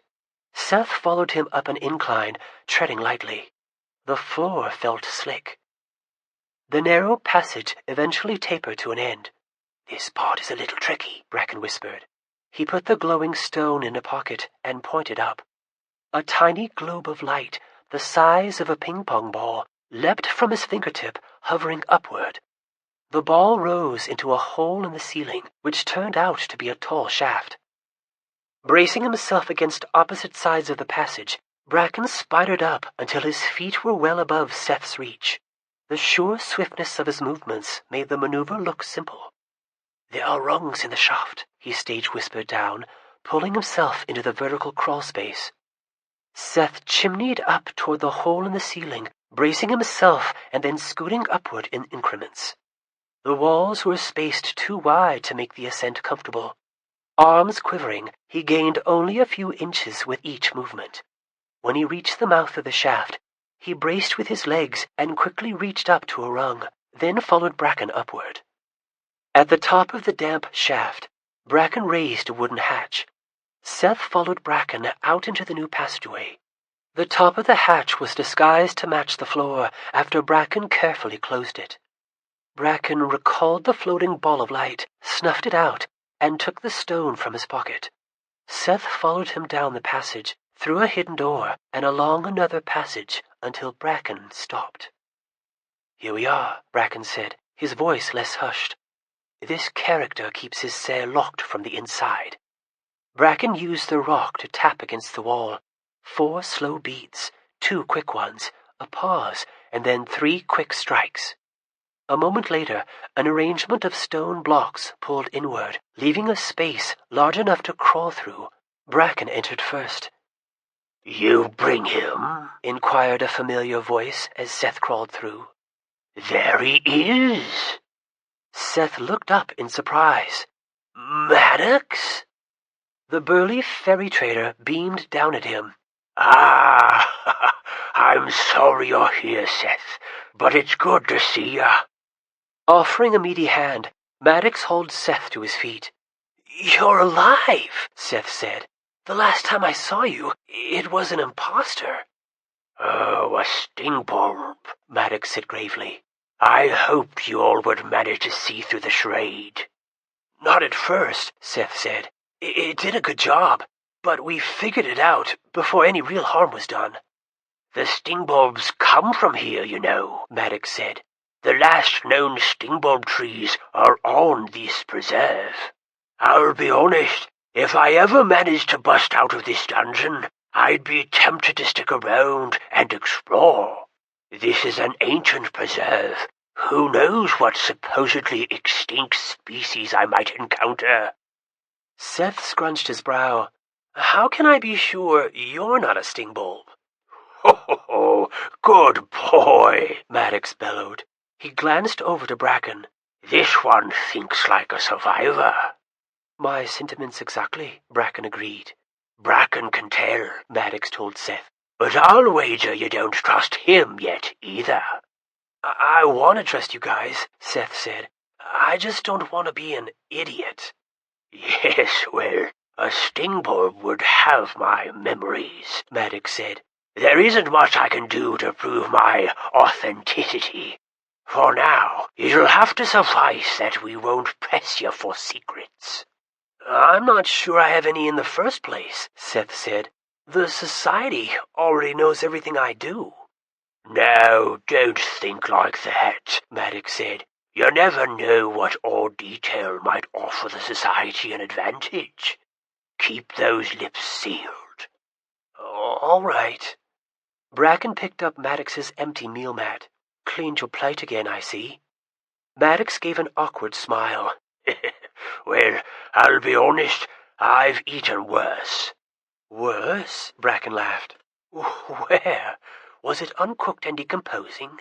Seth, this guy wolfs down everything they serve here. He's put on a good 20 pounds since they brought him in." Maddox reddened, smoothing his hands over the ratty skins covering his belly. "I'm not saying I would choose this grub over home-cooked lasagna. I was starving when they brought me here." "I can't even bite the meat," Seth said. "It's like a salt lick," Bracken said. He jerked a thumb at Maddox. "This guy chews it up." "You can find fracture points if you probe for weaknesses," Maddox said. "What about the hairy paste?" Seth asked. "I'm not sure those are hairs," Bracken said solemnly. "Might be veins." "Laugh it up," Maddox grumbled, waving both arms at them. "Mind my words. Best to store up a little extra when given the chance. You can't be sure when you'll see your next meal." "I know when I will see it, and what it will be, Bracken challenged. I've been here a long time. Twice a day, like clockwork, we're served a compressed blend of dog, rat, and hobgoblin. Seth laughed and gagged at the same time. Oh, I hope you're kidding. Torch coming, Bracken said, crouching and covering the light from his stone. He stealthily backed toward the gap through which he had entered, and Seth did the same. It's not mealtime, Maddox whispered. The faint light through the barred peephole shifted as footsteps approached. A torch swept past the small rectangular opening, and the heavy footsteps continued along the corridor. Bracken remained tense and quiet until the footfalls passed out of hearing. They almost never come into the cells, Bracken said, but with my luck, I try to be ready for exceptions. Say, Seth, Maddox began awkwardly, I know I shouldn't press you, but have you had any non-secretive word from my brother Dugan? Seth's face fell. Maddox didn't know about his brother. Uh-oh, Maddox said. Bad news? The worst news, Seth said. Maddox's mouth twisted and trembled. He gave a quick nod. Right. Did he go bravely? Seth nodded vigorously. It was at Wormroost. A dragon got him. Dugan helped to save Kendra and the mission. Maddox drew a ragged breath. What dragon? Despite his grief, he was already thinking about vengeance. Navarog, but then Navarog got killed while in human form. Navarog is dead, Bracken exclaimed. Glancing at Maddox, he managed to restrain his obvious excitement. Maddox plopped down on his creaky cot. He seemed to have suddenly aged. We play a deadly game. Something like this was bound to happen. Seth thought about Vincent. He worried about Kendra and his grandparents. Spending time in a dungeon might be safer than what they would face in the coming days and weeks. He had to find a way to help them. What are our chances of busting out of here? Seth asked. Bleak, Bracken replied. I've been trying for hundreds of years. Hundreds of years? Seth exclaimed. Some of us never get used to the food, Bracken lamented. We can move around down here, Maddox said, but we found no way to the upper levels. Nothing close to a way out. I've searched long and hard, Bracken assured them. Tunneled plenty as well. What about beating up a guard? Seth asked. Even though our doors rarely open, I've tried a few times, Bracken said. There are too many checkpoints on the way up, too many locked doors. And once the alarm sounds, the Sphinx musters too many powerful servants. What if we mobilized a bunch of prisoners? Seth asked. A big group effort. Bracken shrugged. That probably has the most potential. It has been decades since I've orchestrated a big riot-style breakout. Both of my prior attempts ended badly. The way up just has too many bottlenecks. One time, they kept a magically reinforced iron door locked until we surrendered due to starvation. Another time, we were subdued with noxious gas. As you might imagine, our captors are not kind to us after such attempts. You can make stuff glow and read people, Seth said. Do you have other magic that could help? Not much, Bracken said. I could help run communications, and I have some skill at healing. My powers are relatively weak. What about you, Shadow Charmer? You might have more useful skills than mine. Can you shadewalk, quench fire, disengage locks? I can shadewalk, Seth said. Some Shadow Charmers can open locks? With their minds, Bracken said. You'd have to be a real pro, though. Several of the main doors are secured with spells. Is he really a Shadow Charmer? Maddox asked. Undoubtedly, Bracken replied. I don't know much about it, Seth confessed. It happened by accident. He explained about the grove with the nail and the revenant, and then how Grawlus had sealed his powers. I've heard of Grawlus, Bracken said. Never crossed paths with him. He's right on the brink of death, Seth said. Because his death is so near, He doesn't care about allegiances anymore, so he sometimes helps me, out of boredom." Bracken looked pensive. "Grolus may have been of service in the past, but don't let yourself get comfortable around him. Demons are evil to the center. It is their nature to take advantage of others. Good never comes from them." "You sound like Grandpa Sorensen," Seth said. "Grolus doesn't pretend to be good, but he really did help me." "He's just saying to be careful," Maddox said kindly. "Bracken has some experience with demons. They may offer help when they see a selfish advantage in it, but they're always scheming. In the end, bad trees tend to give bad fruit." "Well, he might be dead by now anyhow," Seth said. "He was pretty far gone last time I saw him. Tell me your story, Bracken. What powers did you used to have? Why do you know so much about demons?" "Oh, we'll get into it some other time," Bracken said, averting his gaze. "No need for modesty," Maddox bellowed. "Tell the boy what you are." Bracken stared at the ceiling as if wishing he were elsewhere. He doesn't even know whether he should trust us yet. This is premature. "I won't be spilling sensitive information anytime soon," Seth said, "but I think I trust you enough. My instincts say we're on the same side. By the way, you said you could show me other friends." "I barely met your friend Mara," Bracken said. "She doesn't know me any better than you do. And I know how to reach your friend Berrigan as well. It's kind of a tricky climb. He's injured. I've been helping him heal." "You have to tell me who you are," Seth insisted. "I'm really curious. You can't dangle stuff like this and then take it back. You're torturing me." "I'm a unicorn," Bracken said. Seth laughed. No, seriously." "He's serious," Maddox said. Seth considered Bracken skeptically. "Don't unicorns usually have horns? And, hooves and fur and all that?" "This is my human form," Bracken said. "Some unicorns have avatars," Maddox said. "You know, like dragons." "Can you switch back into your horse shape?" Seth asked. "Oh, my sister would be so jealous." "I can't," Bracken said. "I surrendered my horn and thus am stuck as a human." "Don't unicorns have 3 horns?" Seth asked. "Right," Bracken replied, appraising Seth as if impressed by his knowledge. "Sort of like humans with baby teeth.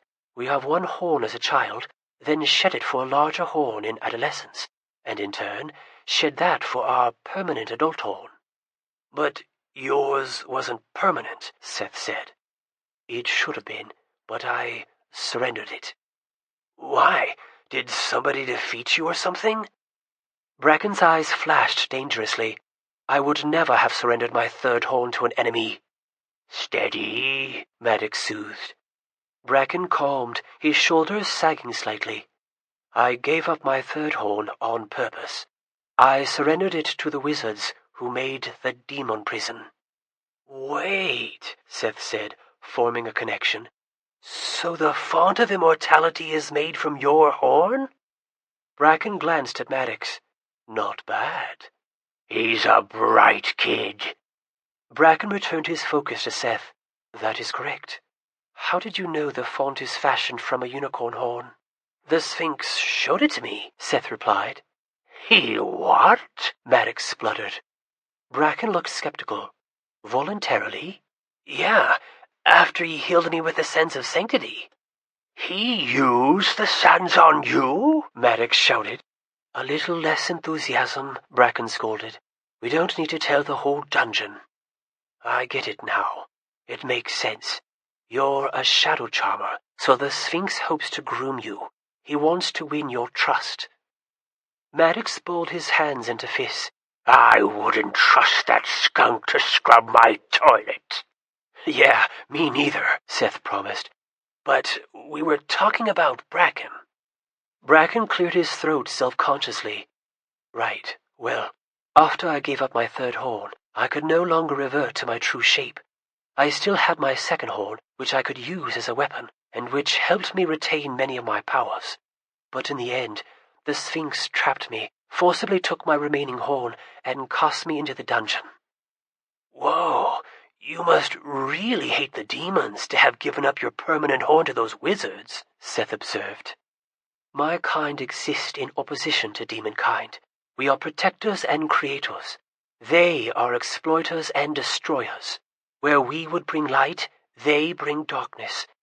In addition, I had personal motivations. The wizards convinced me that my horn was essential to make the demon prison as impervious as possible. They were not lying to me, but you can imagine my distress that my sacrifice might soon be all for naught. Seth pounded a fist into his palm. Which brings me back to my goal. We have to find a way out of here.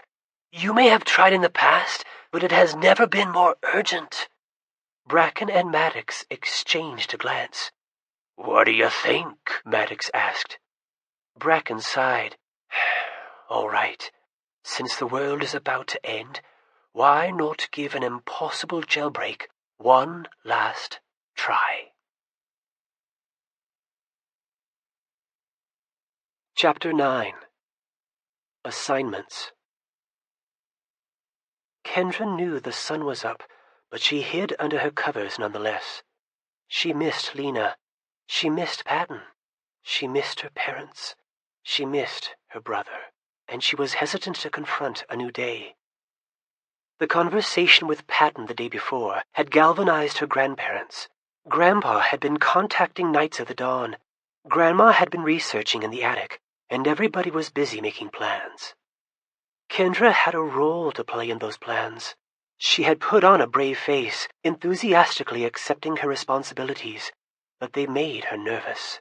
What if she failed? There was so much riding on her participation. This morning after breakfast, Kendra, Warren, and Tanu would use the translocator to visit a Scottish preserve called Stony Vale. Both Warren and Tanu had been there before. As Patton had prompted, Grandpa wanted Kendra to have a conversation with the Fairy Queen, and, thanks to the translocator, the shrine at Stony Vale was readily accessible. The others seemed to take for granted that Kendra and the Fairy Queen were best friends forever. In reality, the Fairy Queen might very well strike Kendra down for treading on hallowed ground if she found the intrusion unwarranted.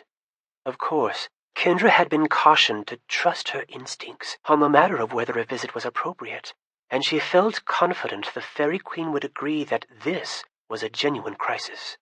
As an arch-enemy of the Demon King, the Fairy Queen would be anxious to keep Zzyxx intact.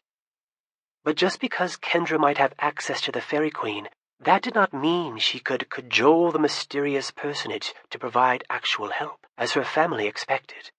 Kendra worried that she would let everyone down, including herself. Her second assignment made Kendra even more nervous than the first. The others had determined that she had the closest relationship with Vanessa, and hoped that Kendra's genuine grief over the abduction of Seth and her parents might finally persuade the Narcoblix to divulge her big secret. Again, Kendra understood the reasoning behind the task, but it was too much pressure. She was supposed to speak with Vanessa after returning from Stony Vale. Within the close space beneath her covers, Kendra reluctantly accepted that procrastinating these challenges would not make them go away. If she tried, she might fail, but hiding in her bed would certainly not bring her family home. Still, if she stole a few more minutes of sleep, her problems might temporarily melt from her mind. No. She kicked off her covers and rolled out of bed. The mere act of standing up helped her feel a little more ready to tackle her upcoming obligations. After showering and getting dressed, Kendra found Warren and Tanu enjoying a pancake breakfast. Spatula in hand, Grandpa hovered over the griddle, and he encouraged Kendra to have a seat. "Nobody came and caught me?" Kendra asked, taking a couple of pancakes from the stack and placing them on her plate. "We heard you in the shower," Grandpa explained. "I have some hot ones coming, if you want to wait a second." Kendra tested the spongy surface with her finger. These are still warm." She poured maple syrup over them. Coulter strolled into the room. Uh-oh, Stan is fixing pancakes. Must be time for another death-defying mission. Way to ease the tension, Warren muttered. Can I have some? Coulter asked. Or are they only for the condemned? No pessimistic geezers allowed, Warren declared. Chuckling quietly, Coulter took a seat at the table. Tanu tried to pass him some pancakes, but Coulter held up a dismissive hand. I'll wait for those hot ones. Kendra cut into her pancakes with the side of her fork, speared 2 pieces, put them in her mouth, and relished the sweet, fluffy perfection. Good job, Grandpa, she said. These are delicious. Warren smeared homemade jam on a pancake and took a bite. You like Stonyville, Kendra. It's very picturesque, Tanu agreed. The caretaker is one of our most reliable knights, Coulter said, accepting fresh pancakes from Grandpa's spatula. He won't know we're coming, Warren clarified. This is a secret operation, in and out, quick and quiet. We'll teleport away at the first sign of trouble. If you have to travel, Coulter said, I can't think of a better way than the translocator. I know, I'm getting spoiled, Warren replied. I'm not sure I'll be able to do airports ever again. Tanu nodded. No customs, no checked bags, no tiny seats for 10 hours at a time. What are you griping about? Warren said. You hibernate like a grizzly on those long flights. I sleep to escape the torture, Tanu maintained. There's my problem, Warren said, tossing up his hands. I haven't learned to sleep during torture. Tanu grinned. Helps if you're a potion master. Kendra ate quietly, content to enjoy the banter. Hearing the others joke and tease helped the day feel more normal. To make the meal last, she tried to pace herself, but after a few pancakes and some orange juice, she could stomach no more. Warren checked his wristwatch. It's 5 hours later in Scotland. We might as well get rolling. You ready, Kendra? Tanu asked. Kendra took a deep breath. Part of her wished they had opted to spring this assignment on her at the last minute. Planning it yesterday had given her too much time to worry. She tried to shake off her insecurities. Ready as I'm going to get. Relax, Kendra, Grandpa said. If anything feels wrong, just have them bring you right back here. That's the beauty of instantaneous travel. We'll watch her back, Warren assured her, buckling a sword around his waist. You'll do great. Grandpa opened a drawer and took out the translocator. You're keeping it in a kitchen drawer? Kendra asked. Grandpa shrugged. Just for this morning. I wanted it handy. He wants you in Scotland before the post-pancake euphoria wears off, Coulter said, wiping his chin with a napkin. Yes, well, something like that, Grandpa admitted, passing the translocator to Tanu. Are we going straight to the shrine? Kendra asked. We've both seen the shrine at Stonyvale, Warren said. We've never actually approached it, or we wouldn't be here. But I've stood as near as any sane mortal would dare. We'll start you out very close. I haven't been quite as close as Warren, Tanu said, probably because I'm a little saner. Considerable thought went into this, Grandpa assured Kendra. We selected Stonyvale because the preserve is secure and you'll have extremely convenient access to the shrine. Kendra stood beside Warren. Let's get this over with. Tanu gripped one side of the translocator, Kendra the other, and Warren twisted the middle. Kendra felt like she was folding in on herself. When the vertigo passed, she was standing in tall grass, surrounded by knobby gray trees. She realized she had been braced for her breath to get knocked out of her, but of course, this was the translocator, not the chronometer. Ahead through the trees, she beheld a large glassy pond, wrapped like a horseshoe around a narrow peninsula that gradually widened as it stretched farther from the shore. At the end of the peninsula were 2 rough, rectangular standing stones, spanned by a third heavy stone. The formation instantly brought to mind pictures of Stonehenge. Kendra heard the ring of steel as Warren drew his sword. Tanu clutched a crossbow in one hand, the translocator in the other. It was past noon in Scotland. but the sun was still high, shining through a partly overcast sky. The still air felt cool, but not cold. Beyond the pond and the surrounding trees, Kendra glimpsed low, rolling hills. "Is the shrine on that peninsula?" Kendra asked softly. Tanu gave a nod. "We can't venture out there with you, but we'll stand guard near the shore." Flanked by Warren and Tanu, Kendra started forward. As she neared the peninsula, her companions hung back. She felt generally peaceful about proceeding, and decided the absence of an identifiable warning meant the Fairy Queen would welcome her visit. A pair of tall women stepped out from behind the trees, blocking her path. One had flowers braided into her auburn hair, the other had leafy vines twisted into her dark plaits. Their layered gowns reminded Kendra of springtime foliage shimmering with dew. Each woman held a heavy wooden staff. "Where did you come from?" asked the woman with dark hair, her voice a resonant alto. "You tread on sacred ground," warned the other. Warren and Tanu hustled up beside Kendra. Tanu was a large man, but these women stood half a head taller. The woman with dark hair arched an eyebrow. "Would you threaten us with weapons?" From both sides and behind, other dryads emerged from the trees. "We are friends," Kendra said.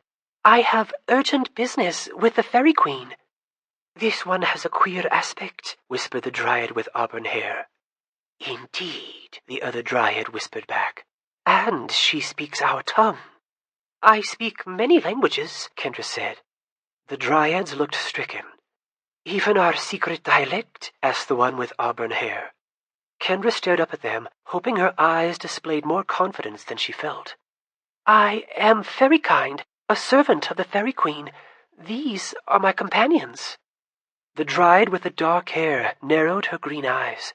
After a moment, her posture became less threatening. "I apologize for our abrupt greeting. These are troubled times, and it has long been our task to protect this shrine. We've heard of you, but did not recognize you. We have never encountered a mortal quite like you. We now see that you belong among us." "Thank you," Kendra said. "My friends can't come to the shrine with me." The dryad stepped aside. "We will see to it that no harm befalls them," said the dryad with the auburn hair. "I couldn't really follow the conversation," Warren whispered, "but good job." "They won't bother you," Kendra told them. "I'll be back in a minute." Tanu lowered his crossbow, Warren sheathed his sword, and the dryads assumed more relaxed stances. Kendra passed between the tall dryads and strolled out onto the peninsula. She sensed many eyes following her progress, but did not look back. Kendra studied the ground, looking for the tiny shrine, not wanting to miss it and be forced to double back. She found nothing until she reached the stacked megaliths at the end of the peninsula. Beneath the primitive structure, beside a burbling spring, rested a carved wooden bowl and a tiny fairy shaped from pink speckled stone. As Kendra knelt beside the spring, a sudden gust of wind disturbed the still air, bringing rich smells of freshly turned earth, ripe fruit, damp bark, and a hint of the sea. The Fairy Queen spoke with the familiar voice that Kendra heard with her mind, rather than her ears. "I am pleased you came." "The society is getting nearer to opening Zzyxx," Kendra said quietly, not wanting the dryads to overhear her end of the conversation. "The Sphinx has kidnapped my parents and my brother. We're worried the Sphinx will use the oculus to collect everything else he needs. Do you know what we should do? Can you help us?" "My connection to the oculus has waned. The Sphinx and his mentor, a demon called Nagi Luna, became aware of my prying and shut me out. They possess firm minds. Now, only when they turn their gaze to the realm where I dwell can I glimpse their thoughts. Aware of this, they have refrained from directing their attention toward me. Yet I have felt how they covet the realm I protect, and I fear for all creatures of light." "What have you learned since we last spoke?" Kendra asked. "Tell me about Nagi Luna." "Nagi Luna is the entity who helps the Sphinx wield the oculus. Her heart and mind are black. Darkness overcame Kendra as if she had been struck blind. With the darkness came deep, abiding despair. Her ability to see returned as quickly as it had departed. It was always an adjustment, getting used to how the Fairy Queen communicated with words, images, and emotions. Before their minds closed to me, I sensed certain aspects of the relationship between Nagi Luna and the Sphinx. She is confined somehow, her powers constrained. While guiding the Sphinx from her confinement, Nagi Luna has been using him to connect to the oculus and expand her mental reach.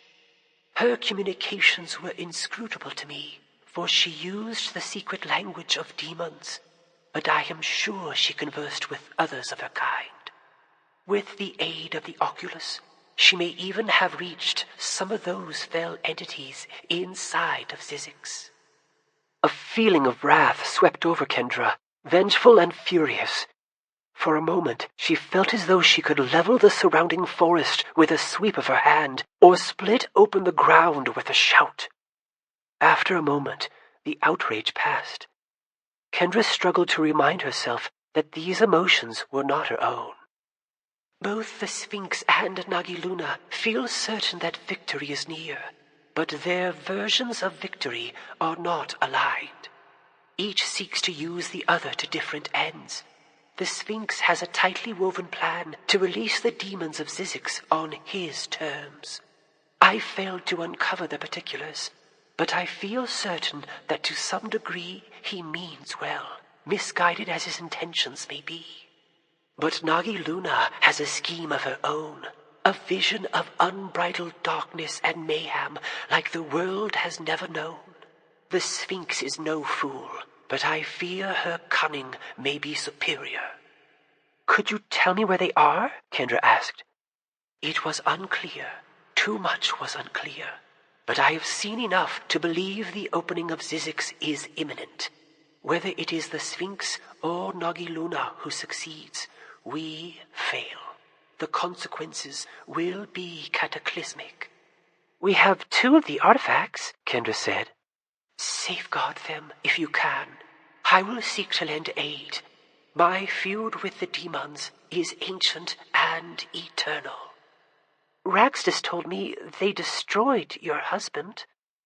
Grief washed over Kendra, so deep and forlorn that she felt she would drown in it.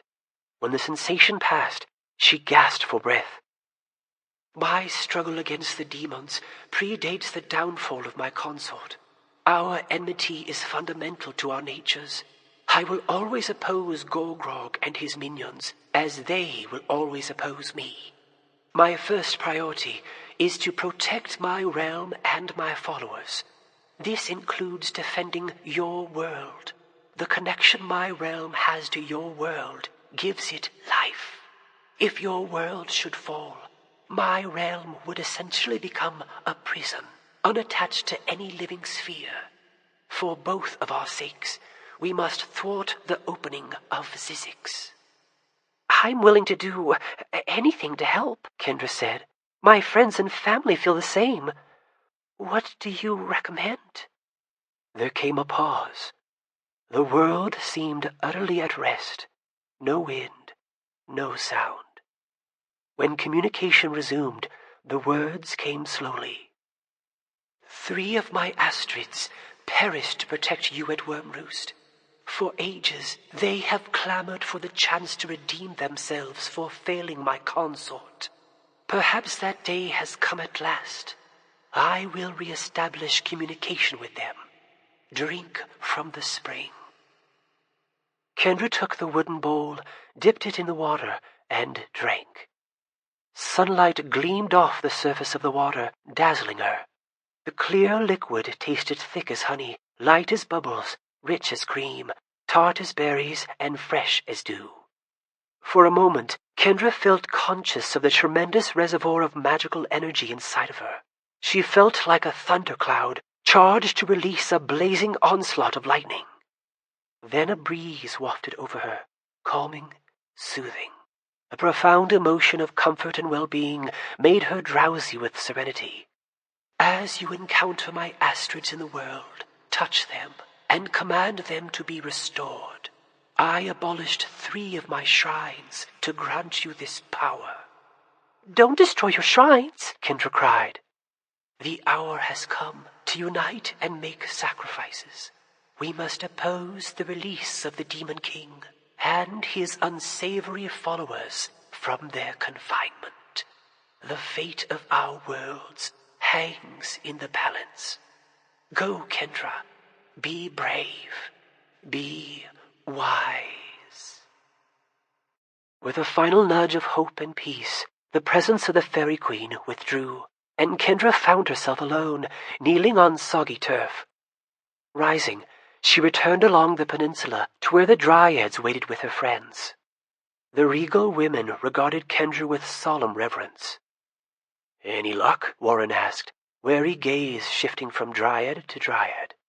"She didn't know where the Sphinx has my family," Kendra said, "but she understands the danger if Zzyxx gets opened, and she wants to help." Kendra turned to the Dryad with auburn hair. "Are there astrids on this preserve?" The Dryad stepped forward. "A few migrate through from time to time, but we have not seen one here for many years." Kendra nodded and turned to Tanu. "Do we have some at Fablehaven?" "Astrids go where they please," Tanu said. "They're odd creatures. I haven't seen any at Fablehaven since the shrine lost its power." "We should go home," Kendra said. She waved to the Dryads. "Thanks for welcoming us. Good luck protecting the shrine." The Dryads gave slight bows in response. Kendra, Warren, and Tanu laid hands on the translocator, twisted it, and, after the folding sensation, they were back in the kitchen at Fablehaven. Grandma had joined Grandpa and Coulter. "You're all right?" Grandma asked anxiously. "No problems," Warren said. Grandma looked relieved. "Oh, I'm sorry I missed seeing you off." "How did it go?" Grandpa asked. Kendra related her conversation with the Fairy Queen, including what she had learned about Nagi Luna and her new mission to restore the Astrids. The others listened intently until she finished. "I've never heard of this Nagi Luna," Grandma said with a scowl. "I'll try to uncover what I can." "It might be difficult," Grandpa said. "I'm sure she'll be ancient." "Who would have guessed we would ever end up chasing Astrids?" Warren said. "I always knew they had some significance to the Fairy Queen," Grandpa said. "But until Kendra reported her conversations at Wormroost, I had no idea they were once her most prized soldiers." "The Fairy Queen had a major grudge against them," Kendra said. "The fact that she's restoring them means she's really worried about the Sphinx succeeding." "Can't you call the Astrids telepathically?" Warren asked. "I can hear their thoughts," Kendra replied, "but I'm not sure how close I need to be." "How many Astrids are we talking about?" Tano asked. "Well, there are 87 good ones left," Kendra said. 6 gave up on the Fairy Queen, and 3 died protecting me from Navarog." Tano whistled. 87, huh? It's a big world. "There were 12 at Wormroost," Kendra said. "When last you checked," Coulter said, "Astrids move around capriciously." "I got a sense those 12 had been there for some time," Kendra insisted. "It might be worth transporting to the shrine at Wormroost. They seem to stay near it." Grandpa frowned. "Let's reserve outings to dragon sanctuaries for another day. Tanu and Warren can run the preliminary investigations for tracking the Astrids." Kendra took a steadying breath. "Then, I had better go speak with Vanessa." Warren gave her a half a grin. "You know, you've earned a short break. Have a snack. An apple, maybe?" Kendra shook her head. "I'm feeling good after talking with the Fairy Queen. I want to talk to Vanessa while I'm on a roll before I psych myself out." "I'll take her down," Grandma offered. "I'll tag along," Coulter said. "Very well," Grandpa agreed. Kendra followed Grandma Sorensen down the stairs and waited while she unlocked the door to the dungeon. Grandma rested a hand on her shoulder. "This will work best if we leave you alone with her." Kendra nodded. If Grandma hadn't made that suggestion, she would have asked. Grandma got along with Vanessa worse than anyone. "We'll be right outside the door," Coulter assured Kendra. "Call out if you need us." "She'll behave," Grandma said. "Whether friend or foe, Vanessa doesn't want to resume her stay in the quiet box." "I'll be fine," Kendra said, almost meaning it. She had not spoken with Vanessa alone for some time. At the moment, the prospect of social awkwardness daunted her more than anything. Grandma led her to the nearby cell, inserted the key, and opened the door. Kendra entered. The door closed behind her. Vanessa was on the floor, doing complicated sit-ups, hands laced behind her head, as she touched alternate elbows to the opposite knees, her legs bending and extending without ever quite touching the floor. "Be with you in a moment," Vanessa panted. Her cell looked cozy. Thick carpeting covered the floor. Shaded lamps shed gentle light, and impressionist paintings brightened the walls. Potted plants of various sizes served to further soften the atmosphere. Vanessa had a refrigerator, an exercise bike, a suede beanbag chair, and an impressive sound system. Grandma and Grandpa had clearly gone out of their way to make her comfortable. Vanessa finished her exercises and rolled to her feet. "Here for some calisthenics?" she asked. Even sweaty and dressed in boyish exercise clothes, she had an effortless, exotic beauty. "Your room gets better every time I visit," Kendra said. "Well, as prisons go, it could be worse." Vanessa walked over and took a seat behind the desk by her bed. "You here to wrench my secret out of me? Could it help me find my family? Oh, are we playing 20 questions? Let's see. Yes, it could."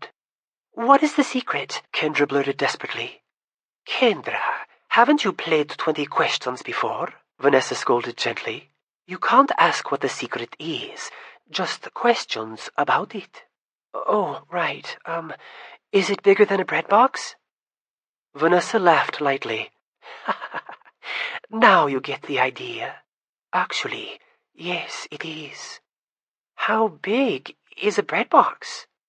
"That would be relevant. Picture a container for holding a few loaves." Animal, vegetable, or mineral?" "Animal." Kendra folded her arms. "Is your secret a person?" Vanessa returned her gaze intently. "This game is over." "It is? Why do you have to be so secretive about it?" Vanessa leaned back in her chair. "Hard to say. Maybe because the Sphinx could be watching us right now, and if this secret gets out, we will have no chance of stopping him." "Is it really that important?" Kendra asked, not daring to believe it. "You'll know soon." "How soon?"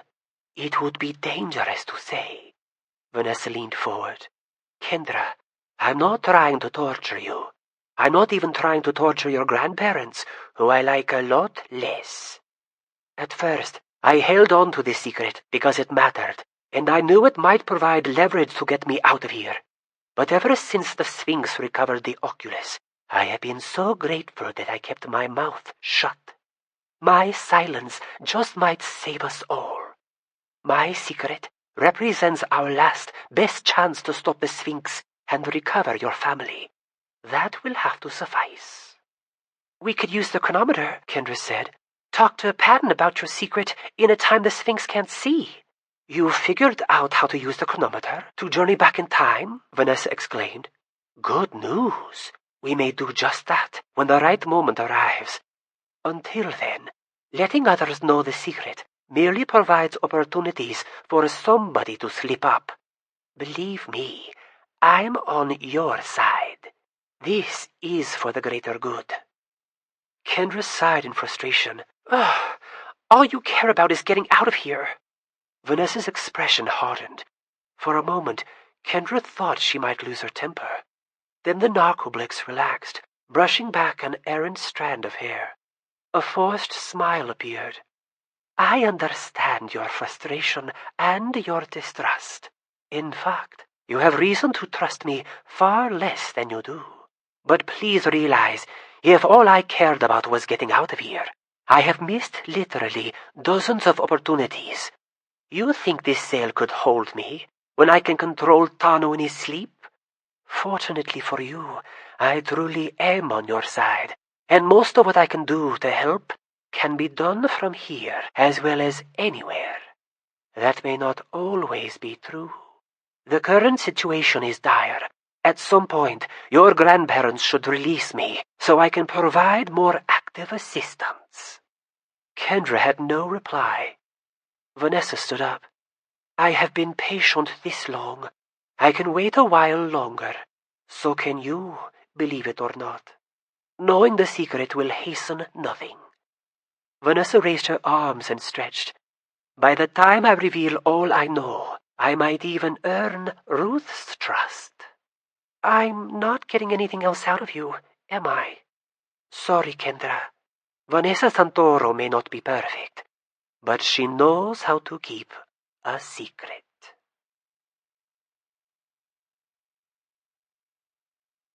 Chapter 10. Nagi Luna. The coin flared bright enough to awaken Seth. Temporarily disoriented, wiping sleep from his eyes, he pawed for the source of the blinding light. As his fingers closed around the coin, the brilliance dimmed, and words sprang to mind. There you are. I was just alerted that the Sphinx is descending into our section of the dungeon. All things considered, he is probably coming for you. Don't relax around him. Keep your guard up.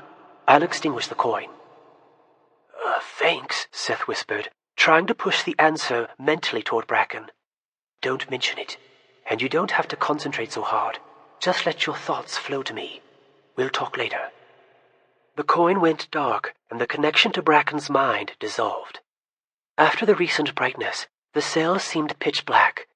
Seth smacked his lips, trying to get the sleepy taste out of his mouth. His eyes began to adjust. The coin remained in his hand. It had been a gift at the end of his previous meeting with Bracken. Not only did the coin normally serve as a light source, it also functioned like a magical walkie-talkie.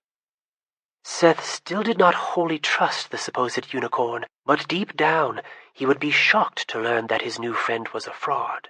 Bracken hadn't tried to ferret any information out of Seth, and, by all appearances, he had been busily planning an uprising with Maddox and others.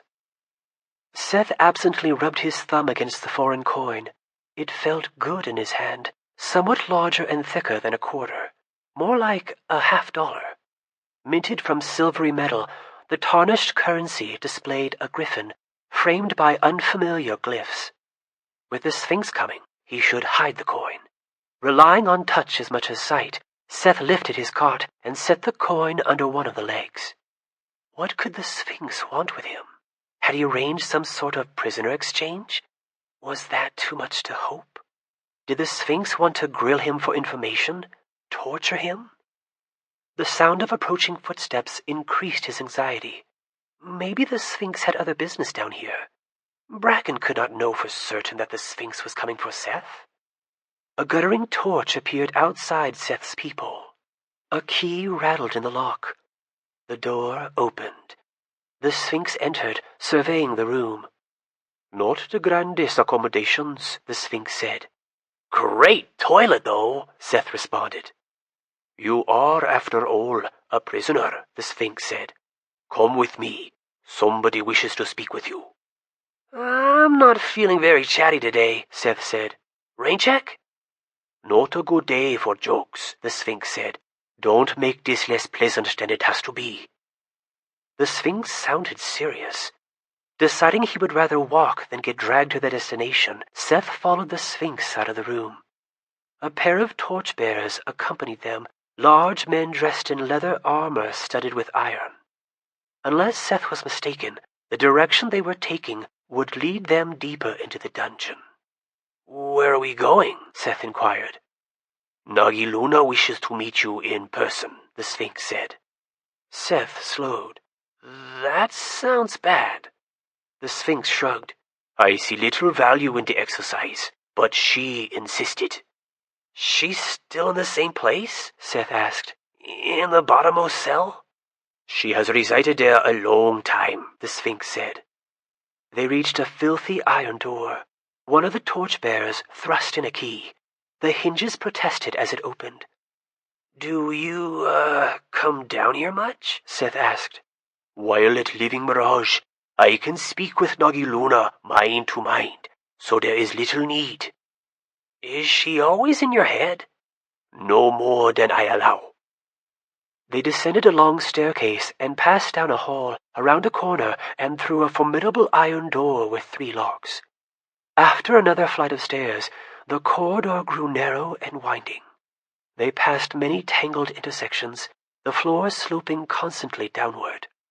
At last, they reached a squalid chamber with a grate in the floor. Leave us, the Sphinx told the guards, accepting a torch from one of them. Both guards looked pale. One was shivering. Both men hurriedly retreated down the hallway out of sight. "Is this the place?" Seth asked. The Sphinx spoke with quiet gravity.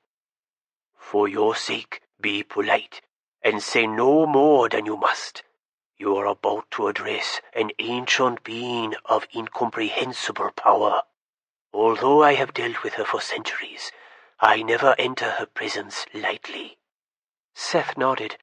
Even without the warning, he already felt apprehensive. As the Sphinx unlocked the grate, Seth fought to suppress a queasy nervousness. This is the end of CD number 4. Please continue listening on CD number 5.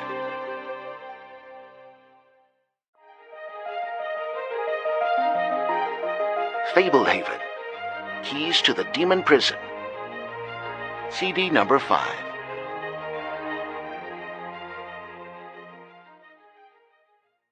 The Sphinx lifted the heavy grate and unrolled a rope ladder. He started down first, the torch in one hand. Seth struggled a little getting onto the ladder, but once he started moving, the descent was no problem. Dust fumed up from where his feet landed. The cool room smelled musty. Several sets of oxidized manacles dangled from the rough stone walls. Seth's eyes were drawn to the quiet box. Although it looked older than the quiet box at Fablehaven, the knothole-riddled, unvarnished, and unornamented cabinet appeared solid.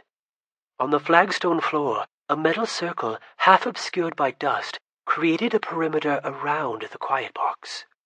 "Where is she?" Seth whispered, eyes sweeping the room. The Sphinx nodded toward the quiet box. A small, shriveled woman shuffled out from behind it, a woolen shawl draped over her hunched shoulders. She did not look quite human. Her blotchy skin was purple and maroon. Thin earlobes sagged almost to her shoulders. Gray claws tipped her gnarled hands, and her yellow eyes had a strangely slanted shape. Nagi Luna tottered to the near edge of the circular boundary. Only then did she fix her fierce eyes on Seth. "What are you called, boy?" she croaked, her voice a hoarse whisper. "Seth?"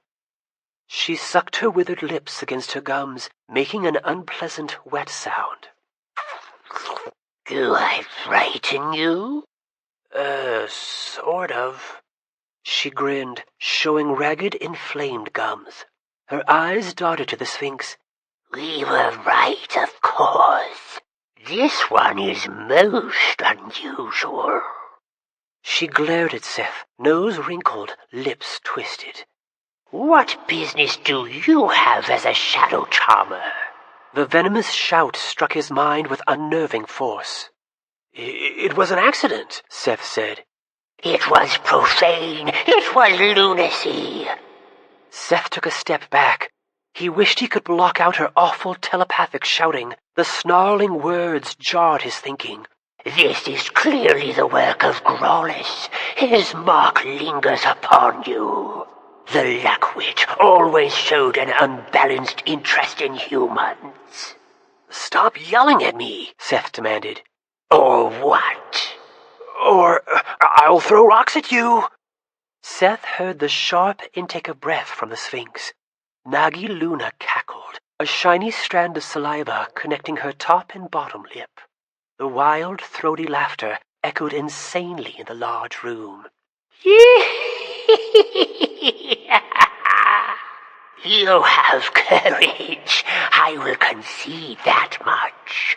The words remained abrasive, but they came with less force. She gestured toward the Sphinx. This one disgusts me. His naked fear makes me ill. Come, we are both prisoners here. Run to me. Enter my circle, and we will unite against him. Seth shook his head. Grant me permission to hear your thoughts. I will forge a connection so we can confer in private. No way. You would deny my aid? The words arrived more forcefully than ever. Seth put his hands over his ears, but it did nothing to muffle the mental tirade. Darkness seemed to gather around her. Some of the greatest figures in history have knelt before me. I have drowned navies. I have founded plagues. I have toppled monarchies. Who are you to deny me? Well, I'm the guy outside your circle, Seth said, resisting the urge to crouch and start gathering stones to throw. The voice in his mind became gentle and slippery. Very well. You have a will of your own. I can respect that. How is Growlers? I expected he would have perished by now. He's dying. In his season, he was quite powerful. What a waste. He became so pathetic, so soft, an embarrassment to his kind. Fascinated by an inferior species, a student of their trite philosophies, he doted on his human pets, at times favoring them over demons. The weakling deserves a miserable demise. Nagi Luna glanced at the Sphinx. I do not want our captor eavesdropping on our conversation. He cannot hear my current thoughts. I can open and close my mind to him. Answer me with only yes or no. Let Nagi Luna do the talking. I can't imagine what we would talk about, Seth said, watching her cautiously.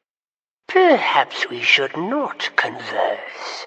Perhaps I should speak with our captor and tell him a tale of passageways and glowing coins. Seth tried to keep his worry from showing. No. When I condescend to speak with a mortal, he had better listen. More especially a hapless whelp like yourself. I made our captor everything he has become.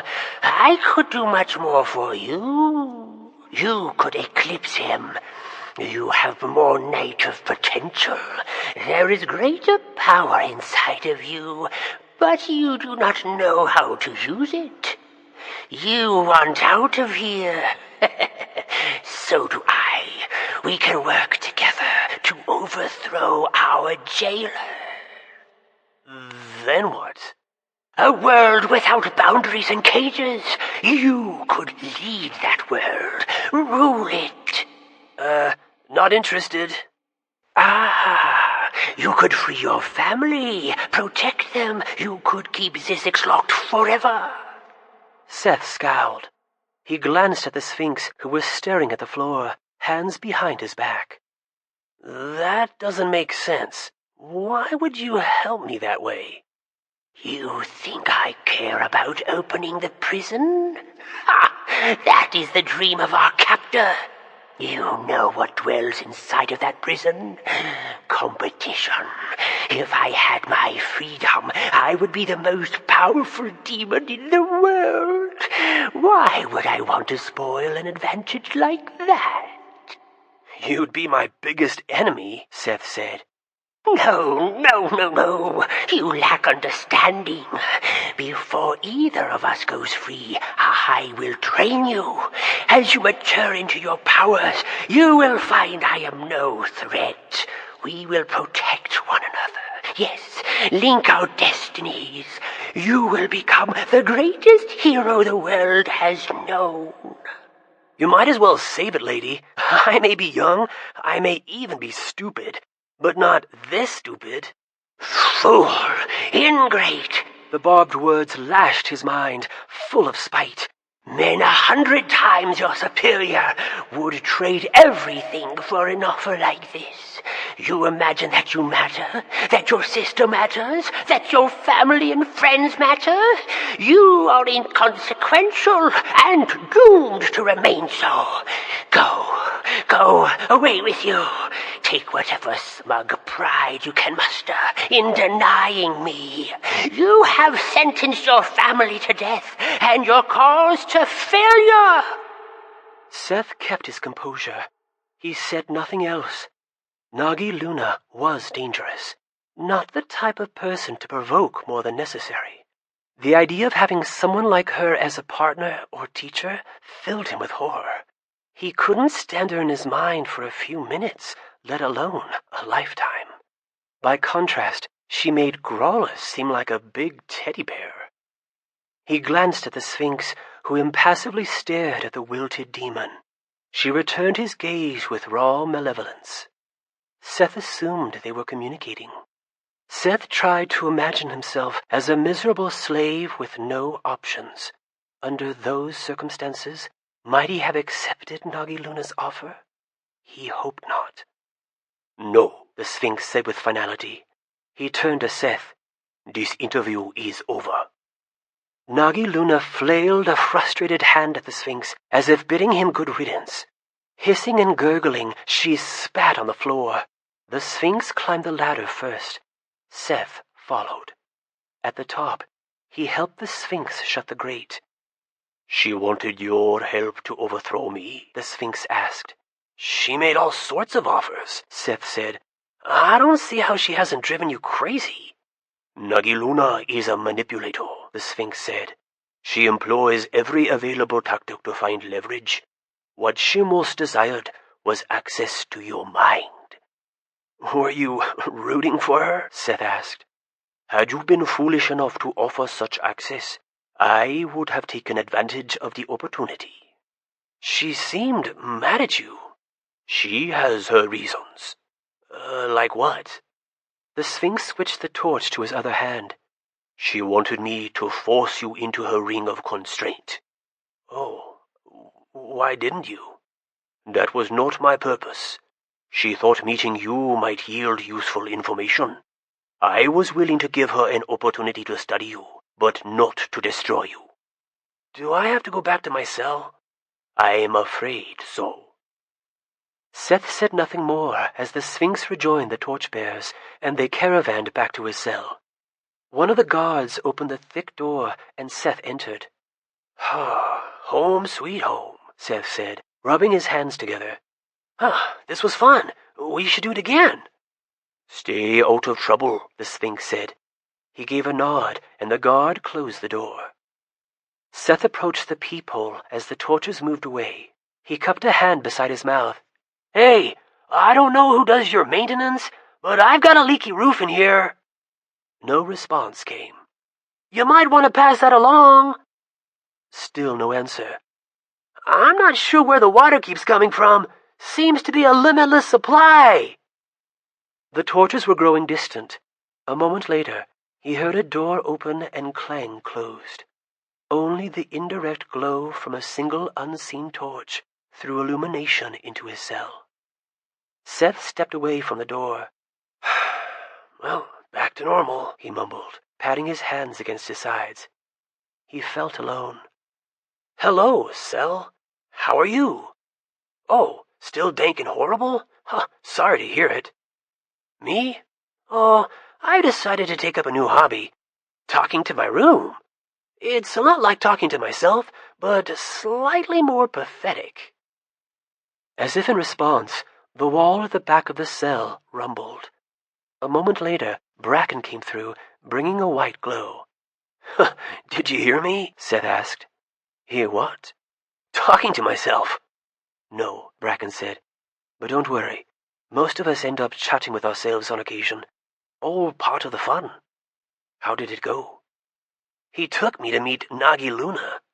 You're teasing. I wish. Are you all right? Seth shrugged. They didn't beat me or anything. She kept screaming in my mind. She can talk like you, telepathically. She acted like she wanted to team up against the Sphinx. What she really wanted was to get inside my head. Wait a minute. What? When I use that coin, you can read my thoughts, can't you? Yes, mostly just the thoughts you sent to me. Seth went and plopped on the cot. It swayed and creaked beneath his weight. How do I know that's true? How do I know you're not scouring my brain for secrets? I guess you don't, Bracken said. You don't have to use it. What's with everybody reading minds around here? You could hear her, but she couldn't read your mind unless you let her. Like I let you. Ah, I see your concern. Seth leaned back on his cot. He placed his hands behind his head. Now I feel like I'm talking to a psychologist. Yes, well, tell me about your childhood, Bracken joked. I've heard wraiths and zombies in my mind, Seth said, but I've never mentally talked to a friend. Kendra used to describe what it was like talking to the Fairy Queen. Your sister? She spoke with the Fairy Queen? He sounded keenly interested. Whoops, maybe I shouldn't get into that. I guess it's no big secret anymore. The Sphinx knows that she's fairy kind. You mean fairy struck? No, fairy kind. The Sphinx was the first to diagnose her, actually. I probably shouldn't talk about that stuff. Sounds like Maddox and the others haven't. Bracken reached out a hand and hoisted Seth to his feet. Whether or not the Sphinx knows about your sister, you're right that you should keep that kind of information to yourself. As a unicorn, I know the significance of a human becoming fairy kind.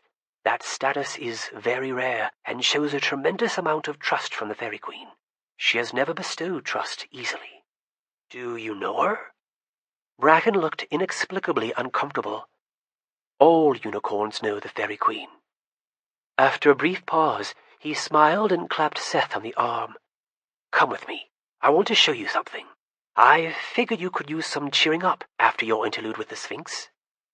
Seth followed Bracken out into the passage. They traveled the opposite direction from when they had visited Maddox. Bracken guided Seth through a secret door, up a crude stairway, through a crawl space, out a hidden hatchway, and down a cramped hall. Near the end of the hallway, Bracken stopped. I'm about to show you my favorite place. Okay, Seth said, suitably curious. I mean, my favorite place in the dungeon. I get it. Bracken simultaneously pressed and turned 2 stones, and a section of the wall swiveled open, turning on a central pivot. As Bracken led the way through the entrance, he extinguished his stone and felt along the wall. He flipped a switch, and overhead lights turned on, along with a few lamps and a pair of ceiling fans. No way, Seth breathed. 5 pinball machines lined one wall. 3 dartboards hung on another. A pool table helped fill the middle of the room, balls racked and ready. Nearby stood a ping-pong table and a foosball table. On one side of the room, 3 leather couches huddled around a flat-screen TV. A large weight machine dominated the far corner of the room, flanked by a treadmill and a rack of free weights. A huge jukebox stood to one side of the secret entrance. Seth wandered over to the foosball table. Indians versus cowboys. Recognize it? Bracken asked. Why? Because you went straight to it, and it just barely showed up. Seth nodded. I think I played foosball against the Sphinx on this table when I first met him, or one just like it. Kendra did too. This room is our best evidence that the Sphinx knows we sneak around down here, Bracken said. In fact, with what you mentioned about the foosball table, we can consider it a certainty. He uses this room to incentivize good behavior. If we act up, things disappear. Sometimes the room is left empty. As we behave, items show up. It has never been openly acknowledged that this place exists. Welcome to the Dungeon Rec Center. Does the TV work? Everything works. The TV gets lots of channels. How did he get electricity down here? Wires? Oh, right. Seth walked over to a pinball machine. He tapped the flipper buttons. The yellow button starts the game, Bracken advised. Who has the high score? Me, on all of them. Seth turned to face Bracken. I'm going to take you down. I'd like to see that, Bracken chuckled. I have pretty good reflexes, and I've been playing them for almost 40 years. Seth frowned. I bet you're pretty good at pool. I've had a little practice. Seth shrugged. I can live with getting schooled. It would sure beat sitting on my cot listening to the water drip. Agreed. Seth ran a hand along the pool table. If we start a riot, all this will go away. Bracken crossed to a rack on the wall and selected a cue.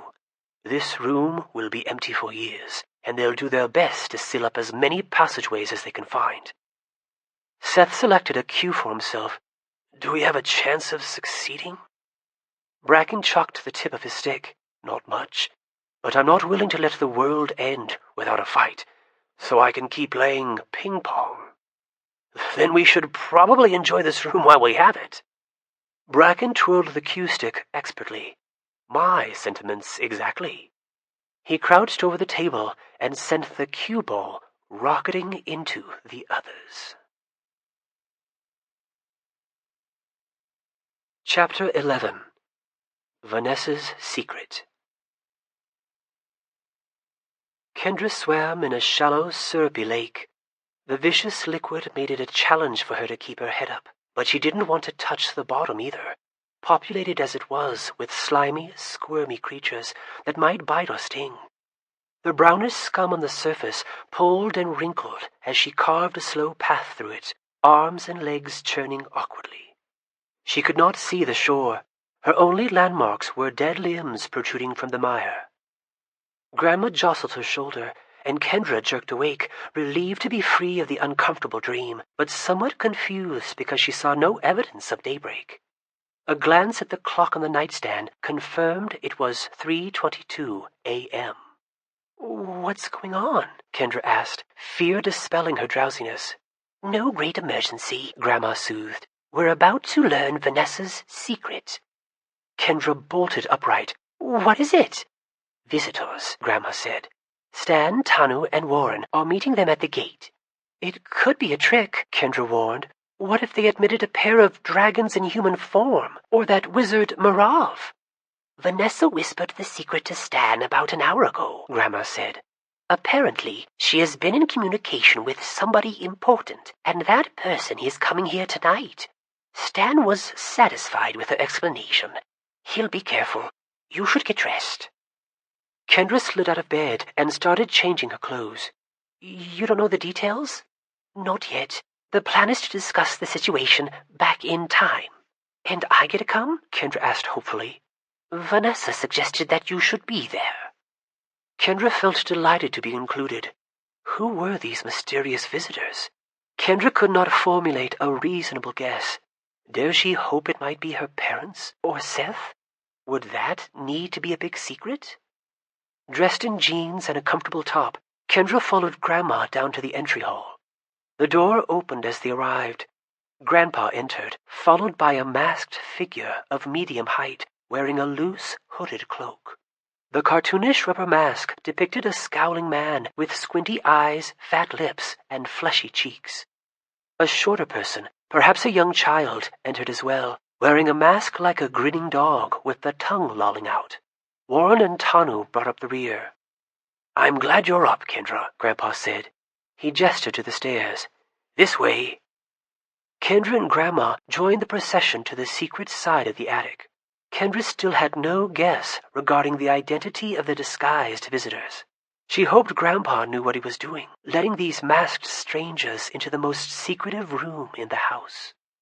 When they reached the attic, Coulter awaited them with the chronometer. We're set for a night 10 years ago. The attic's sure to be empty. Well done, Coulter, Grandpa said.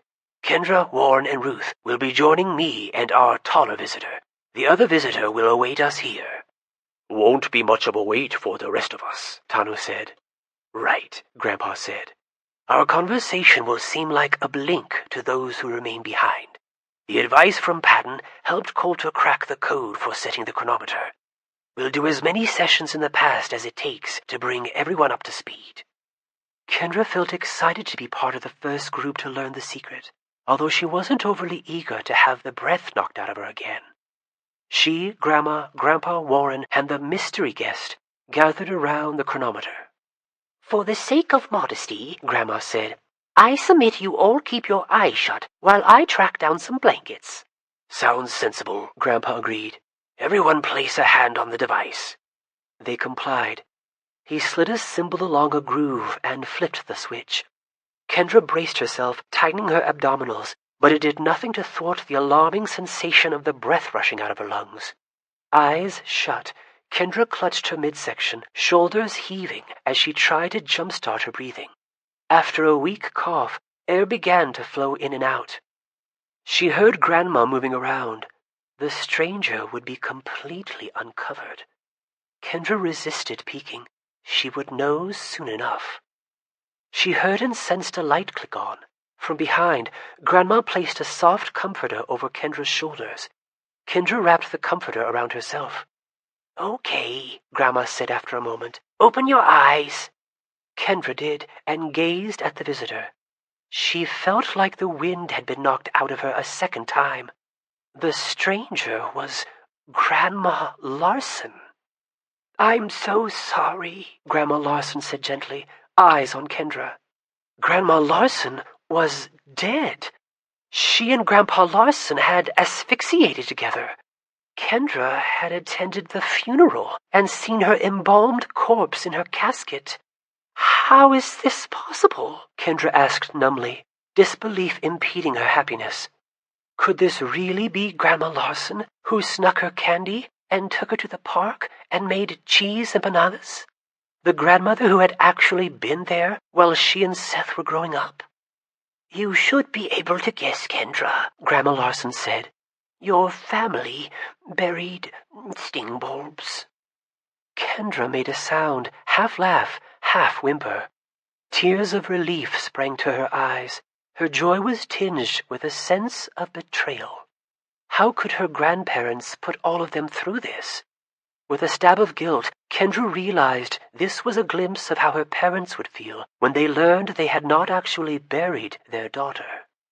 "Incredible," Grandma Sorensen murmured. "What about Uncle Tuck and Aunt Kim?" Kendra asked. "Sadly, they really died in that trailer," Grandma Larson said. "We used the opportunity of their demise to stage our own deaths alongside them."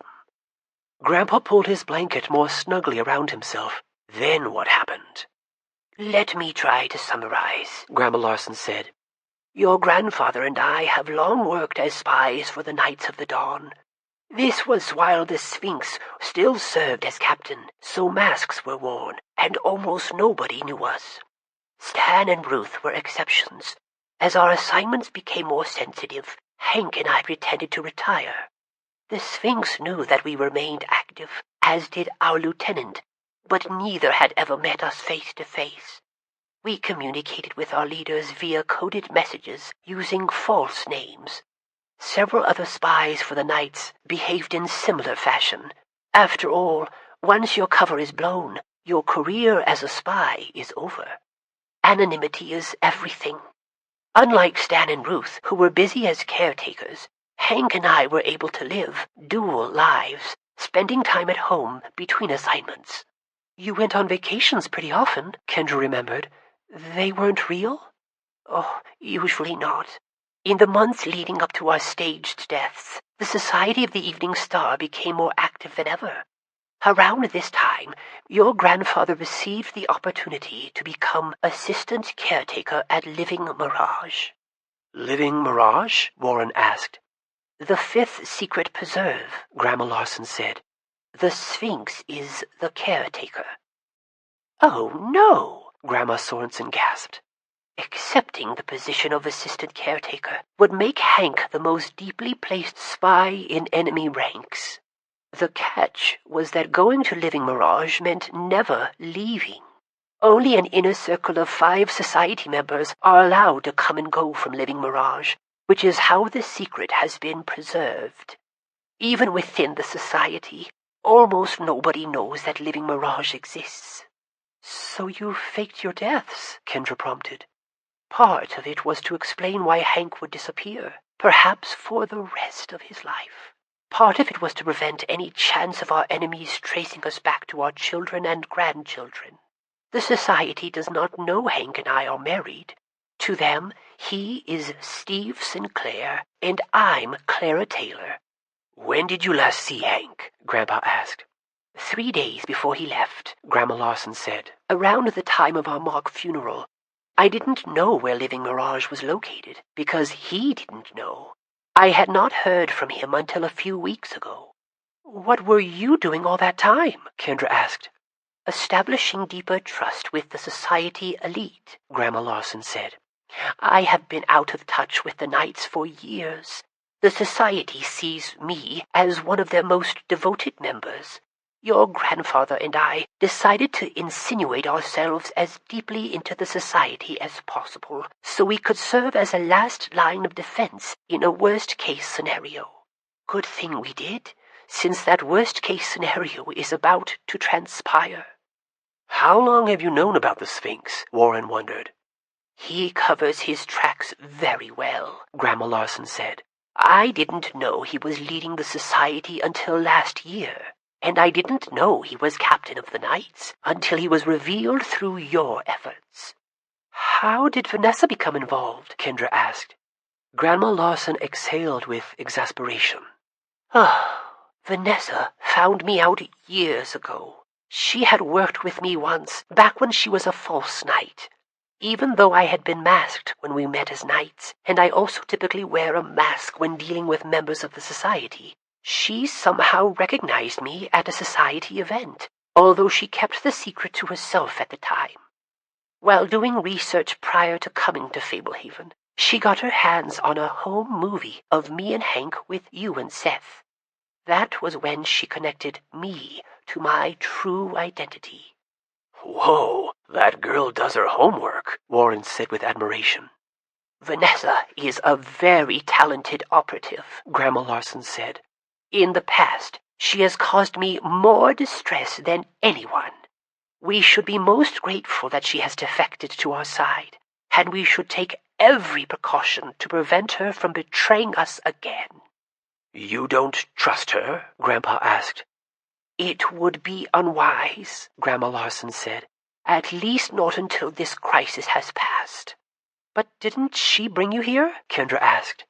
Yes, she has been very helpful, Grandma Lawson said. She has been in contact with me from time to time using sleepers she had previously bitten.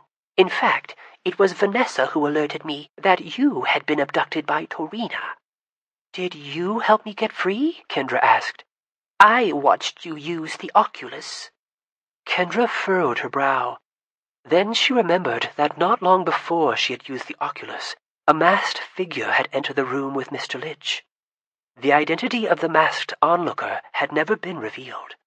You wore a mask? That's right. Thankfully, I almost always conceal my face when I work with the society. I'm sure you would have had a hard time hiding your surprise. There was nothing I could do in the moment except hope you survived the Oculus. Any action I took would have hopelessly compromised both of us. But afterward, I slipped the knapsack and the sting bolt into your room. You gave me the knapsack, Kendra exclaimed, her mind reeling. I've wondered who helped me. Finesse is everything in my line of work, Grandma Lawson said. I wish I could have done more. I did what I felt gave us the best chance for success. I was relieved that you were able to do the rest. That knapsack was my home for a few months, Warren mentioned. Navarog destroyed it and trapped him inside, Kendra explained. We used the translocator to rescue him. Oh, then you must know Bubda, Grandma Lawson said. Both Kendra and I do, Warren said. Is he all right? Grandma Lawson asked. He's still inside that room, Warren said. Stubborn little guy. Doesn't want to leave. but eventually he'll starve unless we extract him." "I understand about Bubda not wanting to leave," Grandma Larson said with a knowing chuckle. "That was why I left him there in the first place. He loves his home, and, as hermit trolls go, he's extremely mild and sociable. I saw no real harm in letting him continue to reside there." Grandpa coughed softly into his fist. "We're beginning to stray. How are we on time?" Grandma Sorensen checked her watch she must have acquired when she had gathered the blankets. 15 more minutes. Grandpa rubbed the edge of his blanket between his thumb and forefinger. "I know I can't speak for all of us when I say we're shocked and relieved to find you alive, Gloria. I'm sure you have more to tell us. You mentioned that Hank contacted you recently?" "Yes. Once Hank learned that Scott and Marla were in custody at Living Mirage, he began planning a rescue. When Seth showed up there, Hank hastened his efforts." "Seth's alive?" Kendra exclaimed. "You're sure?" "The Sphinx healed him with the sands of sanctity," Grandma Larson said. "He and my parents are all at Living Mirage," Kendra muttered. "Where is it?" "Eastern Turkey," Grandma Larson answered. "We have a way in. The plan is to recover as many artifacts as we can while rescuing our lost family members." "Tell us more," Grandma Sorensen said. "Hank risked everything to get information out of Living Mirage. The Sphinx's preserve remains his most closely guarded secret. He derives his immortality from the artifact he discovered there centuries ago. But in recent months, as the Sphinx has grown certain of victory, his caution has finally begun to slacken.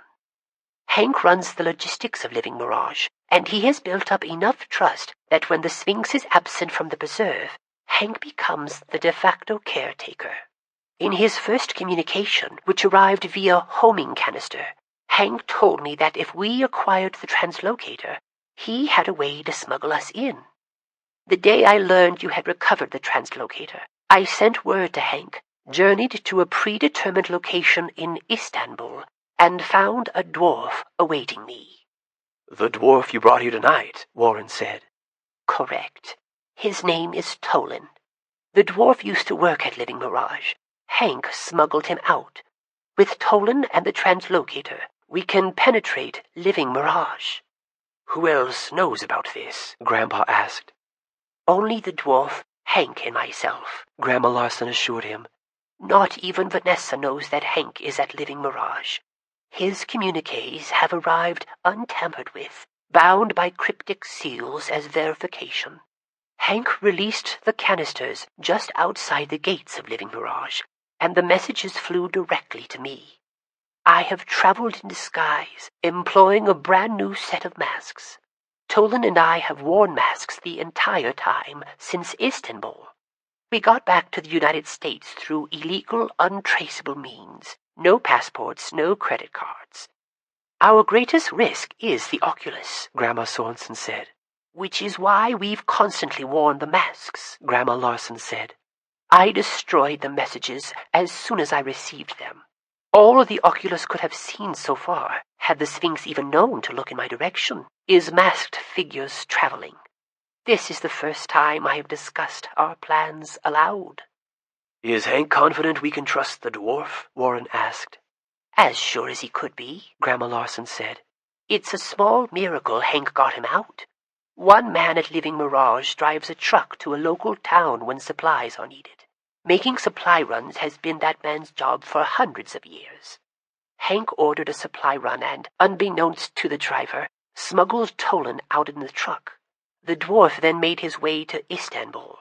Hank has never given the Sphinx any reason to distrust him, nor have I until I came to Fablehaven tonight. Hank has worked closely with the dwarf, and he feels confident that Tolan, along with most of his kind, would welcome the arrival of a new caretaker at Living Mirage."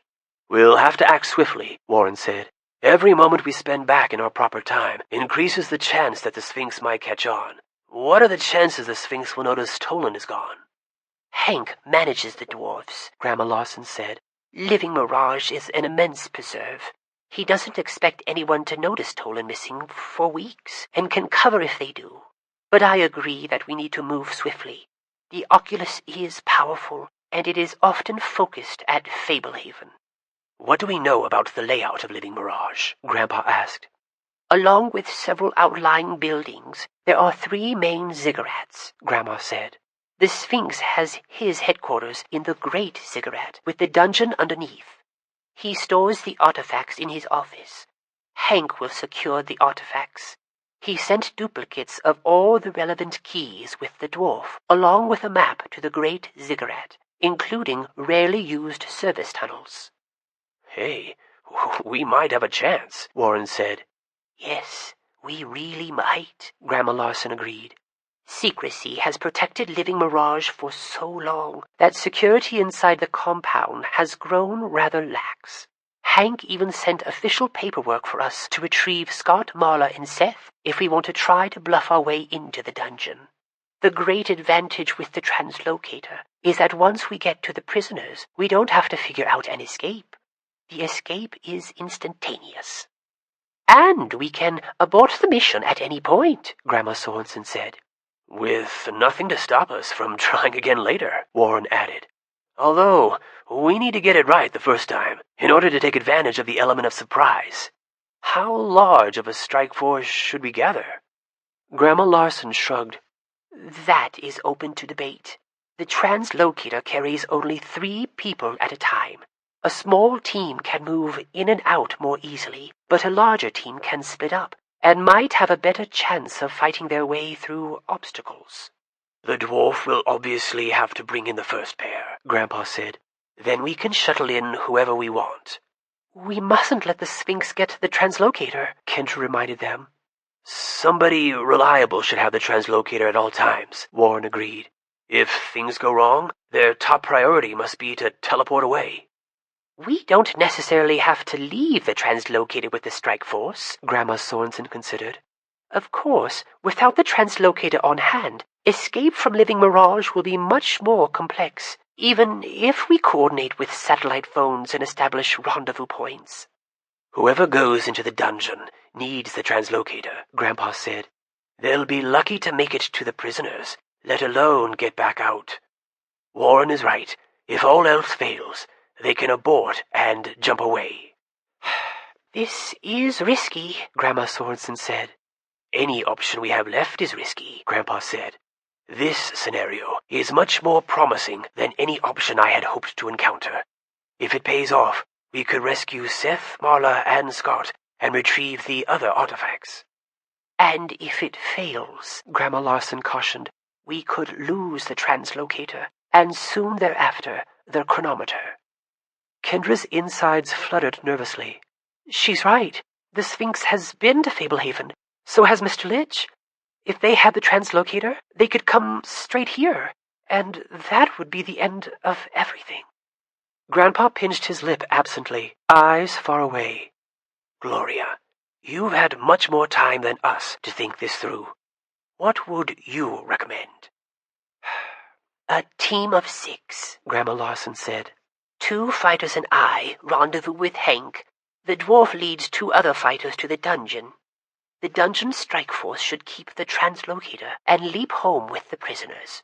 Tolan has had some prior access to the vicinity of the dungeon, so those who go there with him will be able to teleport somewhat on the way to the objective. After the captives are secure, a designee will return to a prearranged rendezvous to claim us and the other artifacts. How will Hank know when to move? Warren asked. He'll check from his window at 2 in the morning every night until I send him the signal, which means we'd want to launch the assault around 6:30 p.m. our time to account for the 7-hour time difference. I would propose an extra participant, Warren said. The dwarf should drop off an extra man first, a good distance from the others. He can serve as a failsafe to clean up the mess if the mission goes awry. A human insurance policy. For now, let's call him Warren. Are there ferries at Living Mirage? Kendra asked. I'm sure, Grandma Larson said. We can ask Tolan for details. Ferries have to follow my orders, Kendra explained. I should come. Grandpa reddened. Absolutely not. The idea is not to jeopardize the entire family. I've had a little success in the past, Kendra reminded him. The idea is to make this work, right? Grandma Sorensen nodded thoughtfully. Maybe she could enter with us at first, issue commands to some fairies, then leap directly home. Do you have other participants in mind? Grandma Larson asked. Grandpa cleared his throat. I'd lead the assault force to the dungeon. Trask can accompany me with the dwarf. Elise and Tanu can join you to help Hank. And I sit at home knitting and fretting, Grandma Sorensen said. Why don't you escort Kendra? Grandpa proposed. Help her find some fairies, set some assistance in motion, then teleport back to Fablehaven before I head for the dungeon. We'll leave Coulter back home as interim caretaker and let Dale keep running the logistics. But I feel much better knowing more than one of us remained at home. That sounds reasonable, Grandma Sorensen admitted reluctantly. Where will the dwarf insert us? Grandpa asked. Near the nest of a rock, Grandma Larson said. A rock? Warren exclaimed. R-O-C-K rock? Kendra asked. No, an enormous bird that preys on elephants and aurochs, Grandma Larson clarified. The inhabitants of Living Mirage generally stay away from the nesting area, but the nest lies within 15 minutes on foot from the Great Ziggurat. During maintenance errands, Tolan has ventured right up to the nest itself. He will teleport us to a sheltered location with enough proximity to the rock to provide us with privacy. Sounds sensible, Grandpa said. I expect you want this to happen this evening. Grandma Larson gave a nod. The quicker we set this in motion, the less chance we have of getting discovered. Should be simple to bring Trask and Elise here with the translocator, Warren said. Yes, we'll get word to them, Grandpa said, but we won't reveal details or bring them to Fablehaven until the last possible moment. Surprise will be the difference between success and failure. The Sphinx won't know what hit him, Grandma Sorensen murmured. I suggest you return Vanessa to the quiet box until this is over, Grandma Larson said. You should probably place Tolan and me in the dungeon. We'll keep our masks on. Should the Sphinx glimpse us, we want him confused about our presence here. I believe we have the outline of a plan, Grandpa said. We'll get to work on the particulars. First order of business will be to bring Tanu, Coulter, and Dale in on this to help flesh out details. We'll hold all meetings back in time. No discussion of this otherwise. Not a word. This has to succeed. We'll make sure it does, Grandma Larson said staunchly. How are we on time? Grandpa asked. Grandma Sorensen checked the watch. We should probably get into position. None of them had moved much since coming back in time. Kendra studied her Grandma Larson. It was so wonderful to have her back. At the same time, Kendra felt she hardly knew her. It was hard to reconcile her memories of Grandma Larson with this no-nonsense spy before her. Grandma Larson caught Kendra's eye.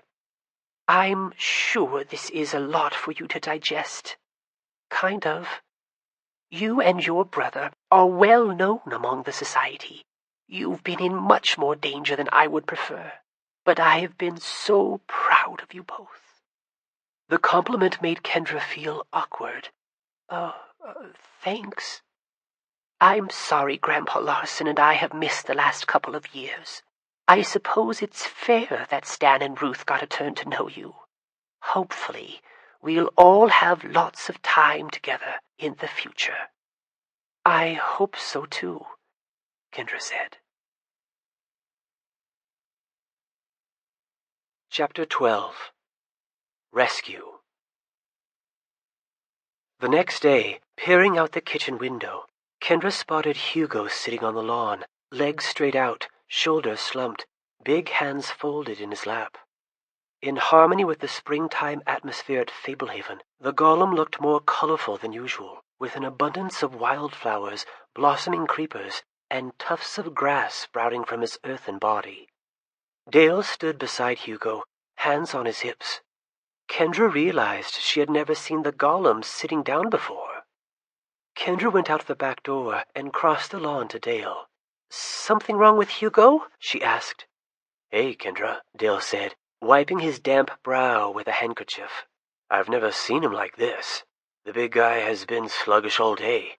Then I came out of the barn to find him picking grass." Kendra noticed the small pits and discarded divots in front of the golem. "You okay, Hugo?" The big head swiveled toward her, cavernous eyes regarding her solemnly. "Hugo, okay," he said wearily. His gravelly voice was becoming more expressive and intelligible every day. "Well, get up then," Dale prodded. "We have chores to do. You're making everybody nervous." Dale looked uncomfortable.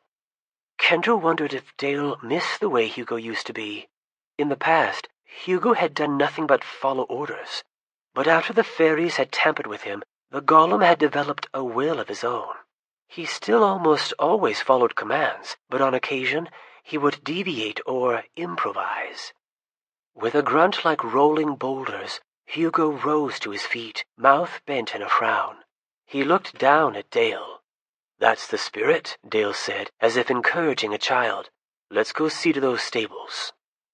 Powerful arms at his sides, Hugo bent at the waist and then toppled forward. His head hit the ground hard, digging a short furrow in the lawn. Propped up by his head and feet, he rigidly held his bowed position, arms at his sides, rear end pointing skyward. "What's wrong, Hugo?" Kendra asked. Could the golem be ill? He looked absolutely pathetic. Heaving with his arms, Hugo rocked back to a sitting position. "Seth gone," he said, a forlorn rumble. "You miss Seth?" Kendra said. "He'll be back." Hugo shook his heavy head. "Seth taken." "Who told you Seth was taken?" Dale asked. "Doran." Kendra blinked. Suddenly Hugo's behavior made much more sense. He was concerned about Seth.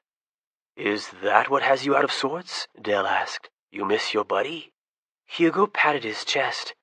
"Miss Buddy." "Seth will be all right," Kendra said encouragingly. "He's survived tough situations before." She wished she could fully believe her words. Hugo regarded her with an unnerving, eyeless gaze. "Hugo want help." "Best way you can help is to keep Fablehaven running," Dale urged. "Otherwise, there won't be a preserve for Seth to come home to." Once again, Hugo stood up. He gazed down at Kendra. "You help Seth." "We'll figure out something," Kendra promised. She couldn't explain that they already had a rescue planned. They were only allowed to discuss plans in the past. Maybe the golem needed a distraction. "Want to play catch, Hugo? Or hit a baseball? You can, throw me in the pool." The golem forced a craggy smile. He rubbed his stony chest. "Not feel right. Maybe later. Stables first." "I've never seen him all emotional like this," Dale muttered out of the side of his mouth. "It's sweet," Kendra said, fighting back tears. "Come," Hugo said, picking up Dale and cradling him in one arm. The golem gently patted Kendra on the shoulder, then turned and loped out of the yard. Kendra was left standing alone. She sat down on the grass, which had been squashed flat by the golem's rump.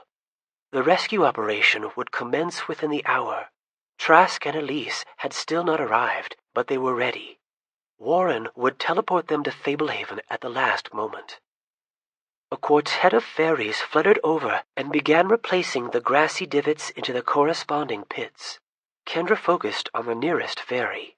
She had short blonde hair and wore a simple shift the color of sunflower petals. Her translucent butterfly wings ended in fanciful curled points. Kendra marveled at the tiny hands packing the clod of earth back into place. How strange to quietly observe a beautiful woman the size of an insect. Aware of the attention, the fairy glanced up at Kendra, her expression uncertain as she brushed soil from her dainty palms. The miniature woman checked her radiant slip for stains. "You look lovely," Kendra said. The fairy beamed, twirled, and leaped into the air, flitting off toward the nearest rosebush. The other three fairies smoldered with jealousy. "You all look fabulous," Kendra assured them. The other fairies took flight as well. "And you, said she was too big and clumsy to recognize style, one chirped to another. Kendra smiled. This unlikely, magnificent world of magical creatures was certainly worth protecting. She could understand why her grandparents had devoted their lives to the cause. She just wished the job came with less danger. Kendra considered how she might use the fairies of Living Mirage to help the assault force. Since the fairies would obey any order she gave in the name of the Fairy Queen, Kendra took the responsibility seriously. Her commands could cause innocent fairies to perish without any choice in the matter. The fairies of Living Mirage could at least provide assistance as guides and sentries. Since stealth was the key to this mission, that extra guidance might give the strike force the edge they needed. Kendra ran a hand over the grass the fairies had just replaced. The repaired portions blended seamlessly with the rest of the lawn. Fairies possessed strong restorative magic. Kendra wondered if fairy magic could somehow benefit the upcoming mission. Wearing a dark outfit, Warren came out of the house and vaulted the back porch railing. "Meditating?" he asked. Something like that," Kendra answered, rising. "Well, I just set up Bubda in a storage room in the dungeon," Warren said. "I left him with a deck of cards, taught him how to play solitaire. Little guy really resisted leaving the knapsack room, but as soon as he dug into a bag of overripe tomatoes, he was feeling much better." "How did Vanessa take her transfer to the quiet box?" Kendra asked. "Like a pro," Warren said. "She may not love the idea, but she gets it. With a bunch of us heading off to Four Pines, she knows we can't have her loose." They had decided to pretend that several of them would be teleporting to a preserve called Four Pines in Canada. All of their preparations were discussed in this context in order to explain why they were gathering so much gear, and to misdirect the Sphinx's attention. The idea had come from Coulter. "It will be interesting to see a new preserve," Kendra said. "You'll like it," Warren said. "Ruth sent me out to call you for dinner." "What is it?" "Italian," Warren said. "Pasta, lasagna, pizza, salad, the works. I cheated and, used the translocator to pick it up from my favorite restaurant. You'll love it." Kendra thought about how they had tried to use pancakes to calm her before the visit to Stony Vale. Would pasta be a last meal for any of them? She tried to push away the morbid thought. She followed Warren into the house, where Coulter and Tano were removing plastic containers of food from bags. Grandma Larson would not get to participate in the meal. Kendra had hardly seen Grandma Larson since their discussion back in time. Her grandmother and the dwarf kept silent while in the present and were currently residing in a dungeon cell. Warren was right about the food. The spicy lasagna was so delicious that she actually got distracted from the upcoming mission. She had cannoli for dessert, and they tasted divine as well. Grandma and Grandpa Sorensen came to the table last. She had on a light gray sweatshirt and jeans. He was clad in black. Kendra supposed that since she and Grandma would be at Living Mirage for only a few minutes, they didn't require much camouflage. Kendra eyed the clock while her grandparents ate. Minutes ticked by. At 6:20, Tano went to bring Grandma Larson and the dwarf up from the dungeon.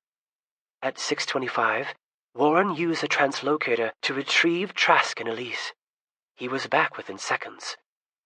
Everyone started checking gear and shouldering packs.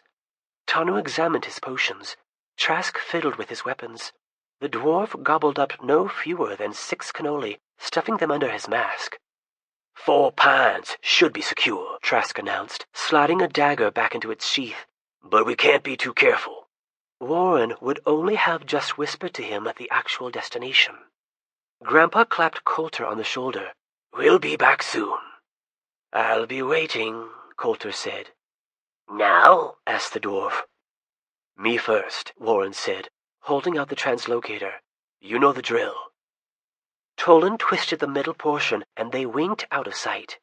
Kendra knew Warren had conferred with the dwarf to select an alternate location for him to be inserted at Living Mirage, but was not privy to the details. A moment later, the masked dwarf returned without Warren. Trask and Grandma Larson grabbed opposite ends of the translocator and vanished with the dwarf. Grandma Larson reappeared and collected Tanu and Grandpa Sorensen. A moment later, Grandma Larson was back for Elise and Grandma Sorensen. "Take care," Coulter said to Kendra. "See you soon." She gave a distracted nod. Her mouth felt dry, her palms damp. Grandma Larson returned. "Ready?" she asked, voice muffled by her mask. Kendra took hold of the translocator. Grandma Larson twisted the device, and suddenly she and Kendra stood in a warm, dark grove of olive trees. A bright array of stars glittered in the moonless sky. Grandma Larson raised a quieting finger to the lips of her mask. "Trask, Elise, and Tanu will scout the area," Grandpa whispered. "We have 5 minutes to locate a fairy or two.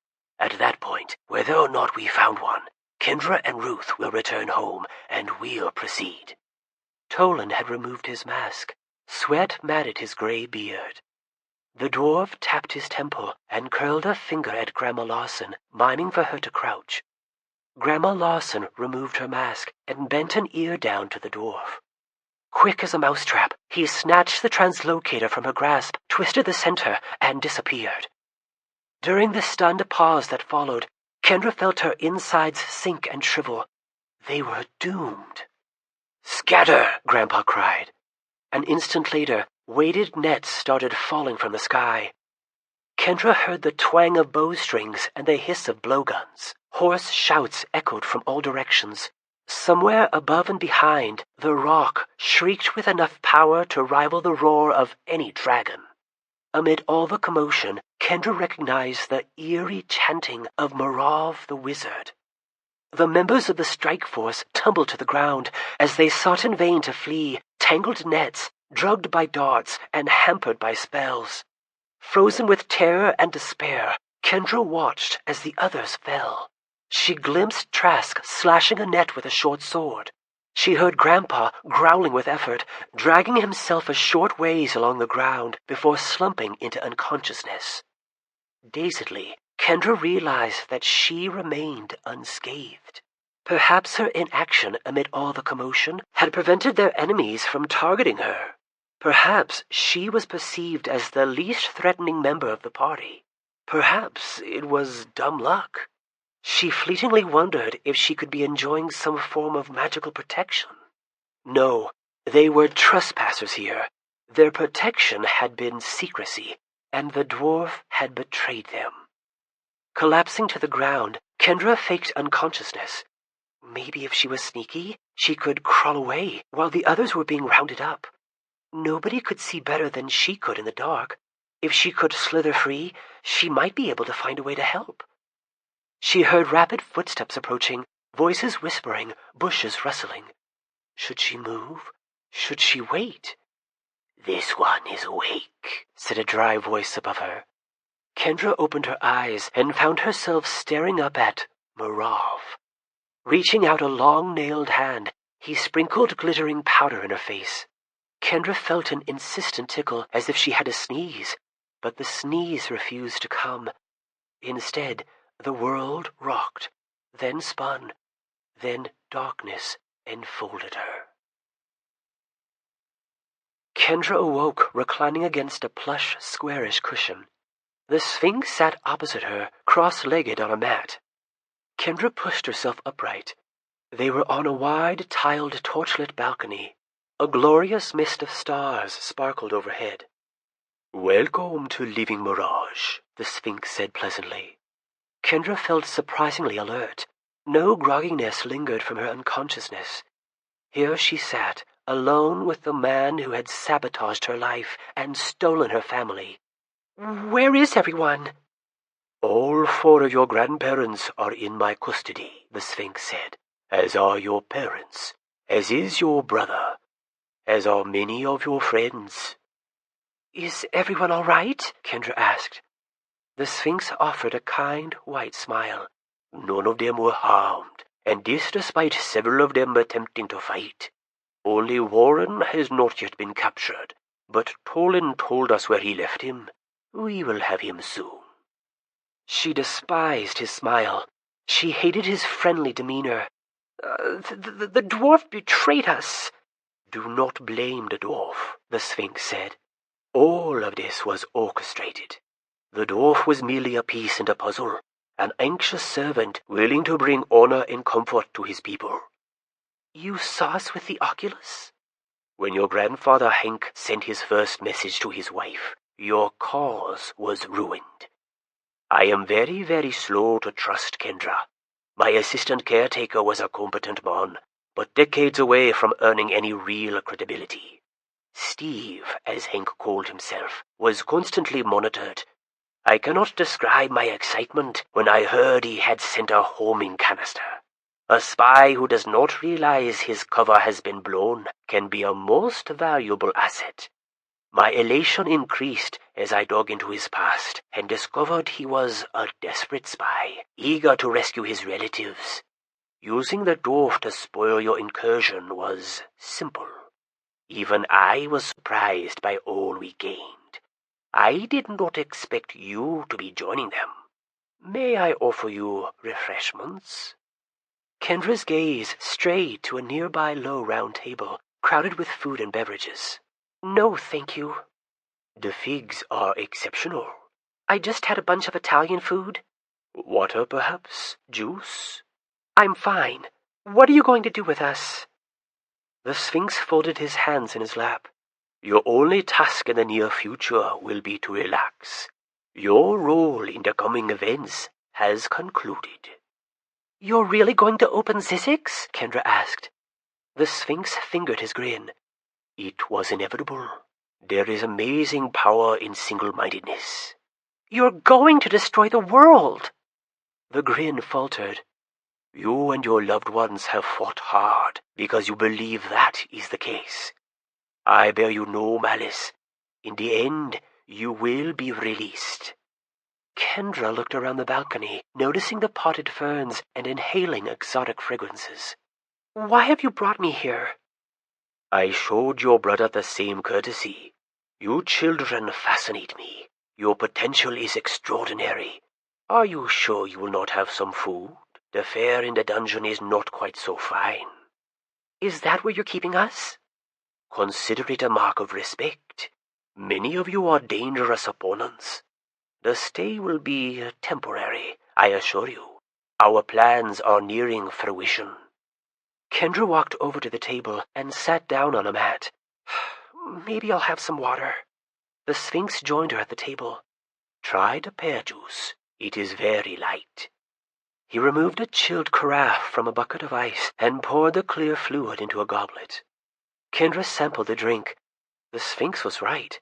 The cool liquid had a subtle, fresh flavor. "Have you any questions for me?" the Sphinx asked. "Not that you would answer," Kendra huffed. "Try me. I made a similar offer to your brother. This is finally over. Some details are not yet tied up, but the game is done. I may not be an expressive man, but I am celebrating Kendra. It relieves me to finally lay down the burden of my secrets." "Okay, then tell me your next move," Kendra said, not expecting an answer. The Sphinx compressed his lips. "I'd like to think that once you and your family truly understand me, your hatred will evaporate. My aims are noble, and my means are no more unsavory than necessary. Would you like to know the remaining steps to opening Zzyxx?" "Sure." The Sphinx selected a piece of fruit and took a bite. "I do not foresee how telling you this information can cause me harm. Yet it goes against my instincts to expose my plans." "You told me to ask." "I'm aware, and in many ways I cannot wait to part with these secrets. Secrecy has been necessary for so long that the habit resists my tampering. If I reveal this information to you as a token of goodwill, will you at least promise to consider the possibility that I am truly an ally?" She wanted to fling the pear juice in his face, but no matter how hopeless their cause might seem, and no matter how confident the Sphinx was of victory, there was always a chance that this information could prove useful. "Sure, I promise." The Sphinx studied her for a prolonged moment. "Do you really hate me so much?" "Put yourself in my position." "I understand." He straightened and grew serious. "Our first task will be to retrieve the chronometer from Fablehaven. Do not worry. We should be able to accomplish this without harming any of your other friends there. Next, I will go back in time with 2 companions. Only mortals can use the chronometer." "Okay." He munched thoughtfully on his fruit. "I am about to sum up centuries of research, to share secrets men would kill for, secrets I have killed to protect. So enjoy. Zzyxx lies on Shoreless Isle in the Atlantic. The gateway into Zzyxx lies within a virtually impregnable stone chamber, a hollow hill. The stone of the chamber is enchanted, much like the dreamstone at Obsidian Waste. In other words, a direct nuclear blast would harm it no more than a breeze, just as a meteor strike would fail to scratch it. There exists but a single weakness. The stone chamber on Shoreless Isle opens for a single day every 1,000 years. "When did it open last?" Kendra asked. The late 1500s. So I can either wait almost 600 years to open Zzyxx, or I can travel back in time. "You're going to open it in the past?" Kendra exclaimed, horror seeping into her voice. "That would be convenient," the Sphinx said. "Unfortunately, the masterminds who engineered Zzyxx did not design it with convenience in mind. Quite the opposite, in fact. The chronometer will not transport objects into the past, and the other keys are required to open the prison, so opening the gateway in the past is impossible." Working at the problem, Kendra scrunched her brow. "So you'll go back in time to the day the chamber was open, enter it, then return to the present, and use the translocator." The Sphinx beamed. "Very good, Kendra. That was quick. Since the translocator can take me any place I have been, it should provide easy access. My expectation is that I will then be able to open the stone chamber from the inside." "Doesn't sound too hard," Kendra lamented. "It is only the beginning," the Sphinx said. "A virulent plague resides inside the chamber. After we enter it, we will have to get back to the present quickly to be healed by the Sons of Sanctity. Then, in the present, I will use the translocator to transport some seeds inside. The plants that sprout will scrub the air and eradicate the plague." "Wait a minute," Kendra said. "Before any of this, won't you have to get to Shoreless Isle? You'll have to go back in time from there, right?" The Sphinx grinned. One of the benefits of a long life. Mr. Lich and I are perhaps the only living men who have visited Shoreless Isle. The translocator will take me directly there, along with the chronometer and the Sons of Sanctity." Kendra sipped some pear juice. "The 5 artifacts are also actual keys?" The Sphinx nodded. "They are actual keys to the great door of Zzyxx. But they all serve dual purposes. Access to the great gateway would be impossible without them." "I get the purpose behind the chronometer and the translocator and the Sense of Sanctity," Kendra said. "What else does the immortality artifact do?" The Sphinx held up a finger. "I believe it is an item of practicality.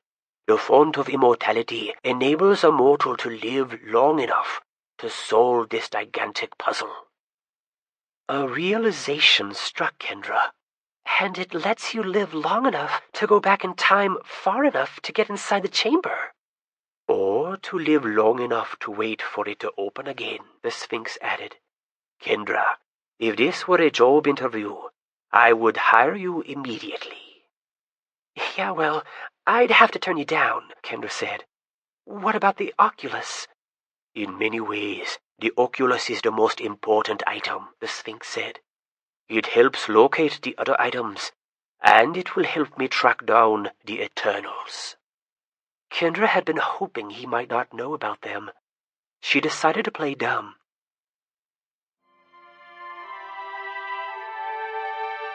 This is the end of CD number 5. Please continue listening on CD number 6.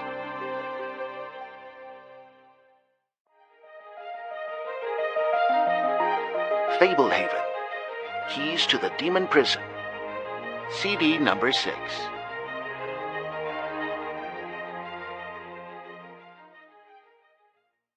Eternals? 5 mortals who must be killed before Zzyxx can be opened, the Sphinx explained. I have already found and eliminated 2 of them. You have? I found one before I had the Oculus. I eliminated another recently. Without the Oculus, finding them all would be nearly impossible. So once the Eternals are dead... Once the title Eternal no longer applies to them, and once I have access to the chamber and have scrubbed the air of disease, I must only wait for the morning after a full moon to insert the keys and set the gateway ajar. Then I will negotiate with Gorgrog the Demon King. If he will not heed my terms, I will not fully open the door. He wants out. He will eventually agree, and a new age will dawn. And the name of that age will be the end of the world. Smiling sadly, the Sphinx shook his head. No, but it will be the end of prisons and the end of inequality. Honestly, I hope you're right, because I don't see how anyone will stop you. I'd take just about anything over the end of everything. Relax, Kendra. I have the minutiae figured out. All you need to do now is wait. Have you any other questions? Kendra plucked a grape and popped it in her mouth. My brain is fried. I can't think of anything. Have you eaten your fill? Yeah, I guess. Then the hour has arrived for you to become acquainted with your new accommodations. I will try to put you someplace where you may cross paths with your brother. I'm afraid the comforts are few, but unless I am mistaken, your stay will be brief. The Sphinx clapped his hands, and 4 armed guards came out onto the balcony. Don't do this, Kendra sobbed, surprised at the sudden surge of emotion. You can still stop all of this. You should be protecting these artifacts, not using them. Be still, the Sphinx said. I cannot be swayed. Do not waste your energy. I am fortified by the power of certainty. A guard helped Kendra to her feet. I hope somebody stops you, she said. The Sphinx poured himself some pear juice. He took a sip, swallowed, and then spoke gently but firmly. Hope for something else.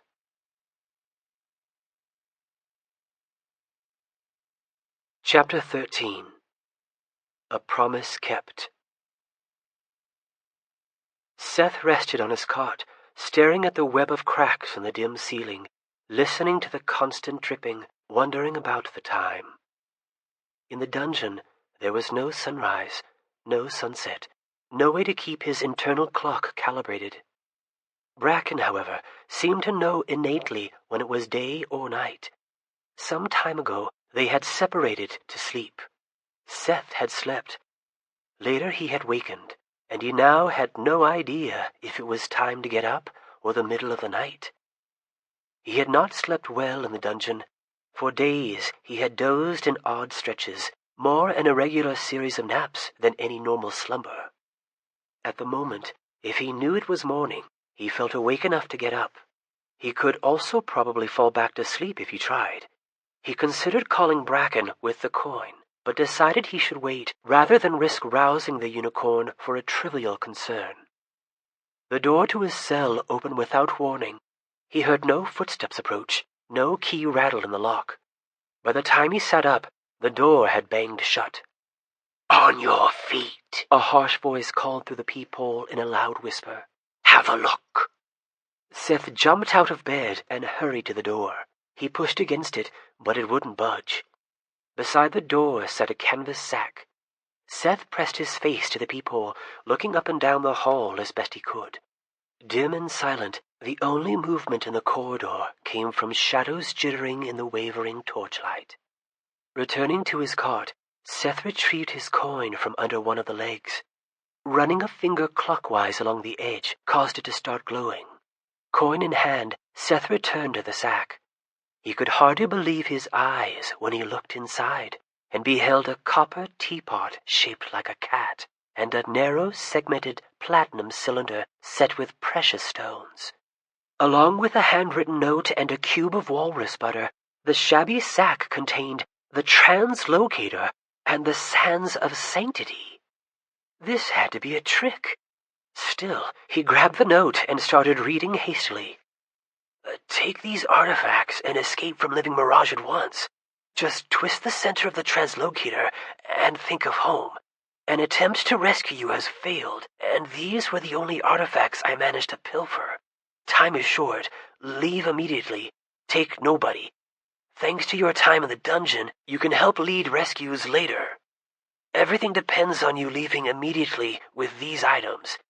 I am the last spy the Knights have within the Society. I will contact you soon. Do not delay. The note was unsigned. Why was the translocator here? Something must have gone terribly wrong. Could this be a trap? What kind of trap would grant him access to anywhere he wanted to go? What kind of trap would give away 2 of the artifacts essential for the Society to accomplish their objectives? He popped the walrus butter in his mouth, chewed and swallowed. Maybe the artifacts were fake, but what would be the point of that? They sure looked authentic. Rereading, he tried to process the message. There had been a rescue attempt, but it had failed. Who would have participated? Trask? Tanu? Whoever had been captured would need his help. But right now, he didn't even know where to start looking. Should he follow the advice in the note and teleport straight home to Fablehaven? What about his friends? He pressed his thumb against the griffin on the glowing coin. "Bracken," he whispered. "What is it, Seth?" The answer came swiftly. He doubted Bracken had been asleep. "I have our ticket out of here. Somebody just slipped me the translocator." "Are you serious?" "Where are you?" "In my cell." Seth had not yet visited his cell. "Have I been near there?" "Not really. They keep me down deep." "The translocator came with a note. It said I should escape immediately. How long would it take you to get someplace I've been?" "At least 10 minutes. That's too long. Obey the note. I've gotten word that there has been some sort of disturbance here tonight. A bunch of people captured. You should get out of here while you can. If you have the translocator, you can come back for me any time." "Be in my cell tomorrow at midnight. I'll be back, I promise." "Just take the coin with you. It should work even over great distances. We can devise a plan." "Gotcha. See you soon." "Good luck." Seth heard many heavy footsteps running down the corridor. Had he ever heard guards rushing in the dungeon? Not that he could recall. Heart pounding, Seth slid a finger counterclockwise along the edge of the coin, then slipped it into his pocket. He pocketed the note as well. Tucking the teapot under one arm, he grabbed the translocator. If he pictured Fablehaven and twisted, he would be home. But what about Maddox? He pictured Maddox's cell and twisted. For an instant, Seth felt like he was folding into himself, shrinking down to a tiny point. Then he was standing in Maddox's cell. His friend was not there. "Oh, bad time to go exploring, Maddox," Seth muttered to the empty cot. He consoled himself that when he made plans with Bracken, he would figure out how to save Maddox and the others as well. As he prepared to twist the translocator again and return to Fablehaven, a realization stopped him. He had been to the Sphinx's office. He knew right where the Oculus was sitting, knew the location of the secret compartment that held the font of immortality. What if he returned to Fablehaven with all of the lost artifacts? Mind racing, Seth tried to weigh the pros and cons objectively. If he went straight to Fablehaven, they would have 3 of the 5 artifacts. But once the Sphinx knew Seth had escaped, he would certainly relocate the artifacts Seth had seen in his office. If Seth went directly to the Sphinx's office, he might win the war with one fell swoop. Without the Oculus, the Sphinx would lose his biggest advantage, and without the font of immortality, he would be dead within a week. Of course, if Seth got caught, all would be lost. But how could he get caught? If somebody was in the office, he would teleport right out. Seth pictured the office where he had conversed with the Sphinx and twisted the translocator. To his relief, the office was empty. He quickly observed that the oculus no longer rested on the handsome desk. Crossing to the desk, he hastily scrabbled through the wooden drawers, but found no multifaceted crystal. Turning, Seth tore aside a tapestry, triggered the catch he had seen the Sphinx use, and tugged open the hidden cupboard in the wall. Empty. At that moment, the Sphinx stormed into the room. Recognizing Seth, he stopped short in genuine astonishment. With the door at the far end of the office, 40 feet, 24 cushions, and a few gauzy veils separated them, the Sphinx's gaze flicked down to the translocator. He pointed at Seth, outrage distorting his features. "Put that down," he roared. "Seth, you don't know—" Seth twisted the translocator, and the Sphinx disappeared. After a momentary folding sensation, Seth stood on the roof of his elementary school. He had climbed up there once on a dare, and afterwards had used it as a place to escape when he wanted to be alone and think. For some reason, it was the first place that had sprung to mind. It was a calm, cool evening. The sun had recently set, painting the cloudy horizon with warm, vivid colors. Seth sat down, his hands shaking. Nobody could have anticipated that he would receive the translocator, and even if they did, nobody would guess that he would come here. It was hard to believe, but for the moment, he was actually safe. Seth had never seen the Sphinx lose his facade of calm control. The Sphinx had entered the room as if aware of an intruder, but seemed shocked when he saw it was Seth. He supposed that made sense. If the Sphinx had just captured the translocator, he had probably been off celebrating his victory. It must have blown his mind to find Seth in his office with 2 of the artifacts. A pebble sat on the roof near his foot. Seth picked it up and tossed it off the edge, hearing it clack as it hit the pavement below. His next step should be to return to Fablehaven. Even if Tanu and some of them had been captured during the failed rescue, surely Grandma and Grandpa were still there, and probably Kendra. A single concern prevented Seth from teleporting immediately to the house at Fablehaven. Tracing a finger along the copper teapot, Seth considered his commitment to Grolus. He could clearly picture the old demon languishing in agony, hoping for some way to reduce the anguish of his impending death. Seth had never witnessed such extreme suffering. With the translocator, he could easily pop in and heal the demon before returning the artifact to the house. As far as Seth knew, Grolus could already be dead, or he could presently be right at the brink of death. If he didn't heal Grolus now, Seth expected Grandpa would forbid him from doing so later. Seth had promised the demon he would heal him. Grolus had no other hope for aid. He might have lived an evil life, but the demon had helped Seth multiple times. Seth fingered the translocator. Could this be a bad move? What if Grolus turned on him? Of course, even in his weakened state, the demon could have killed Seth upon any of his previous visits. If Seth healed him, Grolus would probably be more grateful than ever. Maybe the cunning demon could suggest strategies to stop the Sphinx, or provide insight about Nagi Luna. After a dusting from the sense of sanctity, the demon would be old and dying. But curing the disease would reduce the pain, and maybe buy Grolus a little extra time. And Seth would keep the translocator handy. If all else failed, he could always teleport away. Seth hesitated. He would prefer to take this action with permission from Grandpa Sorensen, but he felt certain Grandpa would never agree to it. Grandma and Grandpa hated demons, and they would worry too much about his safety. Seth scratched his arm. As long as he acted before returning home, he would not really be disobeying a direct request. Sometimes it was easier to get forgiveness than permission. Envisioning the cave where Grolus lived, Seth twisted the translocator. The stench of putrefying flesh hit him like a physical blow.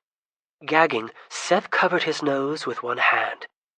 The demon sprawled on the floor, flies buzzing around his many weeping sores. His wheezy breathing came quick and shallow, like that of a panting dog. Seth slid the translocator into his pocket. "Can you hear me, Grollis?" Grunting, the demon raised his head, festering eyes squinting in not quite the right direction. Seth. "I brought the sands of sanctity," Seth announced. The pain. Grollis moaned through cracked lips, his voice trailing off. "Hang on, I'm here to heal you." Striding forward, Seth upended the teapot over the dying demon. Golden sand poured out, snapping and hissing like water on a hot griddle as it contacted the inflamed flesh. Acrid fumes rose from the pathetic bloated form. Pacing and swinging the teapot, Seth dusted the limitless supply of sand all over the demon until the sizzling smoke subsided. Oh, Grollis said, sitting up, the tone of his voice deeper and richer than Seth had ever heard. In place of infected skin, short gray fur covered his arms. The drooping wattles had vanished from his face, leaving him with the head of a ram to match his curled horns. His misshapen body had become symmetrical, had now appeared muscular rather than lumpy. He stretched his thick arms forward, examining them. He laughed exultantly. "Feeling better?" Seth asked. Grollis pounced at him, seized his shoulder with a hairy hand, and hoisted Seth off the ground effortlessly. Before Seth could react, the demon quickly tore the translocator from his pocket, then dropped him on a pile of rubble. Landing roughly, Seth lost hold of the teapot, and the demon snatched it up. From his supine position, Seth stared up at the broad, bestial figure towering over him.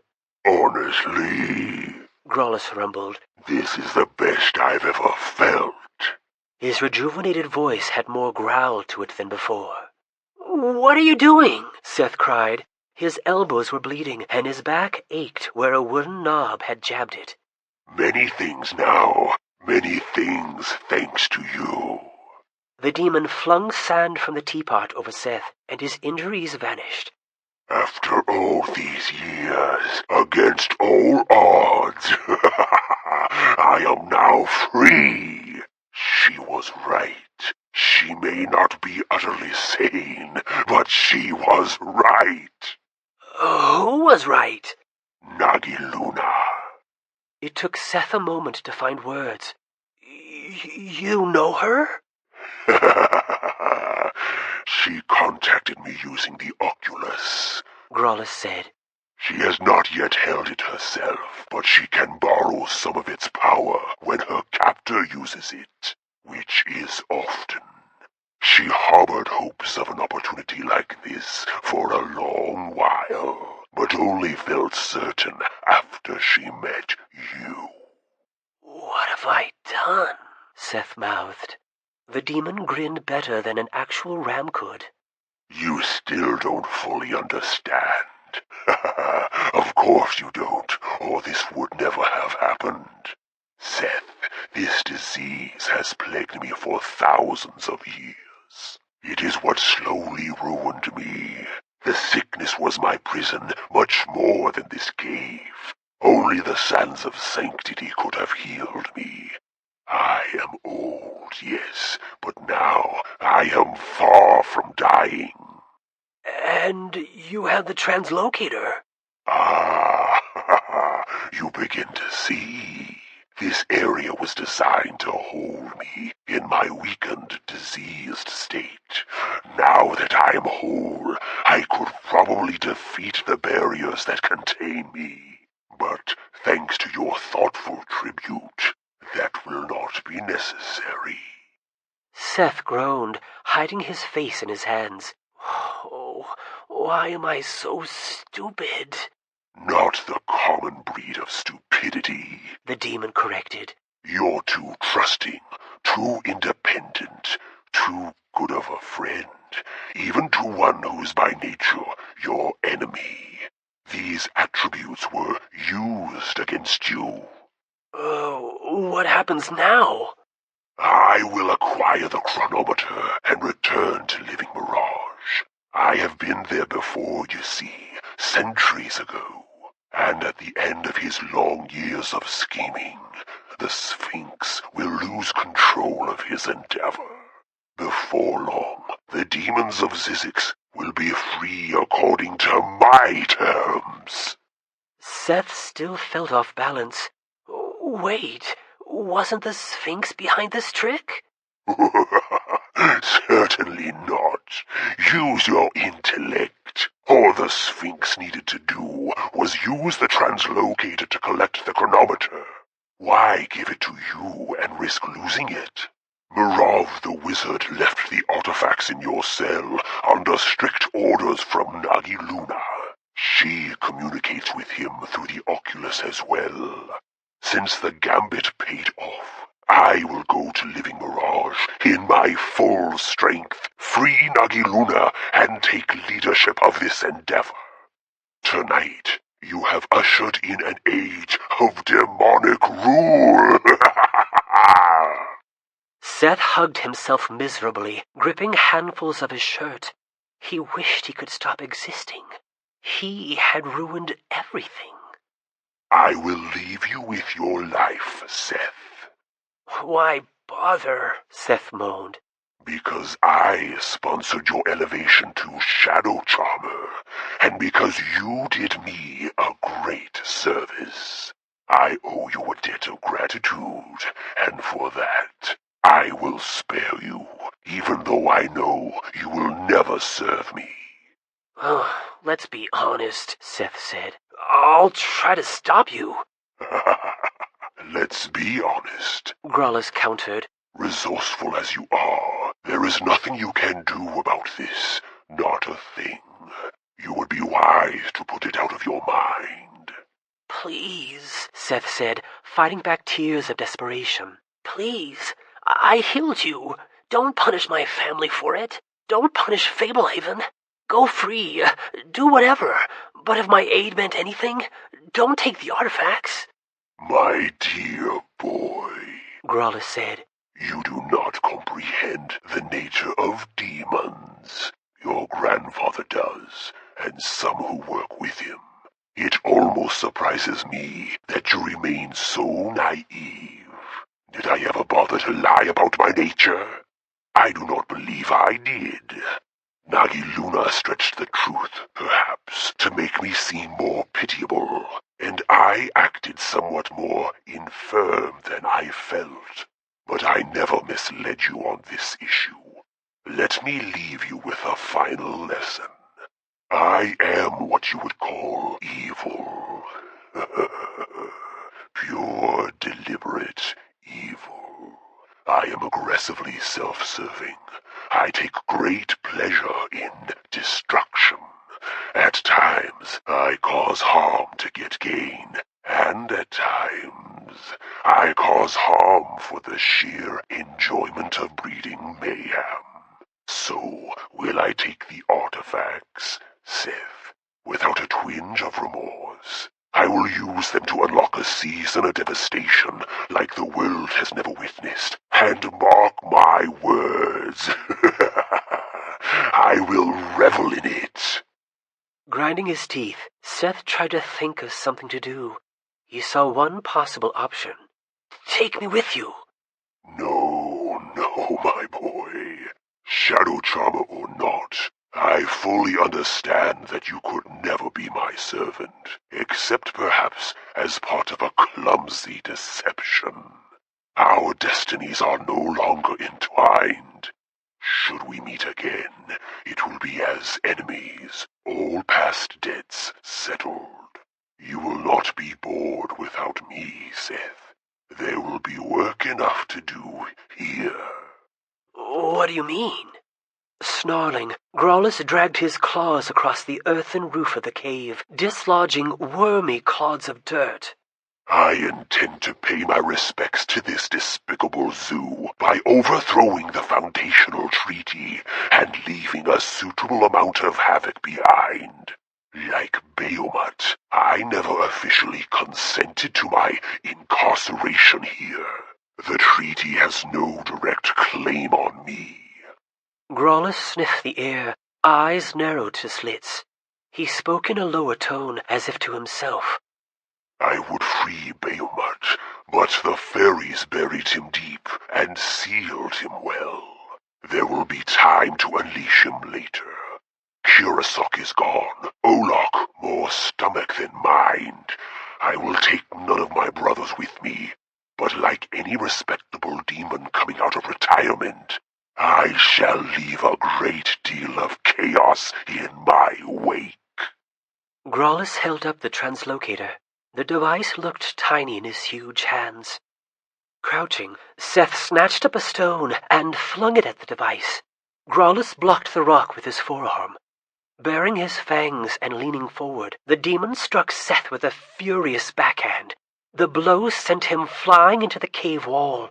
Bones snapped, and he landed in a heap of agony, dirt and blood in his mouth. Do not irritate me, the demon growled. Chuckling softly, he sprinkled sand from the copper teapot over Seth. The sands of sanctity bring amazing new possibilities to the field of torture. Imagine shattering bones over and over and over. Such alluring options, yes. Bones mended, cuts closed, and Seth sat up. He glared up at the demon with helpless fury, no words left to say. Final piece of advice, Grawlus offered. Run away, Seth. Forget this backward circus of a preserve and flee to the farthest, most barren portion of the globe. Hide there for the rest of your life. Pray we do not meet again. Grawlus twisted the translocator and vanished. "No!" Seth yelled. Scrambling to his feet, Seth ran toward the mouth of the cave. He had to warn Grandpa. Grawlus had certainly never been inside the main house. The demon had probably never been in the yard, either. He could not teleport directly to the chronometer. First, the demon would have to contend with the magical barriers protecting the yard and house. Out in front of the cave, sunset was dwindling, the first stars already shining. "Hugo!" Seth shouted, cupping his hands around his mouth. "Anyone? Help! Emergency! Help!" Nobody answered, but he knew the way to the house from here. He had only to follow the rutted road. Seth took off running. The exertion felt good, kept him busy, provided the illusion that he was accomplishing something. After his gut-wrenching mistake, the last thing he wanted to do was think. But it was hard to shut down his guilty mind. Why didn't he see this coming? Grandpa had consistently warned him to stay away from Grawlus. Seth had assumed his grandparents didn't understand the unique relationship he had with the demon. The dying demon had seemed so weak and so helpful that Seth had begun to consider him safe. Now the relationship had culminated in nightmarish betrayal, just as his grandparents had foreseen. If he had gone directly home with the artifacts, his family would be in a solid position in their war against the Sphinx. Now the opposite was true. He had befriended evil, and he had gotten burned. Seth tried not to imagine all of the effects that would flow from his blunder. He tried not to envision Grawlus slaying his family. He resisted visions of demon hordes rampaging across the globe. Maybe he could stop it. Maybe he could beat Grawlus into the house. His breathing became more ragged, and his heart hammered, but Seth kept his legs churning. How much longer to the house if he kept up this pace? 10 minutes? More? Something huge came crashing through the bushes off to the side of the road. Seth slowed, confident he recognized what was approaching. A moment later, Hugo loped out from under the trees. Seth! The golem bellowed, raising both arms. "Hugo!" Seth exclaimed. The golem picked up Seth, tossed him disturbingly high into the air, and caught him gently. Seth not taken. "Whoa!" Seth laughed. "Good to see you, too. Hugo, we have an emergency. Grawlus got loose and is headed for the house." Grawlus? "I visited him, and he tricked me. We have to hurry." The golem cradled Seth in one arm and bounded into the woods, cutting cross-country. Still panting from his run, Seth tried to calm his mind. Getting a lift from Hugo would let him reach the house much faster. But what would he do when he got there? Could Hugo defeat Growlus? Probably not. The demon was bigger and had unknown powers. What if the golem could at least wrestle away the translocator? It would be worth a try. If that failed, they would have to try to escape somehow with a chronometer. Where could they go? From up ahead, Seth heard ferocious roaring. Bursts of light interrupted the deepening twilight. "See that, Hugo?" Seth asked. Demon attack house, Hugo replied, pounding through the forest. The golem trampled a path through the lush spring foliage, tearing branches aside and bulldozing through shrubbery. Minutes passed like hours. Flashes of light accompanied feral growls and distant sounds of demolition. Realizing that he was unarmed, Seth wished for his emergency kit. When the yard came into view, the barn was already ablaze. Devouring flames raged up most of one wall and across much of the roof.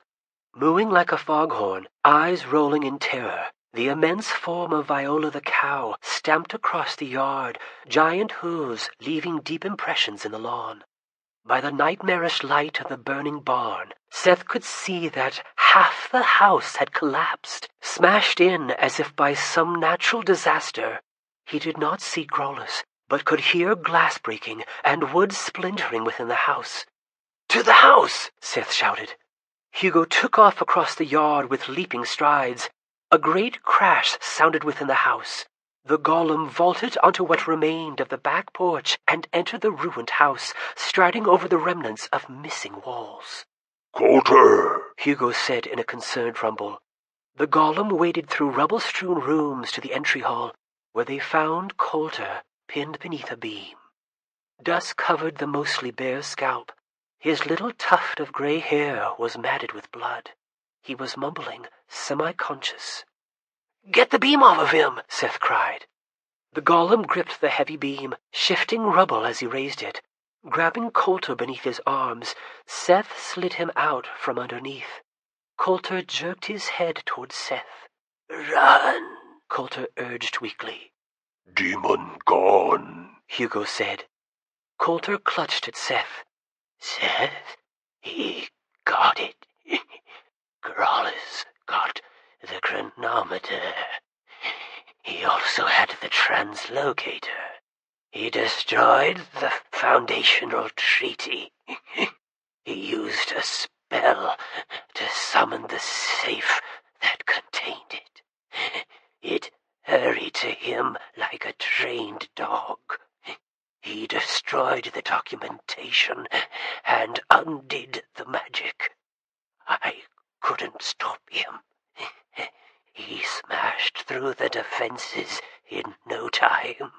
"It's my fault," Seth admitted wretchedly. "I was a prisoner at Living Mirage, and somebody snuck the translocator and the Sands of Sanctity into my cell. I'd promised Growlus I would heal him if I could, so on my way back here, I stopped by his cave. As soon as I healed him, he stole the artifacts before I could react. He was so quick." Coulter closed his eyes, one cheek twitching. I see. When he spoke again, he sounded more in control of himself. Seth, you must listen to me. I don't have much time. "Don't talk like that," Seth said. Hush, Coulter insisted. I'm no tenderfoot. I've had plenty of injuries in my time, and I know what this is. Things got crushed, parts deep inside. I have minutes, maybe seconds. Listen. While Growlus attacked the barn, I grabbed the chronometer. As he tore into the house, I watched from a window, trying to formulate a strategy. After I glimpsed you at the edge of the woods with Hugo, I used the chronometer. Used it how?" Seth asked. Coulter coughed wetly. I visited Patton, told him the chronometer was about to be taken, told him you were around. You should have run, Seth said. I did run. Visiting Patton cost me no time. I didn't even make it to the front door. There was no escaping what happened. Crawlers is too powerful. But listen, since we knew you were around, Patton promised to leave you some advice. A passageway beneath the old manor leads to a secret grotto. Down in the cellar, beneath the manor, you'll find a fireplace against one wall. Step inside and say, everybody loves a show-off. That will open the way. Then what? Seth asked. Coulter grimaced, his breath hissing through clenched teeth. We hope Patton has an idea. Where are the others? Seth asked urgently. Where is Grandpa? Coulter shook his head. Gone. If they lost the translocator, they were all captured at Living Mirage earlier tonight. All of them? Seth asked incredulously. Stan, Ruth, Kendra, Tanu, Warren. All of them. I was holding down the fort. Vanessa is still here, down in the quiet box. Maybe she could help. Use your judgment. Coulter gasped and coughed. I'm on my way out, he grunted. Do your best. Hot tears flowed freely down Seth's cheeks. I'm so sorry, Coulter. The old relics collector patted his hand. His eyes cleared for a moment and locked with Seth's. He seemed intent on speaking, but the words resisted. Not your fault, he finally sputtered. He gripped Seth's wrist. You're a good boy. They tricked you. You were showing mercy. Maybe we can get them yet. I will. I promise I will. I really will. Coulter laid his head back, closing his eyes. His chest shook as if trying to cough, but only a faint strangling sound came out. His eyelids fluttered, his hands jerked. Seth looked up at Hugo. What do we do? Coulter exhaled one last time and then went limp and silent. Seth felt for breathing at his mouth and tried to find a pulse in his neck and chest. There were no signs of life. Trying to recall the first aid basics he knew, Seth started rhythmically compressing Coulter's chest. Then he pinched Coulter's nostril shut and breathed into his mouth a couple of times. He repeated the compressions and the breathing exercise, but Coulter remained inert. Coulter gone, Hugo rumbled heavily.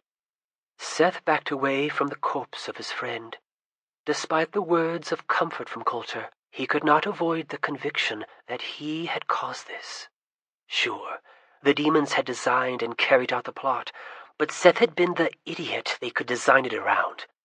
Both Grawlus and Nagiluna had known he would do the wrong thing, and he had. And now Coulter was dead. Fablehaven was in ruins, and the artifacts were gone.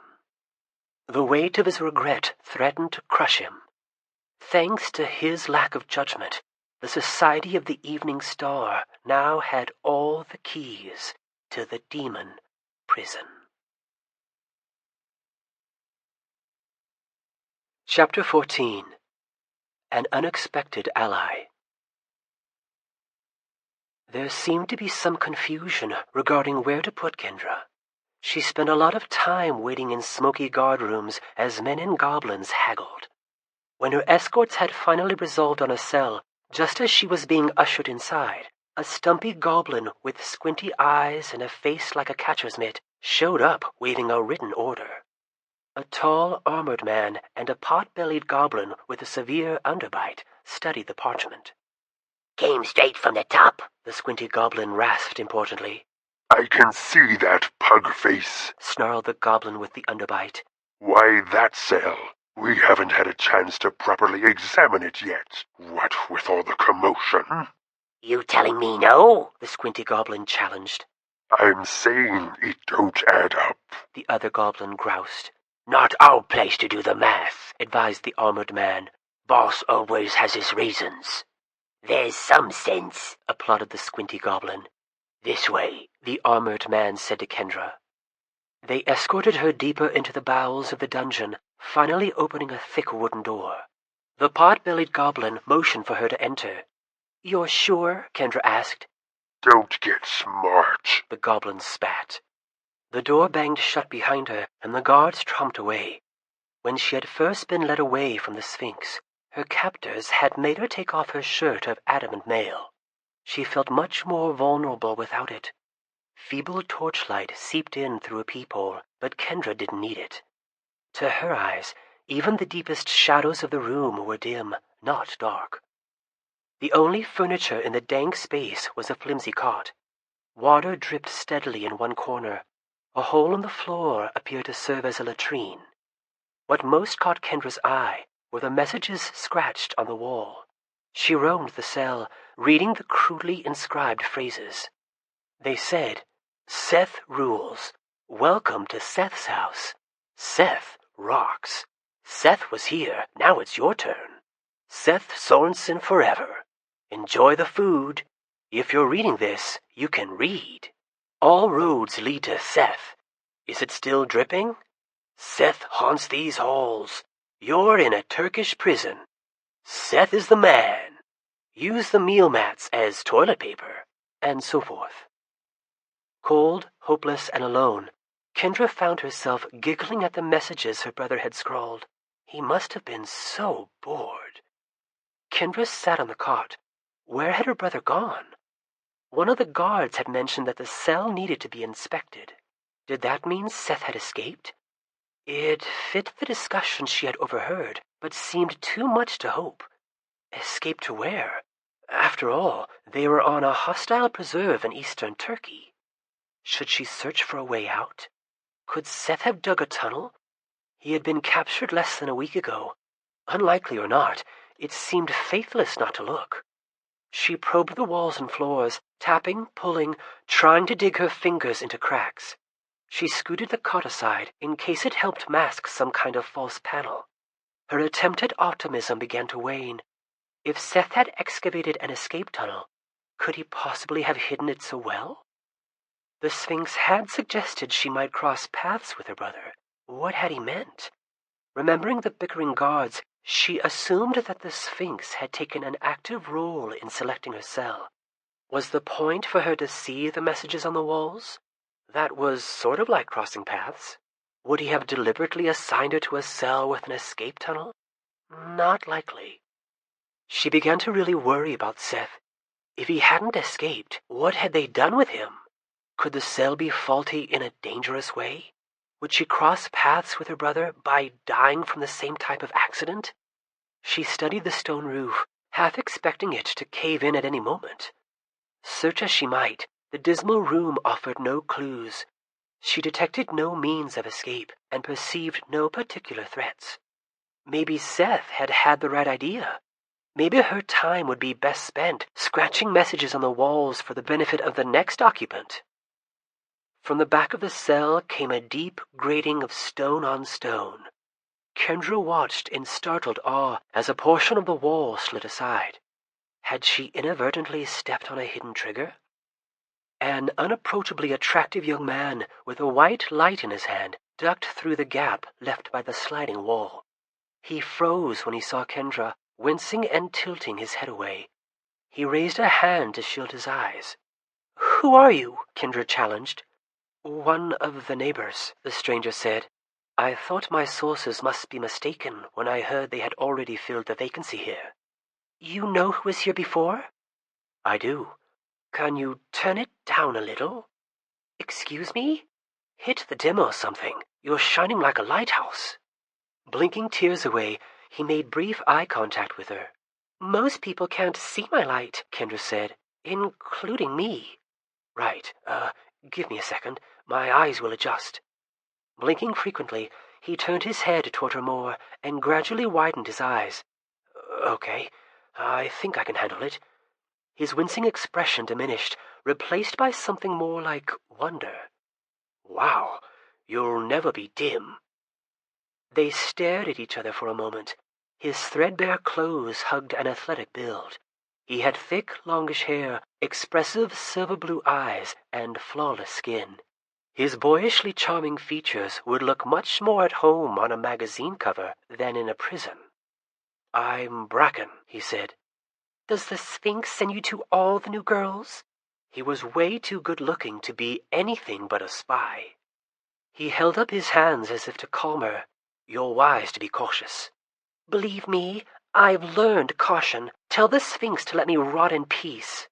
Now, don't write me off just yet. I've had the same suspicions about you, but you're obviously very kind, which must mean you're his sister. Whose sister? Seth's. Kendra resisted getting excited by the mention of her brother. Of course he knew about Seth. He was just trying to push her buttons. Where is my brother? Folding his arms, Bracken regarded her appraisingly. He never mentioned you were so bright. Kendra felt herself blushing. Answer the question. Her voice was hard. Again Bracken raised his palms. Sorry, I will. He's gone. I'm not sure where. Probably Fablehaven. What? Somebody brought the translocator to him, and he teleported out of here. How is that possible? Your guess would probably be better than mine. Hopefully he'll contact me before long. Kendra huffed in exasperation. Are you guys pen pals? I gave him a coin that lets us communicate telepathically. I know he's far from here because I can't hail him. Once he uses the coin to reach out to me, we should be able to speak. Kendra frowned. A magical telepathy coin? Who are you? At least, who are you pretending to be? Bracken chuckled and shook his head. The truth sounds absurd. Try me. You don't even believe I'm an actual prisoner. You're not going to believe this. Give it a shot. You might want to stutter. That could help sell it. Stutter? Long story. He glanced away. I'm a unicorn. Kendra's jaw dropped. It took her a moment to recover. Okay. Did you just say a unicorn? Eyes hesitant, he shrugged using hands and shoulders. I warned you. Kendra laughed incredulously. Look, Bracken, you need to go back to spy school. In fact, maybe you should just try a different career path. You obviously weren't hired for your brains. Maybe you're right. I would be a suspiciously lousy spy. Oh, what? You're saying I should believe you because you're incompetent? Or just because your story sounds crazy? I don't suppose you can prove that you're actually a horse? I'm, stuck in human form. I lost my horn. Kendra covered her eyes with one hand. Oh, this is actually worse than feeling lonely. You're very kind. Can't you perceive my aura? She looked at him. He was undeniably handsome. That was all. I've never been good at seeing that stuff. His eyes lit up with an idea. I am now speaking the secret fairy language. Can you understand me? Yes. Can you tell I am no longer speaking English? Kendra tried to focus. She heard English, but something did feel different. I interpret intuitively. Keep talking. What should I say? I suppose it doesn't matter. I'm trapped in a dungeon with a girl who thinks I have lost my mind. I can tell you're speaking another language, Kendra said, but I can't tell the difference between the various fairy languages. At least it's a start, Bracken said. She perceived that he had reverted to English. I can take you to visit some of your friends, Maddox, for example, Mara. The guards just let you roam free? Don't they know you're sneaking around in the walls? Our captors look the other way if we stay unobtrusive. I've been here for a very long time. This dungeon is vast and ancient, riddled with forgotten tunnels and unused spaces. The rest we dig. We meaning the prisoners. What about my parents? I know of no accessible route to their cell. I looked into it for Seth. But they're here? I believe so. I'd love to contact them. They think I'm dead. Oh, wish I could help. Hopefully, Seth will show up soon and rescue us. He can vouch for me. Kendra considered the statement. Yeah, well, it might take more than Seth's endorsement. Don't underestimate your brother. He was careful. He didn't trust me right away. In fact, maybe he still doesn't really trust me. I hope he uses the coin. Oh, if you gave him a magical toy, he'll use it. Bracken sighed. I can't believe you're very kind, and you can't recognize a unicorn. You know, the sooner you trust me, the sooner we can play ping-pong. Huh? Nothing. Lousy joke. It'll make sense later. Unicorns aren't very social creatures. I'm doing my best. You're fine. Doesn't help that you're so brilliant. Is that sarcasm? I meant brilliant as in shiny. Should I stop talking? She was starting to entertain the possibility that Bracken might be legitimate. Wouldn't the Sphinx's dungeon be full of good creatures like unicorns? Many of his prisoners should be potential allies. Of course, every time she started trusting a stranger, it seemed like she got burned. Gavin had seemed great before his true nature was revealed. She would be slow to offer any real trust. You're saying you could take me to Maddox right now? I'm saying He stopped. Suddenly he looked stricken. I don't believe it, he muttered in a completely different tone. What? Kendra asked. I have an intruder in my cell. He sounded astonished. How do you know?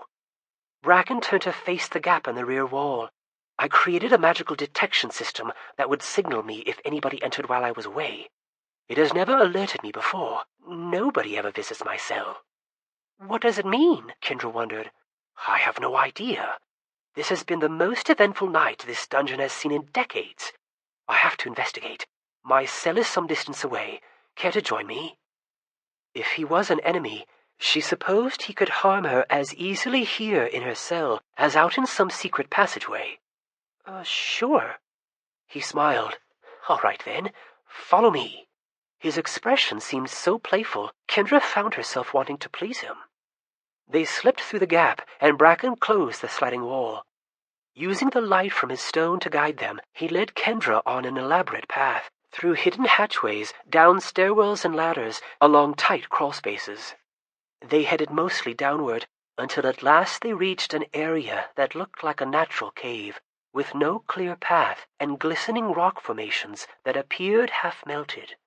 Soon they sat and scooted down a cramped incline of oily stone. No wonder Bracken's clothes looked so ragged. Just before the bottom of the incline, he directed Kendra into a branching passageway. They hurriedly proceeded along a crudely excavated stretch of tunnel, and finally reached a dead end. Bracken held a finger to his lips.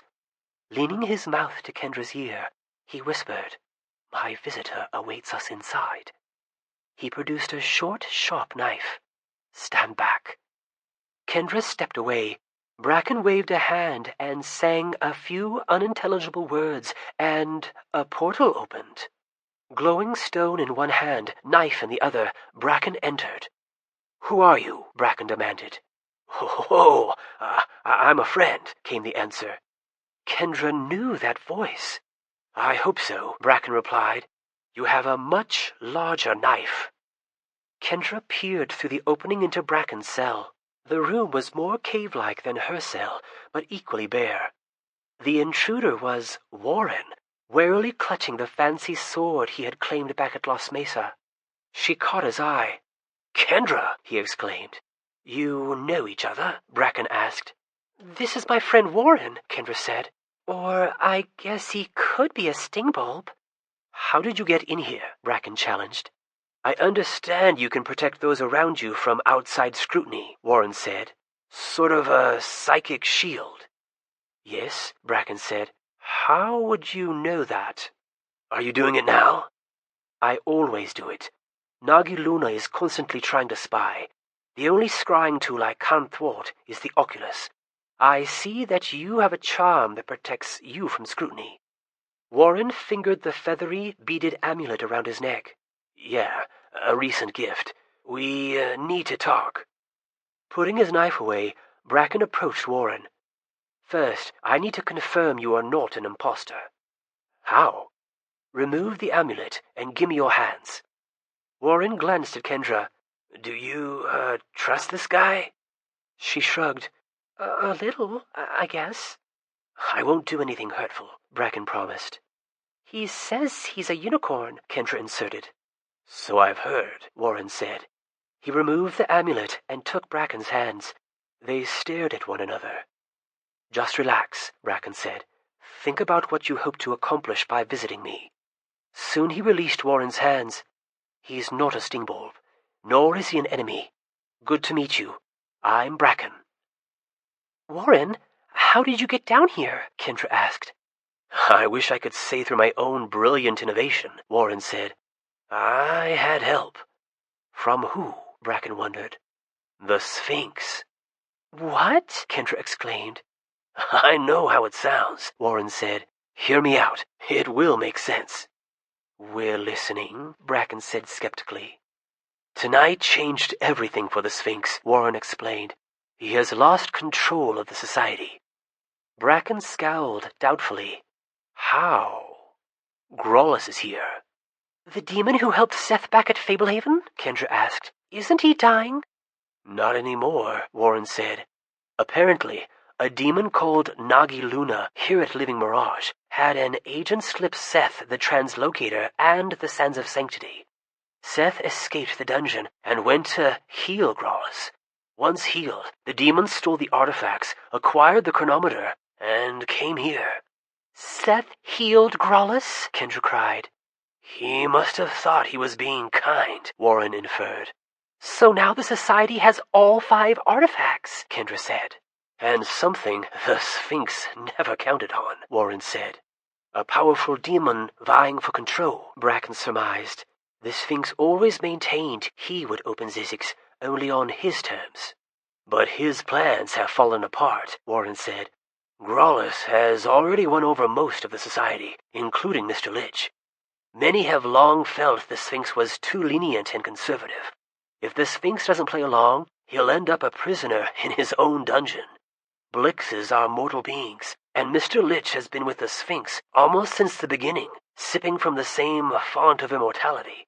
With or without the Sphinx, Mr. Lich can use the translocator and the chronometer to begin the process of opening Zzyxx. And the demons can finish it, Kendra said. Bracken pounded a frustrated fist into his palm. Deluded as the Sphinx was, we're all worse off than before. We have one ray of hope, Warren said. If he can't do it on his terms, the Sphinx wants to abort the opening of Zzyxx. He wants to stop Grolus as badly as we do. He can't let the demons know his intentions. He wants to remain close to the center of things, in the hopes of bringing them down from the inside. But he provided me with some key information. How did you meet up with him? Bracken inquired. Well, earlier in the night, I was part of a rescue attempt, Warren said. Kendra came here as part of the same mission. I was dropped off separately from the rest of the strike force as a failsafe. I began evasive maneuvers the instant the dwarf left my side, and a good thing I did. Minutes later, I was the target of a manhunt. Coulter, a friend of ours, had lent me his invisibility glove, which improved my chances. Even so, I barely managed to elude my pursuers. Not long after Grolus arrived at Living Mirage, the Sphinx decided to personally lead the hunt for me. Accompanied by a few wraiths under his control, the Sphinx tracked me down. But instead of bringing me in, he told me the situation, gave me some keys, and explained about a secret passage into the depths of his dungeon. You can lead us out of here? Bracken exclaimed. By a pathway known only to the Sphinx, Warren confirmed. Then what? Kendra said. He wants us to protect the Eternals, Warren said. Bracken laughed bitterly. Oh, the world is upside down. He said there are 3 Eternals left. He recently learned the location of one, a man called Rune Osriksson, who has long occupied a heavily fortified stronghold in Finland. Okay, Bracken said uncertainly. The Sphinx feels certain Grolls will move against Rune immediately, Warren said. The demon is already campaigning for support to remove Nagiluna from her confinement in the dungeon. The Sphinx believes it will not be long before Nagiluna holds the Oculus in her hands. Once she does, he believes she will speedily discover the remaining Eternals. Bracken, he wants you to leave one of your psychic communicators in your room. He will retrieve it and feed us information as it becomes available. This is a dangerous game, Bracken whispered. You understand, our interests may temporarily align, but the Sphinx does not share our agenda. His end goal is not to stop the opening of Zzyxx, but to regain control of the situation and open it on his terms. I get it, Warren said, but keep in mind, if Grolls is here and healthy, what are the odds of the Sphinx regaining control? I see your point, Bracken said. Nevertheless, we mustn't underestimate him or place full trust in him. Agreed, Warren said. However, for the moment, I think it benefits everyone to use each other. How can we get out of here? Bracken asked. It has to look like we escaped, Warren said. The Sphinx said the main gate is heavily guarded. According to him, our best bet is to head to the fairy shrine. The shrine here is sealed, Bracken said resentfully. Right, Warren said, by the Sphinx. He gave me the key. Bracken cocked his head as if weighing the odds. So we hope the Fairy Queen can conjure a way out of here? Seems like our best bet, Warren said. What do you mean the shrine is sealed? Kendra wondered. The Sphinx didn't want the Fairy Queen to be able to spy on him, Bracken said. He lacked the power to destroy her shrine here, so he sealed it off, covering it with an ensorcelled iron dome. The dome has an access port, Warren said, and I now have a copy of the key. Getting to the shrine will be no simple affair, Bracken warned. This is not a mild preserve. Tell me about it, Warren said. When the Sphinx showed up with his Wraith squad, he had to rescue me from a manticore. Won't the Wraiths share what is happening with the demons? Kendra asked. The Sphinx is a mighty shadow charmer, Bracken said. His Wraiths and Phantoms communicate only with him. They will not divulge his secrets, and he should be strong enough to shield his mind from Grolls and Nagiluna. Let's hope so, Warren muttered. The Sphinx gave you that amulet? Bracken asked. He did, and he promised to help divert the search for me away from the path to the shrine. Bracken turned to Kendra. What do you say? Your brother currently holds the record for quickest escape from the dungeons of the Great Cigarette. You ready to dethrone him? What about the others? Kendra asked. Can't we take my grandparents? Warren winced. Well, the passage out of the dungeon is down very deep. The Sphinx warned we should keep the escape small. In fact, the only people he specified were you two. He promised to try to aid the others. Bracken patted Kendra's arm consolingly. If the passage out is down here in the depths, we can't get to your parents or grandparents without passing numerous checkpoints. We might be able to collect Maddox and Mara. Of course, Mara is still recovering from injuries. Maddox has had trouble moving quickly ever since Rio Branco, and neither of them is nearby. Up to you guys, Warren said. Speed will matter. As soon as Nagiluna gets the Oculus, we won't be able to shield ourselves from her view. Then we should seize the moment and depart, Bracken decided. Kendra? Seems like the only choice. Either of you have a coin? Bracken asked. Warren dug in his pockets. How about a quarter? Perfect. I prefer coins to stones. Bracken cupped the coin in one hand and covered it with the other. For a moment, his hands shed a pearly radiance. Then he placed the quarter under a rock in a corner of the room. Did you just turn that into a communicator? Warren asked. Correct. If the Sphinx wants to feed us intelligence, he now has the means. Bracken adjusted the position of the stone over the coin. How did you get into my cell? There are 3 secret entrances. I came through the front door. The Sphinx gave me a key. The passage out of the ziggurat begins just around the corner." Bracken smirked.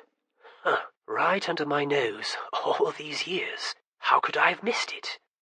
"It's perfectly disguised, and heavily enchanted," Warren said. "Only opens for the password, which is in Akkadian. I had to memorize the syllables." "I'm usually able to detect such things," Bracken said. "I suppose it didn't help that I spend most of my time skulking along forgotten passageways. I'm seldom out in the main corridors." "We ready?" Warren asked. "My possessions are few," Bracken said. "Lead on." Warren opened the cell door. Kendra and Bracken shadowed him into the hallway and tiptoed around the corner. Bracken nudged Kendra. "Nagi Luna resides around that next corner, at the end of the hall." "Tough neighborhood," Warren whispered. He paused in front of a blank wall. "Here?" Bracken asked, running a hand along the surface, eyes intent. "I must be losing my touch." Warren spoke strange words, and the wall became semi-transparent. Warren stepped through it. Bracken gave a low whistle. "I feel a little better. This was very well concealed, the work of a true master." He and Kendra walked through the wall and started up a long stairway. Chapter 15. Message in a Bottle. His promise to Coulter helped pull Seth back from the brink of total emotional collapse. By degrees, he stopped looking inward at his guilt and became aware of the demolished room around him, of the golem waiting patiently at his side. He glanced at the steel safe crumpled in a corner like a crushed soda can. He heard timbers creak and crash as part of the burning barn collapsed outside. Outside? Did the house even have an inside or an outside anymore, now that so much of it had been torn down? "I really blew it this time," Seth said to Hugo. "Bad demon," the golem said. "I just didn't see this coming," Seth moaned. "How could I be so blind?" The golem said nothing. A big hand patted Seth on the shoulder consolingly. Seth wiped his nose. He needed to get busy, to lose himself in a task. "I can't undo what happened, but I can't quit either. Maybe Patton has an idea for a next move. We need to go to the old manor." "Danger," Hugo warned. "I know it isn't safe," Seth agreed. "With the treaty destroyed, we could run into bloodthirsty monsters anywhere, but that also means it isn't any safer here. Not anymore." "Hugo, keep safe," the golem rumbled. "Yeah, I believe it," Seth said. "Hello?" called a timid voice. Seth whirled. It sounded like Kendra. "Kendra?" he answered, confused.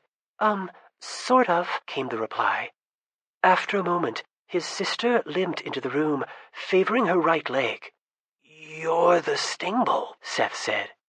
They had placed an injured duplicate of Kendra in the quiet box after Tanu had done all he could to heal her. "How did you get out of the quiet box?" "They put Vanessa inside when they left on their mission, which meant I had to come out. My time is running short. I won't survive much beyond daybreak." "Do you know what happened here?" Seth asked. "Not really. Nobody brought me up to speed. I'm still hurt, so I can't help much. Being in the quiet box froze my healing. I'll expire before I become whole again. I wanted to listen to music, so they placed me in Vanessa's former cell. She has a terrific sound system." "Would you be willing to go back into the quiet box?" "Sure, if you want," she said. "It prolongs my existence. It isn't much different from back when I was just a fruit, minus the connection to the tree, of course." It was strange to be talking with his sister, knowing it was not his sister. "We got attacked by a demon." "Sounded bad," the Stingbulb said. "I was hesitant to come up, but curiosity got the better of me. You were captured, weren't you? They were talking about it after they got me out." "They came to rescue me, and all of them got caught, but I got away. It's a long story." She nodded, then glanced at the corpse on the floor. "The demon got Coulter?" "Yeah," Seth said. voice getting husky. Her expression didn't change. Does it make you sad? Not in the same way it would make Kendra sad, the Stingbulb said frankly. I have memories of her feelings for him, but I'm aware they aren't my memories. Kendra gave me general instructions to help you guys, so I'm regretful that I couldn't prevent the mishap. Would you take orders from me? Seth asked. Sure. The last standing orders I got from Kendra before entering the quiet box were to always help your family and never betray you. I could interpret that to mean I should follow your commands. He wondered how he might make use of the Stingbulb. Nothing immediately came to mind. Her injured leg would limit his options. He could store her in the quiet box until a need arose, but that would mean freeing Vanessa. Did he want the Narcoblix's help or not? Hard to say. He should probably visit Patton first. Is the dungeon in good shape? Seth asked. The ceiling collapsed in part of the stairway up to the house, she replied. A section of the ceiling in the first hall fell in as well. The main door in the hall was knocked askew, which let me get up here. The rest of the dungeon seems to be intact. That was a relief. The last thing he needed was all those dangerous prisoners going free. He wondered how much the destruction of the treaty would weaken the dungeon. I think we'll leave Vanessa in the quiet box for now, Seth decided. I might want her help later. Can we keep Coulter in Vanessa's cell with you? Sure. I'll watch over his body. Hugo, would you mind? Not mind, Hugo said, picking up Coulter. I'll wait here, Seth said. Hugo, you might want to carry the Stingbulb back down too. Her leg is hurt. Hugo picked up the Stingbulb in his other hand and lumbered out of the room, rubble crunching underfoot. Seth plopped down on the remnants of a couch. Growlus must have used more than his physical strength to damage the house. He had destroyed too much too quickly. Magic must have been involved. Seth considered his assets. The loyal golem topped the list. He also had an expiring Stingbulb, a semi-trustworthy Narcoblix, and hopefully a message from Patton. And what about his emergency kit? Might Kendra have replaced it in his room? Knowing her, it would be in its place under his bed, unless she had taken it to Living Mirage in order to return it to him. He took the coin from his pocket. He could communicate with Bracken. The thought of talking to the unicorn made him shiver. How could he tell him that he had already lost the translocator? No, he would reach out to Bracken later. What about Dale? Might he have joined the rescue mission? Coulter hadn't specified. Seth had never known Dale to go abroad on a mission. He was probably around here someplace. If so, with the treaty undone, he might be in trouble. Seth would ask Hugo. Before long, heralded by heavy footfalls, the golem returned. Seth rose from the damaged couch. Do you know where Dale is? Seth asked. The golem tilted his head back. Was he looking at the broken ceiling? Was he listening? Seth wasn't sure how the golem saw and heard, or if his senses worked some other way. Stables, the golem said. Safe room. Does the safe room still work?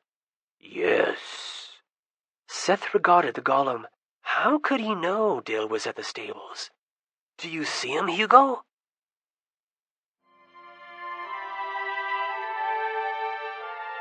This is the end of CD number 6. Please continue listening on CD number 7.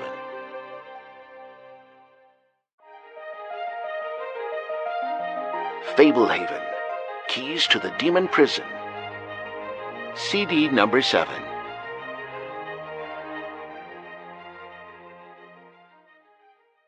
The golem placed fingers into the empty hollows of his eyes. Not here. Then Hugo tapped his temple. See, here. With your mind? Yes. So Dale is safe for now? Yes. Can you see Grandpa? Hugo raised his head searchingly, leaning first one way, then another. Too far. Seth hadn't expected it to work, but it had been worth a try. I need to look for my emergency kit before we go. The staircase from the entry hall had collapsed, but the hall at the top partly remained. Can you get me up to that hall? Hugo picked up Seth, walked over to where the stairs had once stood, and lightly tossed him up to the hallway. With Hugo's height and reach, the golem did not have to throw him far. In one direction, the hallway ended along with the rest of the house, leaving an open view of treetops and stars. The attic stairs were the other way. Passing gaps in the walls, Seth hustled to the attic stairs, which he found mostly intact, although deep cracks ran through the stairwell. The playroom at the top was missing most of one wall, part of another, and a good portion of the ceiling. There were some holes in the floor, but the beds were in place. Peeking under his bed, Seth instantly spotted his emergency kit. He checked inside and found the contents in place, including the figurines of the Leviathan and the tower he had brought from Wormroost. Returning as he had come, Seth dropped into Hugo's reaching grasp. "I got it. Now we can head for the manor." The golem exited the crumbling house through the back. Glaring firelight brightened the night, the entirety of the barn now blazing. Another portion of the structure collapsed, sending a whirlwind of sparks above the towering flames. Even from a distance, Seth could feel the heat of the inferno. As the golem started across the yard, a pair of figures emerged from the woods. "Seth?" cried Doran. "Seth!" shouted Newell. The satyrs gamboled toward them across the lawn. Hugo slowed. "You're all right," Doran yelled. "I knew it." "What's happening?" Newell exclaimed. "Put me down, Hugo," Seth said. The golem complied. "I escaped from the society and healed Grolus." "You healed Grolus?" Newell yelled. "Did the society amputate your brain?"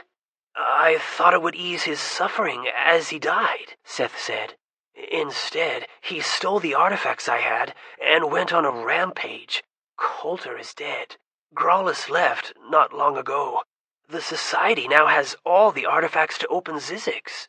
"And the treaty is down," Doran added. "We felt the boundaries fall." "Right," Seth confirmed. "We came this way after we saw Viola crashing through the woods," Newell said. "This is going to be pandemonium. Where's Stan?" "There's, nobody around." Seth explained how the others had been captured when trying to rescue him. Quite a pickle," Newell lamented, hands on his woolly hips. "What happens now?" Seth asked. "Will the creatures leave Fablehaven?" Newell and Doran exchanged a glance. "Many of the satyrs are fleeing toward Granhold," Doran said. "The domain of the centaurs will stand even with the treaty down. Of course, the centaurs will now be completely free to rove. Some creatures might depart, but most have their homes here now. It will be some time before many stray beyond the outer fence. Without a caretaker to calm things, the centaurs will probably try to take charge," Newell guessed. "They'll offer safe harbor to other creatures in exchange for land. They've always been sore they weren't running the place." "What about the dark creatures?" Seth asked. Hard to say," Doran said. "The demons of Fablehaven are bound or gone. The swamp hag gets older and battier every day. The dark creatures will lack leadership. The minotaurs could cause trouble if they decide to leave their territory, but I doubt the centaurs would allow it. Without a leader, the goblins, hobgoblins, and imps will probably lie low. The fog giants love their swamp. The few trolls will skulk and look for advantages in the upheaval. Many of the darkest creatures hibernate, except for on festival nights. You'll know better than anyone if the undead are on the move." "I don't sense anything," Seth said. "Whew, that's a relief," Doran said. "What about you guys?" Seth asked. "Well, we wanted to get a grasp of the situation," Newell said. "And now that you know?" "It would be fun to catch a movie," Newell mused. "Do you know any theaters that allow, goats inside?" "No theaters will let goats in," Seth affirmed. Newell frowned. Maybe we could slip the ticket guy some of Viola's milk." He glanced at Doran. "We could wear boots and baggy pants." Or you could help me try to save the world, Seth said. You have a plan? Doran asked. Best not to meddle in human affairs, Newell interrupted, grabbing Doran by the elbow. I just remembered. We have some, women and children to evacuate. The end of the world would mean an end to television, Seth reminded them.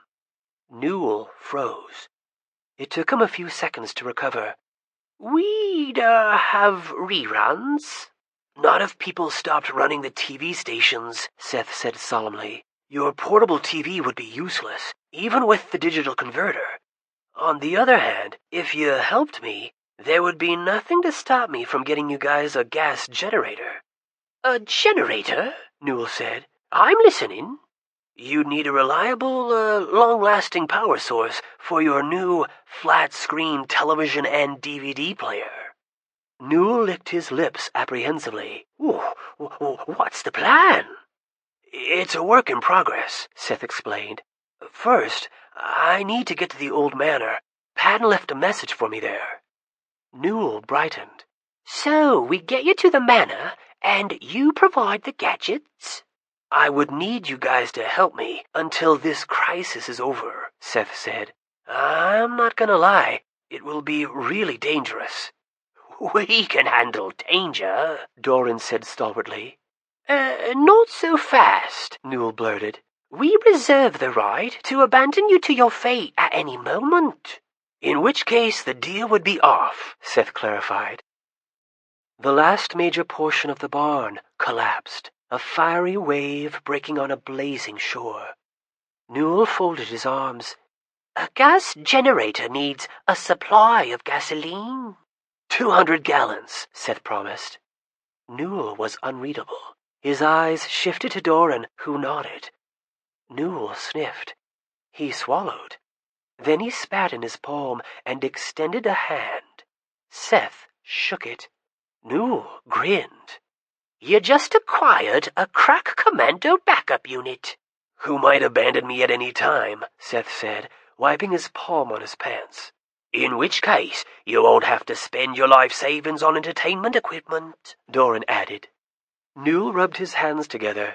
I'm glad we've reached an accord. You know, it might be refreshing to embark on an actual adventure again. Adventures tend to be uncomfortable and deadly, Doran reminded his friend. Don't get me wrong, Newell said. I've developed a keen preference for vicarious thrills. But, nothing ventured, nothing gained. Doran punched Seth playfully on the arm. Oh, it saddened us to think we might have lost you. It will be good to help a friend. And to help yourselves, Seth stressed. The end of the world, sort of affects everybody. Hoping that these types of crises will somehow sort themselves out has served us well in the past, Newell muttered. Valid point, Doran seconded. He stared at Seth. Are you sure you wouldn't rather find a place to hide and, just see what happens? I have to fix this, Seth said. It's me or nobody. Sometimes I don't get you guys. You talk as if you don't have little adventures all the time. Little is the operative word, Newell said. Nipsey-sized. It's one thing to swipe a meal or filch some gold. That's just sport. It's easy to keep well within your limits. It's quite another decision to get involved in an actual cause.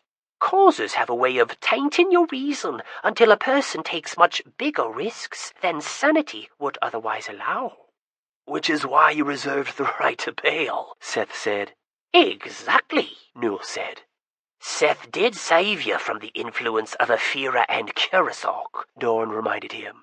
I know, Newell snapped. No need to dredge up the past. If I didn't like the boy, I wouldn't agree to this. Sounds like you're already investing in the cause, Doran teased. Enough chit-chat, Newell spat, shaking a fist at Doran. He turned to Seth. I assume the Dirt Man can get you to the manor without our help. If this fiasco could snowball into a real quest, we should, collect some gear. Not a bad idea, Seth agreed. We'll meet you at the manor, Doran said, turning away. And, don't take it personally if we never show, Newell called over his shoulder. Boy, let's go, Hugo, Seth said. The golem lifted Seth and charged into the woods in a different direction from the satyrs. Seth wondered if Newell and Doran would return. If they showed up, should he really let them join him? He would love the company and the help, but hadn't he gotten enough people killed? In the darkness beneath the trees, there was little to see. Seth could hear Hugo crashing through the undergrowth, snapping limbs and flattening shrubs. Occasionally, Hugo vaulted an obstacle or climbed a steep slope. At times, his route veered around unseen obstructions. Although vegetation congested the way, the golem did an expert job of shielding Seth as they plunged through dense foliage. At one point, Hugo paused and crouched. Perhaps a minute later, Seth heard hoofed creatures galloping through the undergrowth, crossing their path ahead of them. Probably best to avoid being seen. Good job, Seth whispered after the sounds had faded. Yes, Hugo replied, as softly as he could manage, before resuming his loping gait through the trees. At length, they reached the edge of the yard that surrounded the pillared manor. The stately building looked dark beneath the stars. Let's get this over with, Seth whispered, rummaging in his emergency kit for a flashlight. Wait, Hugo cautioned. Troll inside, looting, 2 goblin guards. Can you take out the goblins? Hugo shook and let out an irregular exhalation. Seth realized he was laughing. Seth patted Hugo's stony shoulder. Let's get him. With Seth cradled in one arm, the golem charged out into the yard. As they drew near to the manor's porch, one of the goblins called out, "Who goes there?" Hugo didn't slow. He set Seth down before the porch steps and cleared them with a single leap. Seth glimpsed one goblin lunging with a spear. Hugo batted the weapon aside, seized the goblin by the ankles, and used him to swat the other guard. Armor clanged as they connected, and the second goblin went tumbling loudly along the porch. Still clutching the first goblin by the ankles, Hugo hurled him sidearm across the yard. The creature skimmed the grass for an incredible distance before skipping and rolling to a stop. Both goblins stumbled away at full speed, leaving their dropped weapons behind. "Good job, Hugo," Seth said, coming up the steps.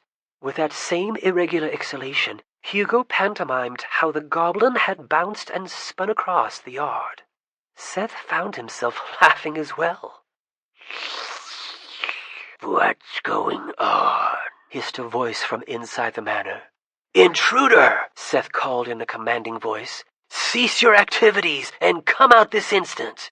A moment later, Nero appeared in the doorway, glaring until he saw Hugo.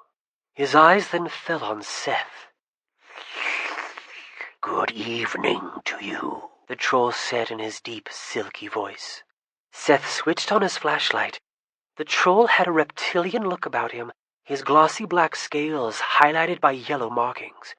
The nostrils of his snout flared, and his cunning eyes narrowed. His formidable muscles bunched as he coiled into a tense crouch. "Why are you looting the manor?" Seth asked. "Go ask your mentor," the troll replied, his tone reasonable despite his edgy posture. "Grollis ended the treaty. You can't blame an old traitor for seizing an obvious opportunity." "Grollis left me in charge," Seth said, inventing as he went. "He had to undo the treaty in order to leave Fablehaven, but he'll be back, and he wants the manor as his residence." Bearing rows of needle teeth, Nero glared at Seth suspiciously. "You openly serve him?" Seth displayed no uncertainty. "My family abandoned Fablehaven. I stayed behind. I have much to learn. Grollis sent me to make sure his future home remained secure." Nero became fidgety. "I had no way of knowing you." "I don't blame you," Seth said. "You've helped me in the past. Help both of us tonight. Spread the word that nothing in or around the manor is to be touched. Same with the main house at Fablehaven, especially the dungeon. Grollis knows every item in both houses, and he will show no mercy to any who claim his prizes. Knew it was too good to be true, Nero mumbled. Excuse me? Seth asked, a hint of warning in his voice. It will be as you say, young Master Sorensen, the troll answered obsequiously, inclining his head. Naturally, for your sake. These words had best be proven faithful when Grollis returns. Was that a threat? Seth bristled. If he was going to bluff like this, he needed to play the role convincingly. Maybe a conversation with a shade would relieve your doubts. Raising his webbed hands, the cliff troll finally looked truly intimidated. No need for unpleasantness. You're the one causing unpleasantness, Seth snapped. I was going easy on you.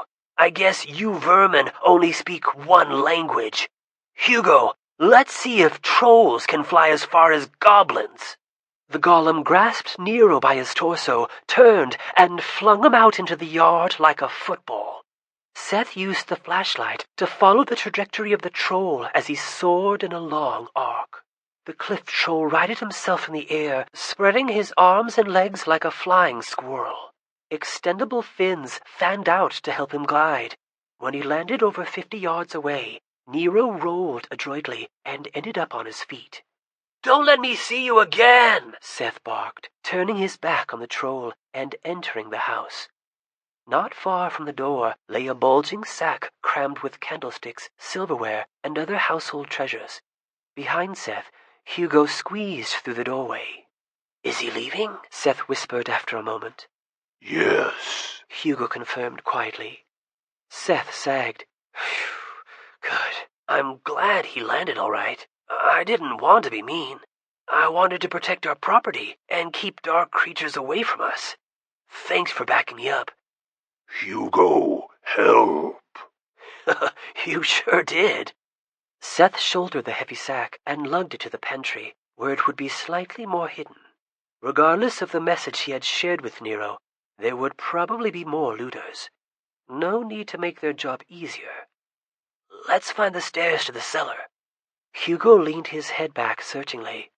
Come. Flashlight brightening the way, Seth followed Hugo to a locked door. A nudge from Hugo broke it open, and they descended the stairway beyond. Barrels, crates, and boxes cluttered the webby basement. The flashlight beam revealed an iron door on a nearby wall. Seth wondered if it led to a dungeon. They located the fireplace without much effort. Hugo swiftly brushed some large barrels aside to clear a path for Seth, stirring up dust and making sheets of cobweb flap and tear. Seth ducked into the fireplace and recited, "Everybody loves a show-off." Immediately, the back of the fireplace turned to dust. Seth walked through the insubstantial barrier, particles swirling in his wake, and passed into a tunnel with rock walls braced by wooden beams. The air in the man-made tunnel was noticeably cooler. Hugo followed on hands and knees. They proceeded along the passage, the ground sloping constantly downward. After some distance, the tunnel widened into a spacious natural cavern. A gentle stream trickled across the lowest part of the room, appearing from under one wall and vanishing beneath another. The flashlight illuminated several chests, a bed, a desk, a safe, camping gear, stacked crates, a few barrels, and a large table covered with maps. A green, corked bottle on the table caught Seth's eye due to the large white label on it with the letters SETH written in bold letters. He crossed to the table and picked up the bottle, then unfolded the note he found underneath, scanning the succinct message. The contents of this bottle are meant only for Seth Sorensen. Seth worked at the cork with his thumbs, but could not get it to budge. Digging into his emergency kit, he got out his pocket knife, selected the corkscrew attachment, and twisted it into the cork. After a good tug, the cork came unplugged with a hollow pop, and colored gas started gushing out of the bottle. Seth set the bottle on the table and backed away, briefly concerned that a saboteur had turned the message from Patton into a poisonous trap. But a moment later, as the gas finished flowing from the mouth of the bottle, it gathered into the form of Patton, old, wrinkled, and semi-transparent. "Patton," Hugo rumbled. "If this is Seth," the Patton cloud said, "try to touch me." Seth strode forward and passed a hand through the gaseous figure, creating a temporary disturbance in his midsection. "Very good," Patton said. "I'm glad we managed to connect. Our friend Coulter delivered a most disturbing message earlier tonight. Based on the scant available evidence, we managed to deduce what had transpired. We assume the group sent to rescue you failed, losing the translocator, which was then somehow entrusted to you, along with the Sands of Sanctity. Meaning well, you went and healed Growlers, who stole your artifacts, and then went on to steal the chronometer. Forgive me if our deductions were incorrect, but it was the only way we could reconcile the sudden wellness and freedom of Growlers with your unexpected presence at the edge of the yard." "Can you hear me?" Seth asked hopefully. The gaseous Patton continued speaking, as if no question had been asked. "Coulter expected to lose his life upon his return to your time. He took it like a man. I expect if you're listening to this message, you're dealing with his recent demise. You're feeling alone and desperate, and you could use some advice. I'm sorry there can't be any actual communication between us. I'm not much more than a talking letter. I could have simply written this message, but I figured you could use the company, even if it was just an illusion. In addition, candidly, I have too much time on my hands these days. Creating this gaseous monologue was an engaging proposition.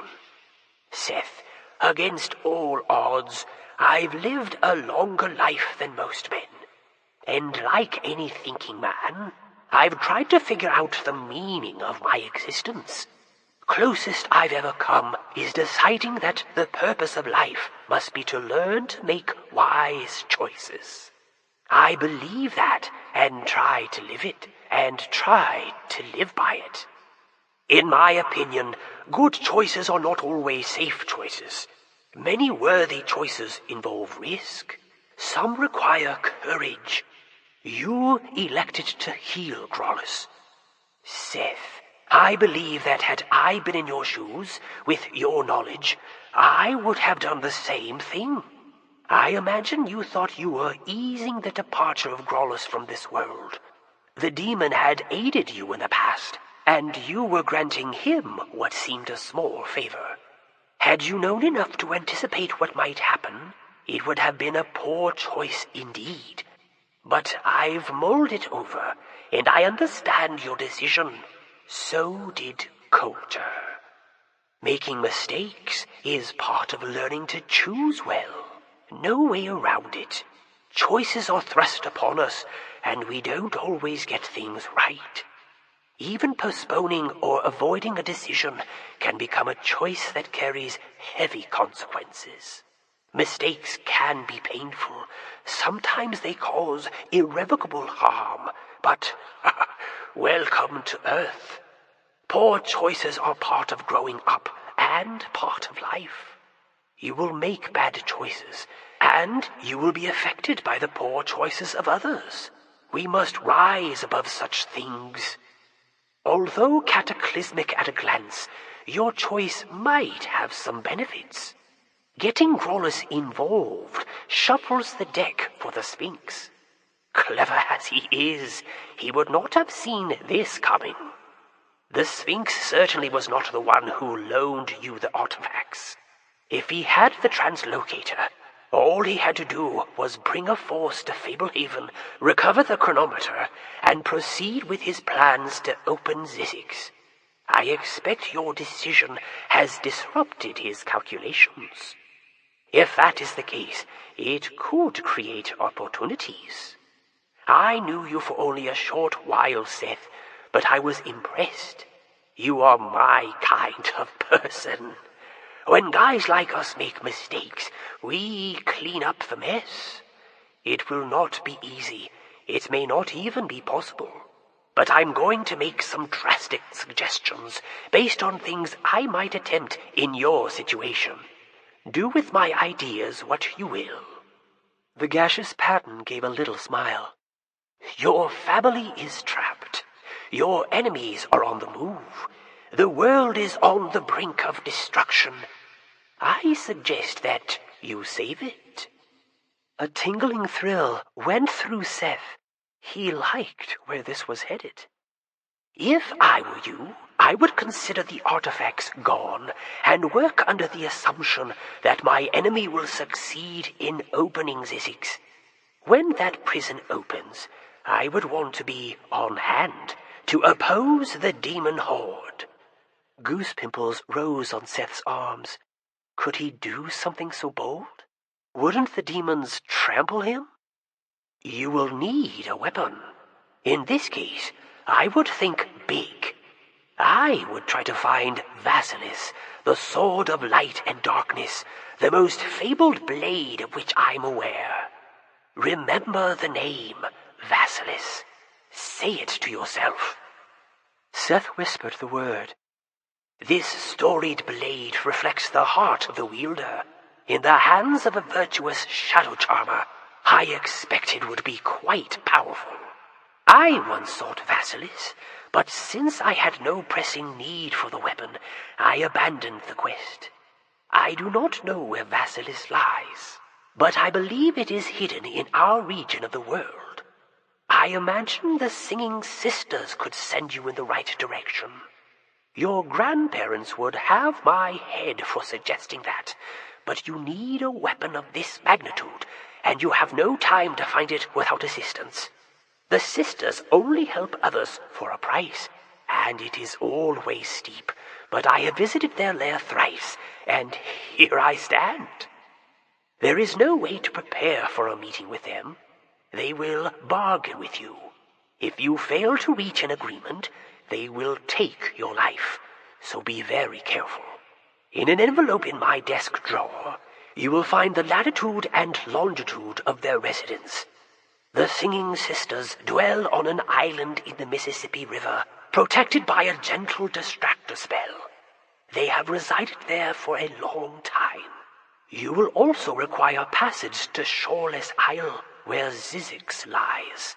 Again, the latitude and longitude are included in the envelope, but they will do you little good. No ordinary ship can sail there. I have been to Zzyxx aboard a ship I would rather forget. I required the help of a necromancer. You will not, if your mind is firm. The ship you must seek is crewed by the undead, and such will hearken to your instructions. To summon the Lady Luck, you must journey to Hatteras Island off the coast of North Carolina and follow the guidelines in the envelope. Before you can carry out those instructions, you will need to collect a bell, a whistle, and a music box from a certain leprechaun at Fablehaven. You'll find more details in the envelope. You may want companions on your adventure. Hugo should be able to leave Fablehaven. After he was granted a will by the fairies, he never covenanted to remain. Of course, Grolus may have overturned the treaty, in which case any of the creatures could come and go as they please. Choose your companions carefully. Based on my recent conversations with your grandparents, I believe Vanessa may be an asset worth using, but I will leave the ultimate decision in your hands. I also recommend you practice soliciting help from the undead. In the same drawer as the envelope, I left copies of keys to the Fablehaven dungeon and the Hall of Dread. If the treaty is broken, recruit a wraith to stand guard over the dungeon. Although help from phantoms is generally undesirable, in your case it would be wise. You need the practice, and your cause is sufficiently desperate. There are certain entities in the dungeon that you do not want released. When dealing with the undead, make sure they vow loyal service, and make sure all of the particulars are settled. Appoint limits, establish rewards. They thirst for the living, so an obvious reward for standing guard is the right to claim any victims who come along. That sort of thing. If the dungeon is inaccessible, you could also conscript liches from the Grim Marsh. Hugo knows the way. Should you travel there, be sure to stay on the wooden walkway. Hopefully, it has been kept in good repair. Should you require further aid, as I suspect you might, consider finding Agad, the wizard in charge of Wormroost. Unbeknownst to most, he is one of the 5 wizards who founded Zzyxx. He may be able to provide wisdom in dealing with this threat. None wish to see those demons remain in confinement more than he. You now have all the ideas I have managed to compile. Use whatever makes sense. No doubt you will devise other strategies on your own as the situation evolves. Ephira should effectively safeguard my communications to you until less than a year before your hour of need arises. I trust you will find my messages undisturbed. Seth, I wish I could do more for you. Please do not obsess over choices you cannot change. Mistakes happen. Learn from the past, but concentrate on the present and the future. Difficulties like I have never faced await you. I don't want to guide you toward harm, but when the world is about to end, the only real option is to save it. With a threat like the opening of Zzyxx impending, no safe choices remain. This message will repeat if you uncork the bottle again. It will play only for you. Good luck. The gaseous form of Patton returned to the bottle in a rush. Once the gas was inside, Seth pressed the cork into the mouth. So much to digest. Too much. Seth squeezed his head. For some reason, it was one thing to tell himself he was going to try to save the world, and quite another to receive that assignment from Patton, as if everything really did depend on him. Too much was at stake. But Patton was right. All safe choices were gone, and trying to hide from the responsibility would be a choice as well. A bad one. At least Patton had shown him a path to follow. He would do his best, one step at a time. Crossing to the desk, Seth found an envelope with his name on it in the second drawer he checked. Beside it, he discovered the dungeon keys. Opening the envelope, Seth scanned the pages inside. He saw the promised latitudes and longitudes, along with accompanying explanations and descriptions. At the end, he read about the Eternals and the final steps required to open Zzyxx. Satisfied that he had everything Patton had promised, he folded the papers back into the envelope and tucked it in his pocket. "Come on, Hugo," Seth said. "Let's go see if those satyrs have shown up yet." As the golem followed him out of the grotto, Seth reconsidered using the coin to contact Bracken. It would be painful and embarrassing to explain how he had lost the translocator, but Bracken could possibly find ways to help. After all, he was at Living Mirage, and he seemed like a resourceful guy. Who knew when a well-timed prison revolt at the Sphinx's headquarters might provide an important diversion? At this stage, Seth could not afford to ignore any possible assets. Chapter 16. The Sealed Shrine. Near the top of the stairway, Bracken grabbed Kendra by her upper arm. "Your brother is contacting me," he whispered. "Is he all right?" she asked. Bracken paused, listening inwardly. "He is unharmed. He is devastated by how Nagi Luna used him to free Grolus. The sentiment comes through in more than his words. Your friend, Coulter, has perished." No, Warren said, reflexively rejecting the news.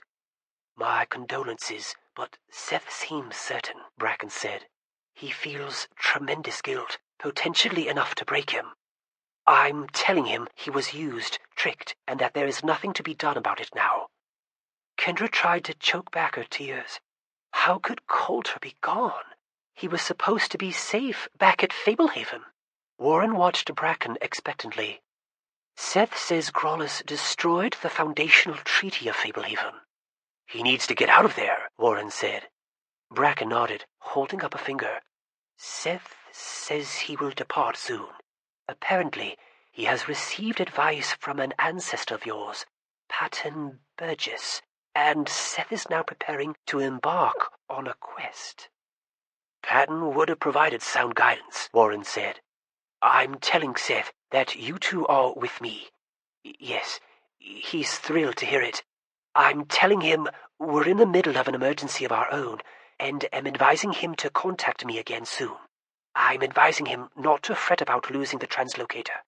I can tell he appreciates the support, but he is still wrestling to come to terms with the crisis resulting from that loss.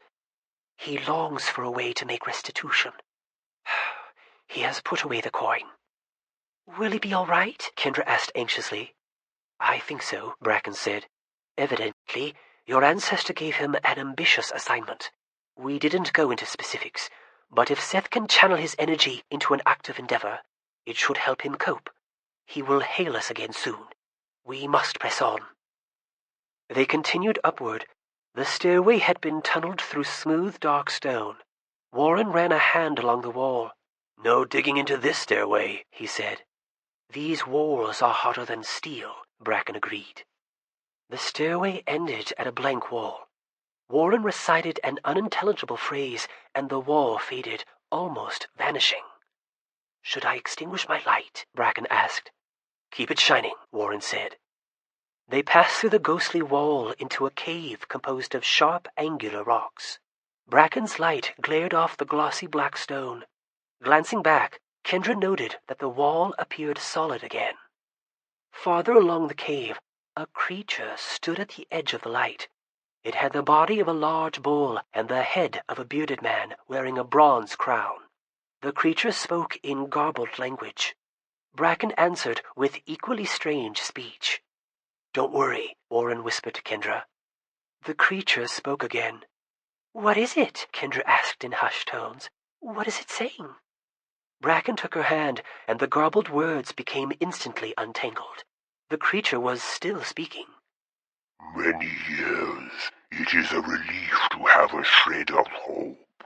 We will do our best, Bracken promised. You have met Warren. This is Kendra. The creature bowed his head politely. Greetings. Kendra, this is Halid, Bracken continued, one of the proud Lamassu enslaved by the Sphinx. He is no Sphinx, Halid stated in his strong, calm voice. Call him the Ethiopian. Halid stands guard over this secret entrance to the dungeons, Bracken explained. He is not an evil being, but he would be bound by covenant to slay us if we trespassed here without permission from the Ethiopian. I take no pleasure in my assignment, Halid said stoically. Nevertheless, a sworn sentinel must perform his duty. Any sense of what lies beyond the cave? Bracken asked. My vision is restricted to my domain, Halid answered. As you shall observe, my domain here is insulting. I am a prisoner guarding a prison. We thank you for safe passage through your domain, Bracken said. I lament the loss of your horns, Halid replied. Go in peace. Bracken released Kendra's hand. Off we go. No trouble? Warren asked. Just exchanging pleasantries, Bracken explained.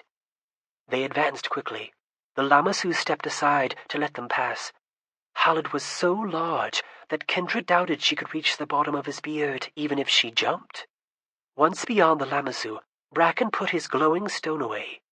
Warren led the way out of the cave into the pre-dawn light. They crouched behind some jagged boulders to survey the vicinity.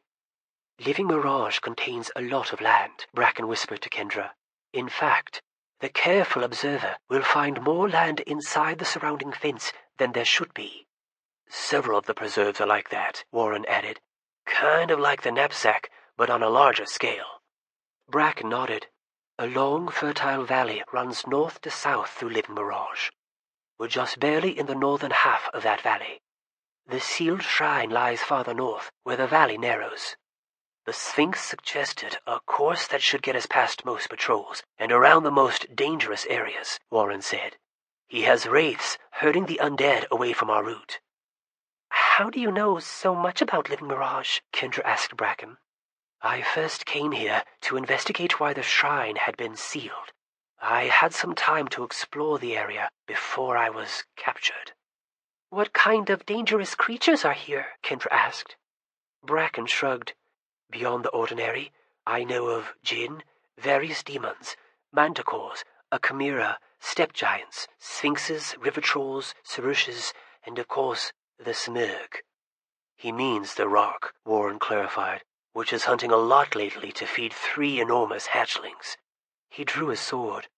The Sphinx warned that an actual Sphinx guards the sealed shrine. It will pose riddles to us. Let me handle the riddles, Bracken said. Yeah, the Sphinx seemed to think you'd have that covered. I've been around a long time, Bracken said.